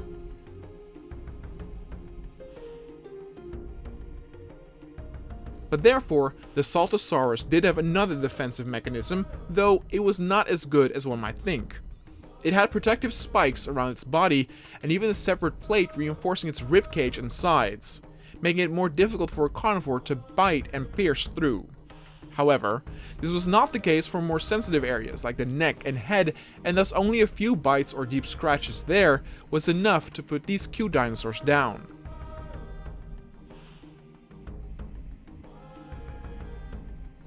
What was very noticeable with these dinos was their unique and varied color scheme. 4 were flown over in total, and half of them were darker colored with a lot of green tints and shades, and the other 2 were brighter, almost a gray-white, but the big difference was that their heads almost resembled a bluish purple. It was the case that the lighter variants were both female and the darker ones were male, therefore having similar color schemes, like some ducks we know and see today, where there is a stark contrast between the 2 sexes of the same species in terms of color pattern. Everything went smoothly with the transporting of the dinosaurs over to their pen, and even these slow and sluggish critters were a big hit, purely by the fact that they were sauropods that were so small in comparison to the other ones in the park. And then, there was only one pen left, and thus we had come to one of the final dinosaurs that would be added. As mentioned before, they wanted to go out with a bang, and add a carnivore, and thus this honor fell on the Maposaurus.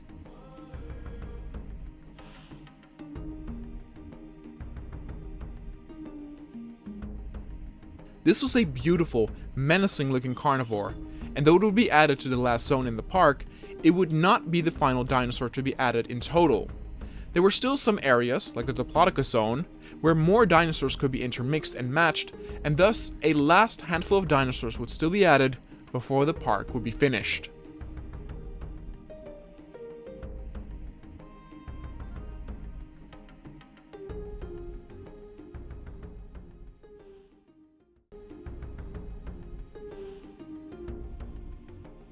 The prehistoric park was in its final days of production. It had been open to many visitors already, but was under a constant state of construction and adding in more creatures. The latest was the Mapusaurus. The dinosaur would have the final zone assigned to it, though there was one architect who realized there could be one more zone added if the holding pen was turned into a proper living area for a specific dinosaur. But that would be decided upon at the very end, and for now, this new carnivore was treated as royalty due to the fact that it was one of the last to be added, possibly the last carnivore to the park.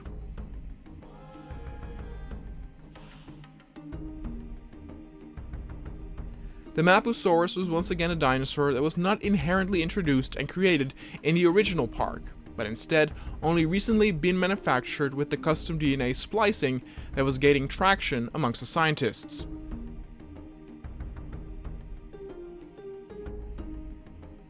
This dinosaur was a beautiful specimen, and iconic for the red spikes along its spine. Its skull was very narrow and pointy, making the overall impression with its slender physique that it could chase prey for a long time and depended on speed more than strength. It was, however, very large, even a bit comparable to that of a Giganotosaurus. Yet some of its features were not as exaggerated, therefore it made a calming, less imposing impression on people. Nevertheless, these two dinosaurs were a gigantic hit, and everyone was glad to welcome another carnivore couple to the establishment.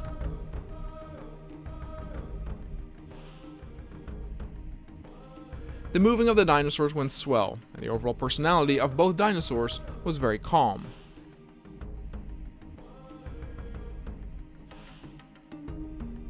They of course had a drastic change in aggression because of the inhibitors, but what still lingered was a very strict hierarchy when it came to feeding. The alpha would eat first, whereas the other would look on and wait until it was their turn. This behavior was more common with something like a Deinonychus or a raptor, but it was very special to see with this gigantic carnivore like a Mapusaurus.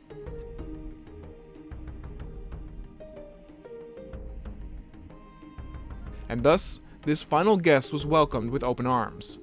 But it would not be the last dinosaur to be added in the park in total. There would still be a few pens where dinosaurs would be added, like the Diplodocus zone. This area was very large, and could easily house another species of herbivore or even a carnivore if they weren't too big to prove any danger. And thus, the new addition to this zone would be the Dinochirus.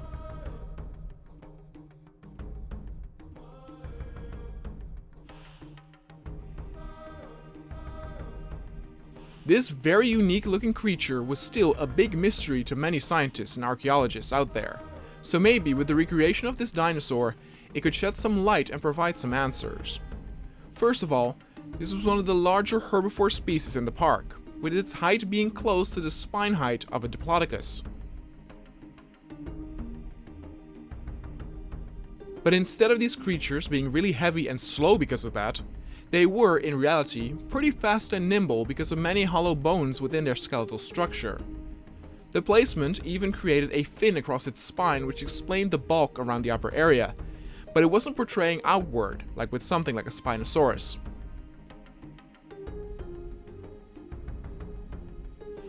In terms of comparison, it shares some similarities to a Hadrosaur, but compared to some of those similar species, these Dinochirus were so much bigger.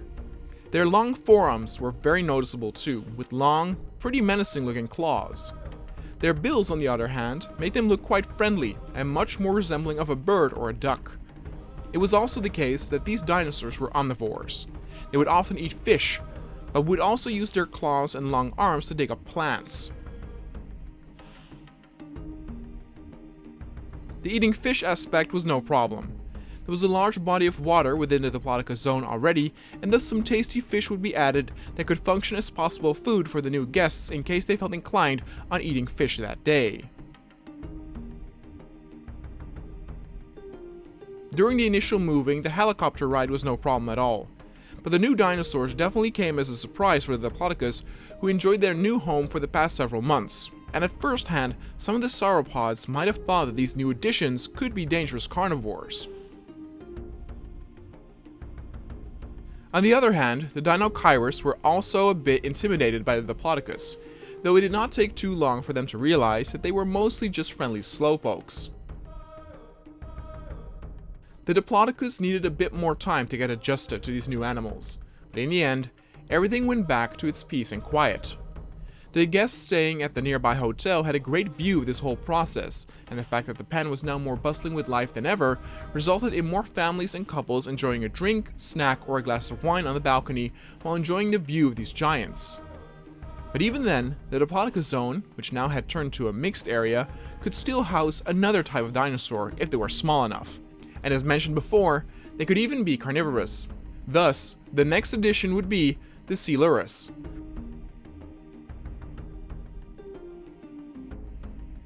This critter was really tiny, yet very pretty with its bright color pattern and feisty attitude. A lot was unknown about this dinosaur as well, including the found skeletons were often incomplete or later put into a different category of species. Because the information was so limited, DNA and samples were used from other creatures to complete the code, so this version of the Coelurus could alter a bit of how the dinosaur actually looked, and this alteration went further than the argument that dinosaurs had feathers or not. But the size of these dinosaurs was smaller than, let's say, a Deinonychus or a raptor, and were therefore perfect for adding to the mixed zone with the Diplodocus and Deinocheirus. The other dinosaurs were in no danger, and though these new living guests would be very quick and jittery, they would not be causing too much of a havoc where the other dinosaurs got stressed out. Besides, there would be plenty of meat to be provided to keep the overall mood very calm, and thus the three species would be able to live in harmony with ease.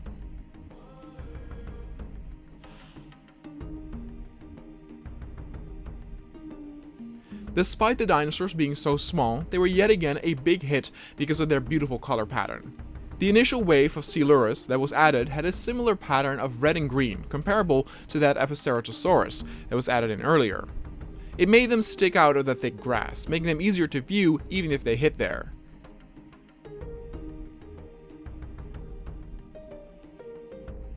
These creatures were indeed so small that their addition was barely noticed by the other giants already in the area. Maybe to them they were more like insects. Since the zone was so wide, a total of 15 would be added, and the later additions had a much more varied color scheme, with the most notable being the ones with a bright yellow head and a lightish gray colored body. They were a stark contrast to the ones with the reddish hue, but they looked very pretty and colorful when traveling close in a pack.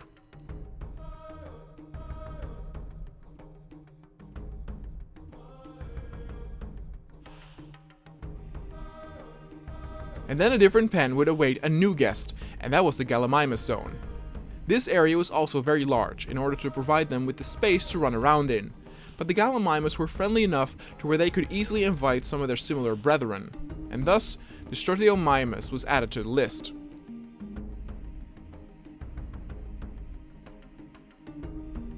In a way, things had gone full circle.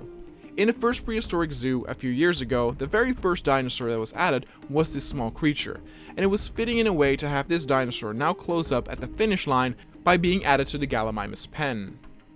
Their beautiful color variations and more kid-friendly look made them a big hit amongst the younger visitors, and since this symbolized the coming end and official full opening of the park, people were very excited to get a glimpse. Only a handful would be added to the area, and some scientists feared they might be bullied by the larger Gallimimus, but in a way, it was the opposite, in the sense that their small size meant that they had a very feisty attitude. They would often shove away the heads of the drinking or feeding Gallimimus to get some themselves. They were almost comparable to those nasty, small handbag-sized bark dogs that had an attitude like a maniac, despite being so small and able to be bitten in half by something like a German Shepherd. And with that, the final dinosaur had been moved to the zone in the area. The park was done and about to fully open officially, but as said before, the holding area could still be turned into a proper living area, so possibly one more zone would be created, after which of course a proper tour of the finished park was in place.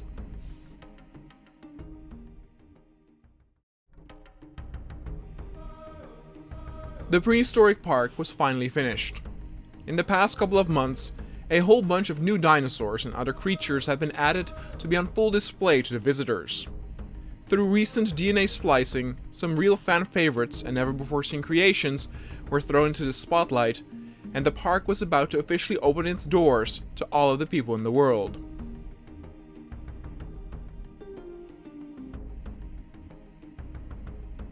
Up until this point, most visitors were able to attend, but they still had to go through a certain process to earn tickets, and from this time onward, they could just reserve their entry in advance. Obviously, the waiting times until you got a valid ticket were very long, and some people needed to book months in advance to secure a good spot.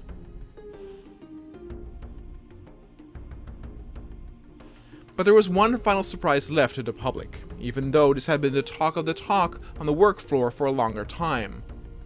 With the park now officially going to fully open and be considered finished, the initial holding cell would no longer be necessary. Therefore, the space that this required could be turned into a separate dinosaur zone, and thus, one more dinosaur could actually be added. And everyone agreed that this should obviously be the case. For then, the actual final dinosaur in the park would be the Tarbosaurus.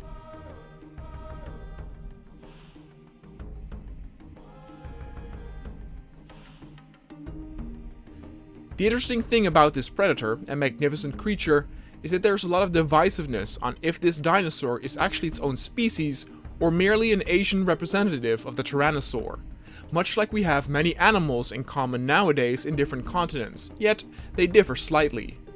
To make the Tarbosaurus a reality through DNA splicing, they used actual T-Rex DNA, so this creation would not wrap up this ever-ongoing discussion.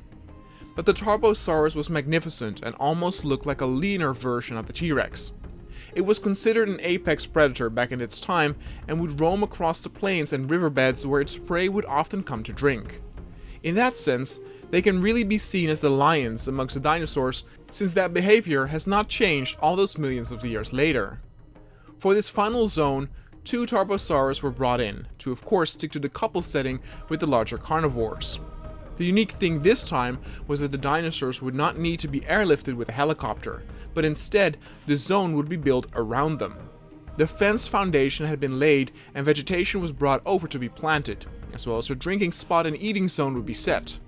Then, when everything was in place, the Tarbosaurus couple was free to roam in their new, larger home, and they loved it.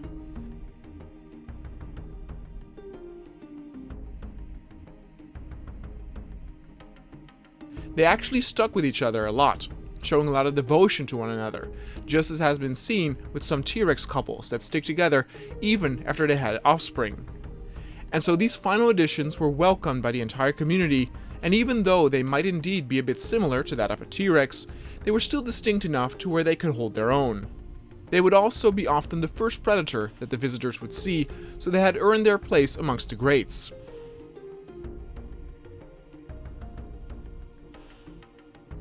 And then the park was truly finished, and it had sprawled its arms over the entire plain with dozens of different species, of which some were even non-dinosaurs. The initial launch for this park started with the gene splicing and mixing of the hybrids to create new dinosaurs never before seen, including the Yangtrontosaurus, the Concavenator, or the Diabloceratops. But of course the park started small with its creation of the Dimetrodon, which was the first step of many to come afterward. The Dimetrodon still received so much love by the visitors since that is where it began with the park. Some of the really old school dinosaurs and creatures like the Iguanodon pen that held an oviraptor for the first time was instantly loved as well. The next major step was obviously the addition of animals like the mammoths and the woolly rhinos, thereby furthering the horizon even more on the possibilities that could be done with a park like this. Scientists became ever so more bold with their experiments, which of course eventually led up to the addition of creatures that came straight out of the movies like Disney's Dinosaur or Peter Jackson's King Kong. The dinosaurs seen from Skull Island were a big hit, but some felt that the scientists went a bit too far with what they wanted to create a fantasy creature like Godzilla. Those who wanted to stick more to the facts broke barrier after barrier, as new breakthroughs in splicing technology led to more newly added dinosaurs than ever before, and at its current state, we were merely in its infant years. There were so many customly created new dinosaurs now on the potential market that they could not fit in a park with this architecture. Another wide sprawling reservation might be something to consider when having this many creatures in one spot. For now at least, this prehistoric zoo would flourish and enjoy its wondrous time as people from all over the world, both young and old, gather to enjoy their passion for dinosaurs, history, and Mother Nature itself. The sky's the limit with what would be next, but for now, this park's final chapter had been written.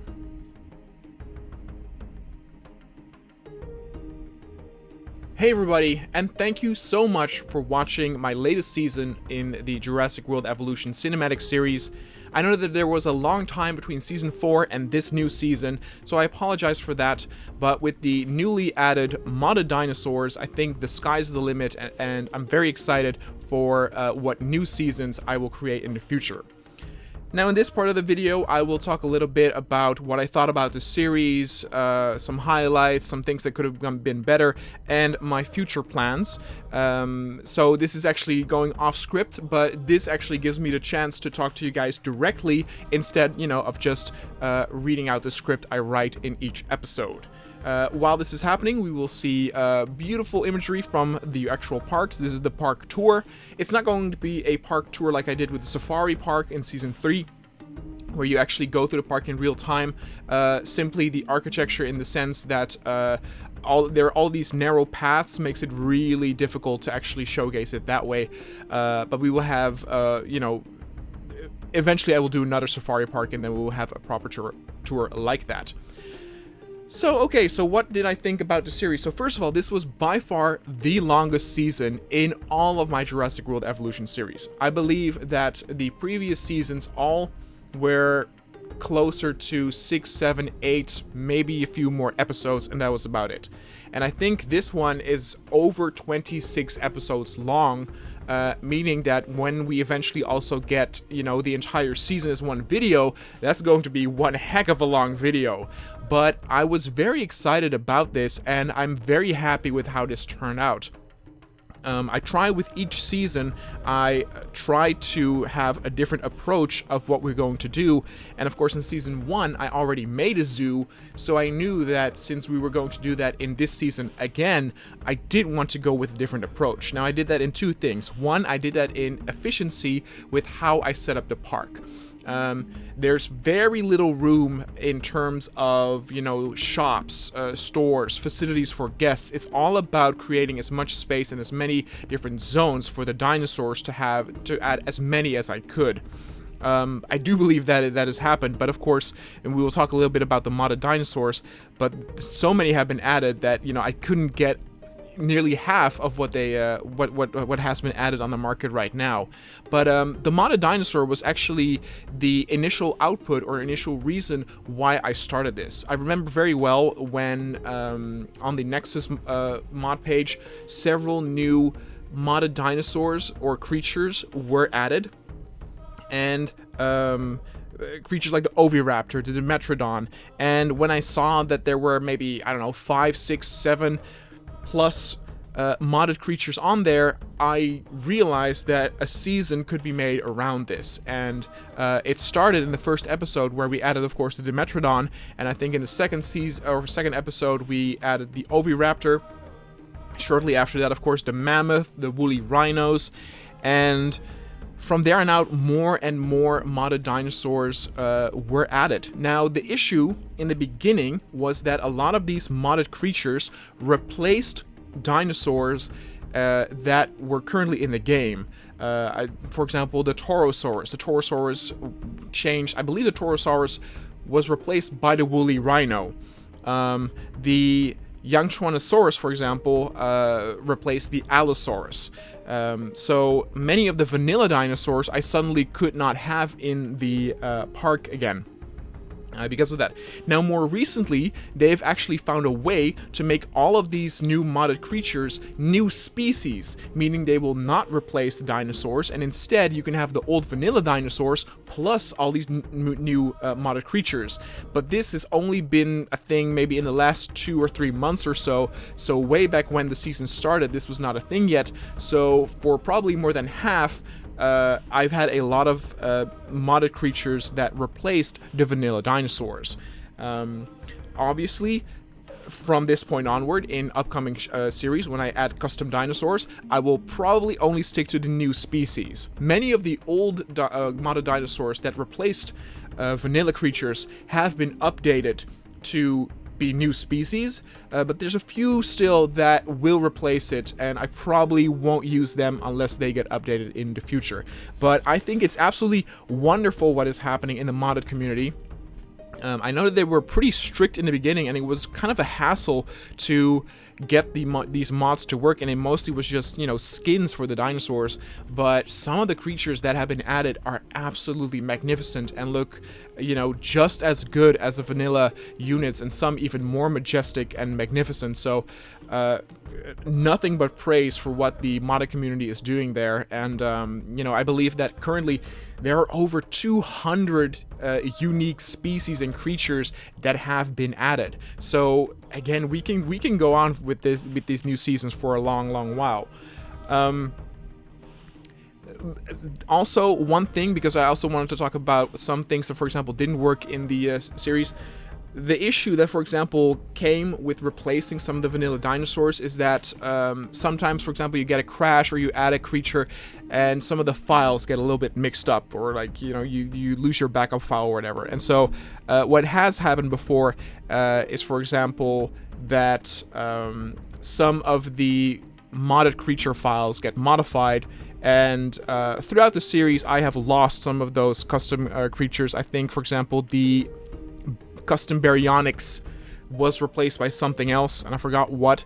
But basically, through editing, I kind of tried to showcase that this was not happening. But if you look closely, you can actually find a few shots where all of a sudden the vanilla types of dinosaurs are in these zones where I put a modded dinosaur in the beginning. But again, from this point onward, since I will only use new species, that should not happen again. And I was very happy with the response on the modded creatures. Again, I think it's absolutely awesome. It gives us an opportunity to both highlight what the community is doing and also adding way more creatures that, there's a sense of mystery. There's a sense of wanting to see what's new. Because by now, we've seen pretty much all the vanilla type of content out there, and it's not really being updated, so it's up to the community to carry this game onward. And like I said, some of the highlights are like adding creatures that are non-dinosaurs. Having mammals in the park was something that I never thought would be possible in this Jurassic World game. And not to mention that the creatures are actually very convincing. That's the other thing too, is that they were very convincing, which I absolutely loved. One might also be a little bit surprised. I've had multiple comments saying that they predicted that there would be another outbreak. This, of course, happened in Season 1. This happened in Season 2. And though this did not happen at large in Season 3, there were a few episodes where there was like a tiny breakout, or there was an incident involving some human deaths. And I did not add that this time. And it's just because people predicted it, I thought it was a little bit cliche, and I really wanted to hold the focus this time on just the park, what new creatures have been added, what's their backstory, what's happening, and I feel like that was very cool. And again, there will be more seasons, so I'm sure that in future seasons things will go wrong again, and people will get eaten for those who want to see that. In general, people were always very excited to see new creatures, even also the prehistoric mammals. And the only time where there was a little bit of controversy, or people did not really see eye to eye in the comments, was with the addition of Godzilla. The way that came to be was the multiple people had asked and recommended the Godzilla mod, so I knew about this. But I also knew that up until that point, even though we had added some fantasy creatures, like for example the V-Rex or like the dinosaurs from Skull Island, in a sense they were still portrayed as realistic-ish looking dinosaurs. And Godzilla, of course, was a step, in a different direction, where it was way more of a fantasy creature. And I knew that there would also be people that didn't like that. So that is why I did the voting poll back in the day on who wanted to see Godzilla in the park or not. Now, eventually, the people who did want to see Godzilla in the park had a vast majority. So even though I still got some comments saying like, they didn't really like that Godzilla got added, overall, people did actually really like it. And I personally thought that the look of the mod was actually very cool and very convincing. Some people kind of found it annoying that it was the Godzilla from the 1998 movie.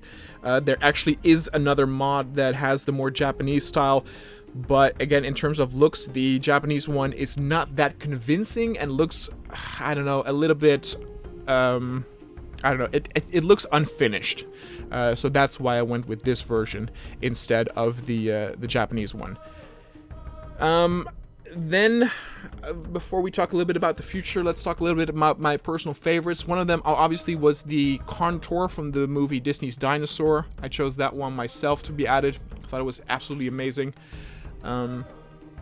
What I really liked, I loved some of the vanilla dinosaurs that got an upgrade that looked really, like, I don't know, exotic and tropical, like the Ceratosaurus, the Styracosaurus, all these, like, wild colors and huge horns, making them look like they belonged in the Amazon or something. It was really magnificent to see what the modded community, or modding community, could do with the vanilla dinosaurs. It was really, really cool to see that. As I said, having the mammals being added was absolutely awesome, and it gave me a great idea for an upcoming season. But overall, I'm just really, really happy with how this turned out. You know, as I said, this was the longest season yet, and I started to give more background information and more story behind each dinosaurs, or behind each creature that was added, because I also started to notice that each episode kind of became similar to where I talked about, like, the sedating process and the helicopter transport process and blah blah blah. And I thought it would be cool to add a little bit more, you know, a little bit more flair, a little bit more flavor to many of these dinosaurs. So I combined some facts with a little bit of fiction, and, you know, made some cool backstories there. So that was that.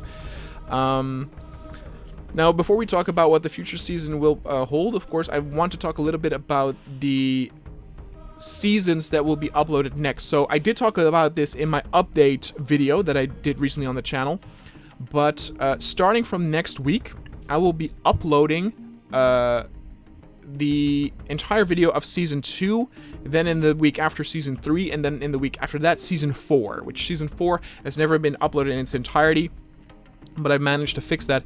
But one of the reasons why this is, and if you've recently watched Season 2 or Season 3, like the entire video, you will notice in the comments that people have been complaining about that there's no sound.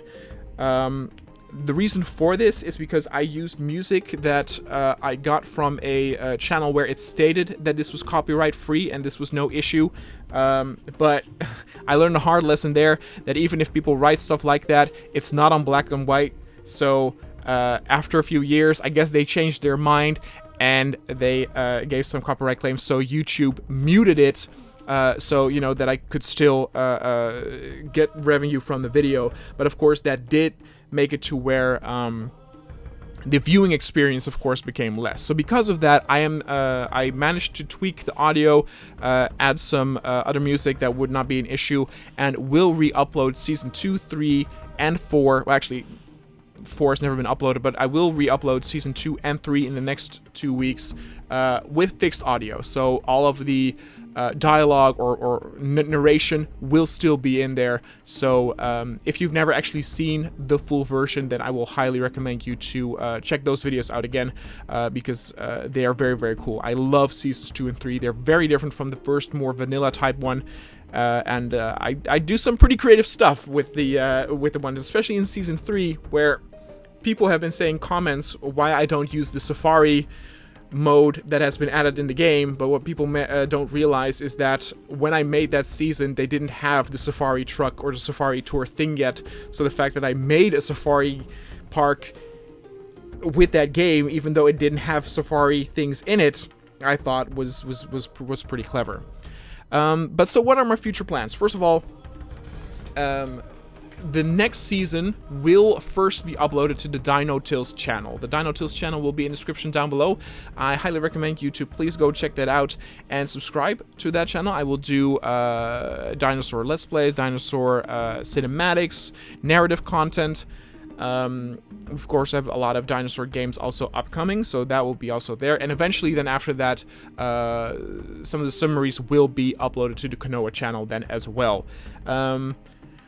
I have several ideas for what I want to do. For example, I do also want to make another safari park now with the proper safari tools that we got from from the game with the update.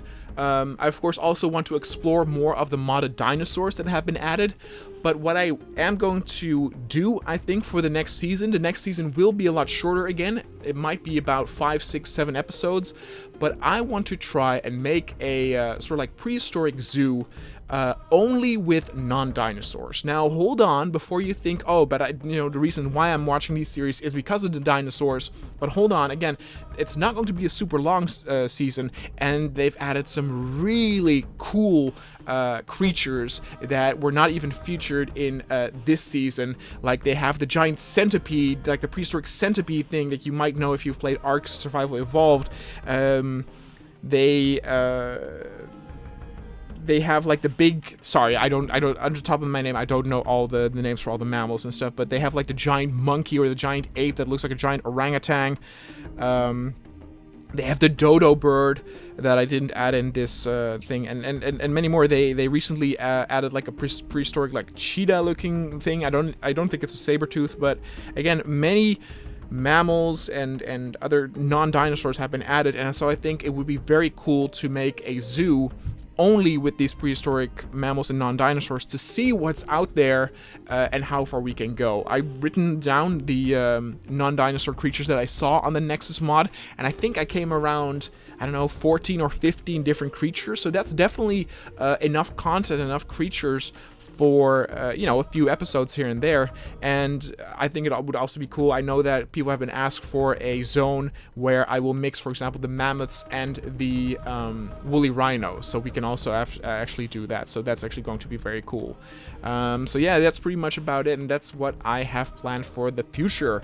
Thank you so much for listening to me rambling on about this, but again, this is the chance that I get to talk to you guys directly, to share my thoughts on this current season, on seasons that we will have in the future, and I hope that you guys will stick with me and will also join me on all these wacky new adventures that we will have in upcoming series with Jurassic World Evolution. Anyway guys, thanks so much for watching and all the support, and I will see you guys next time.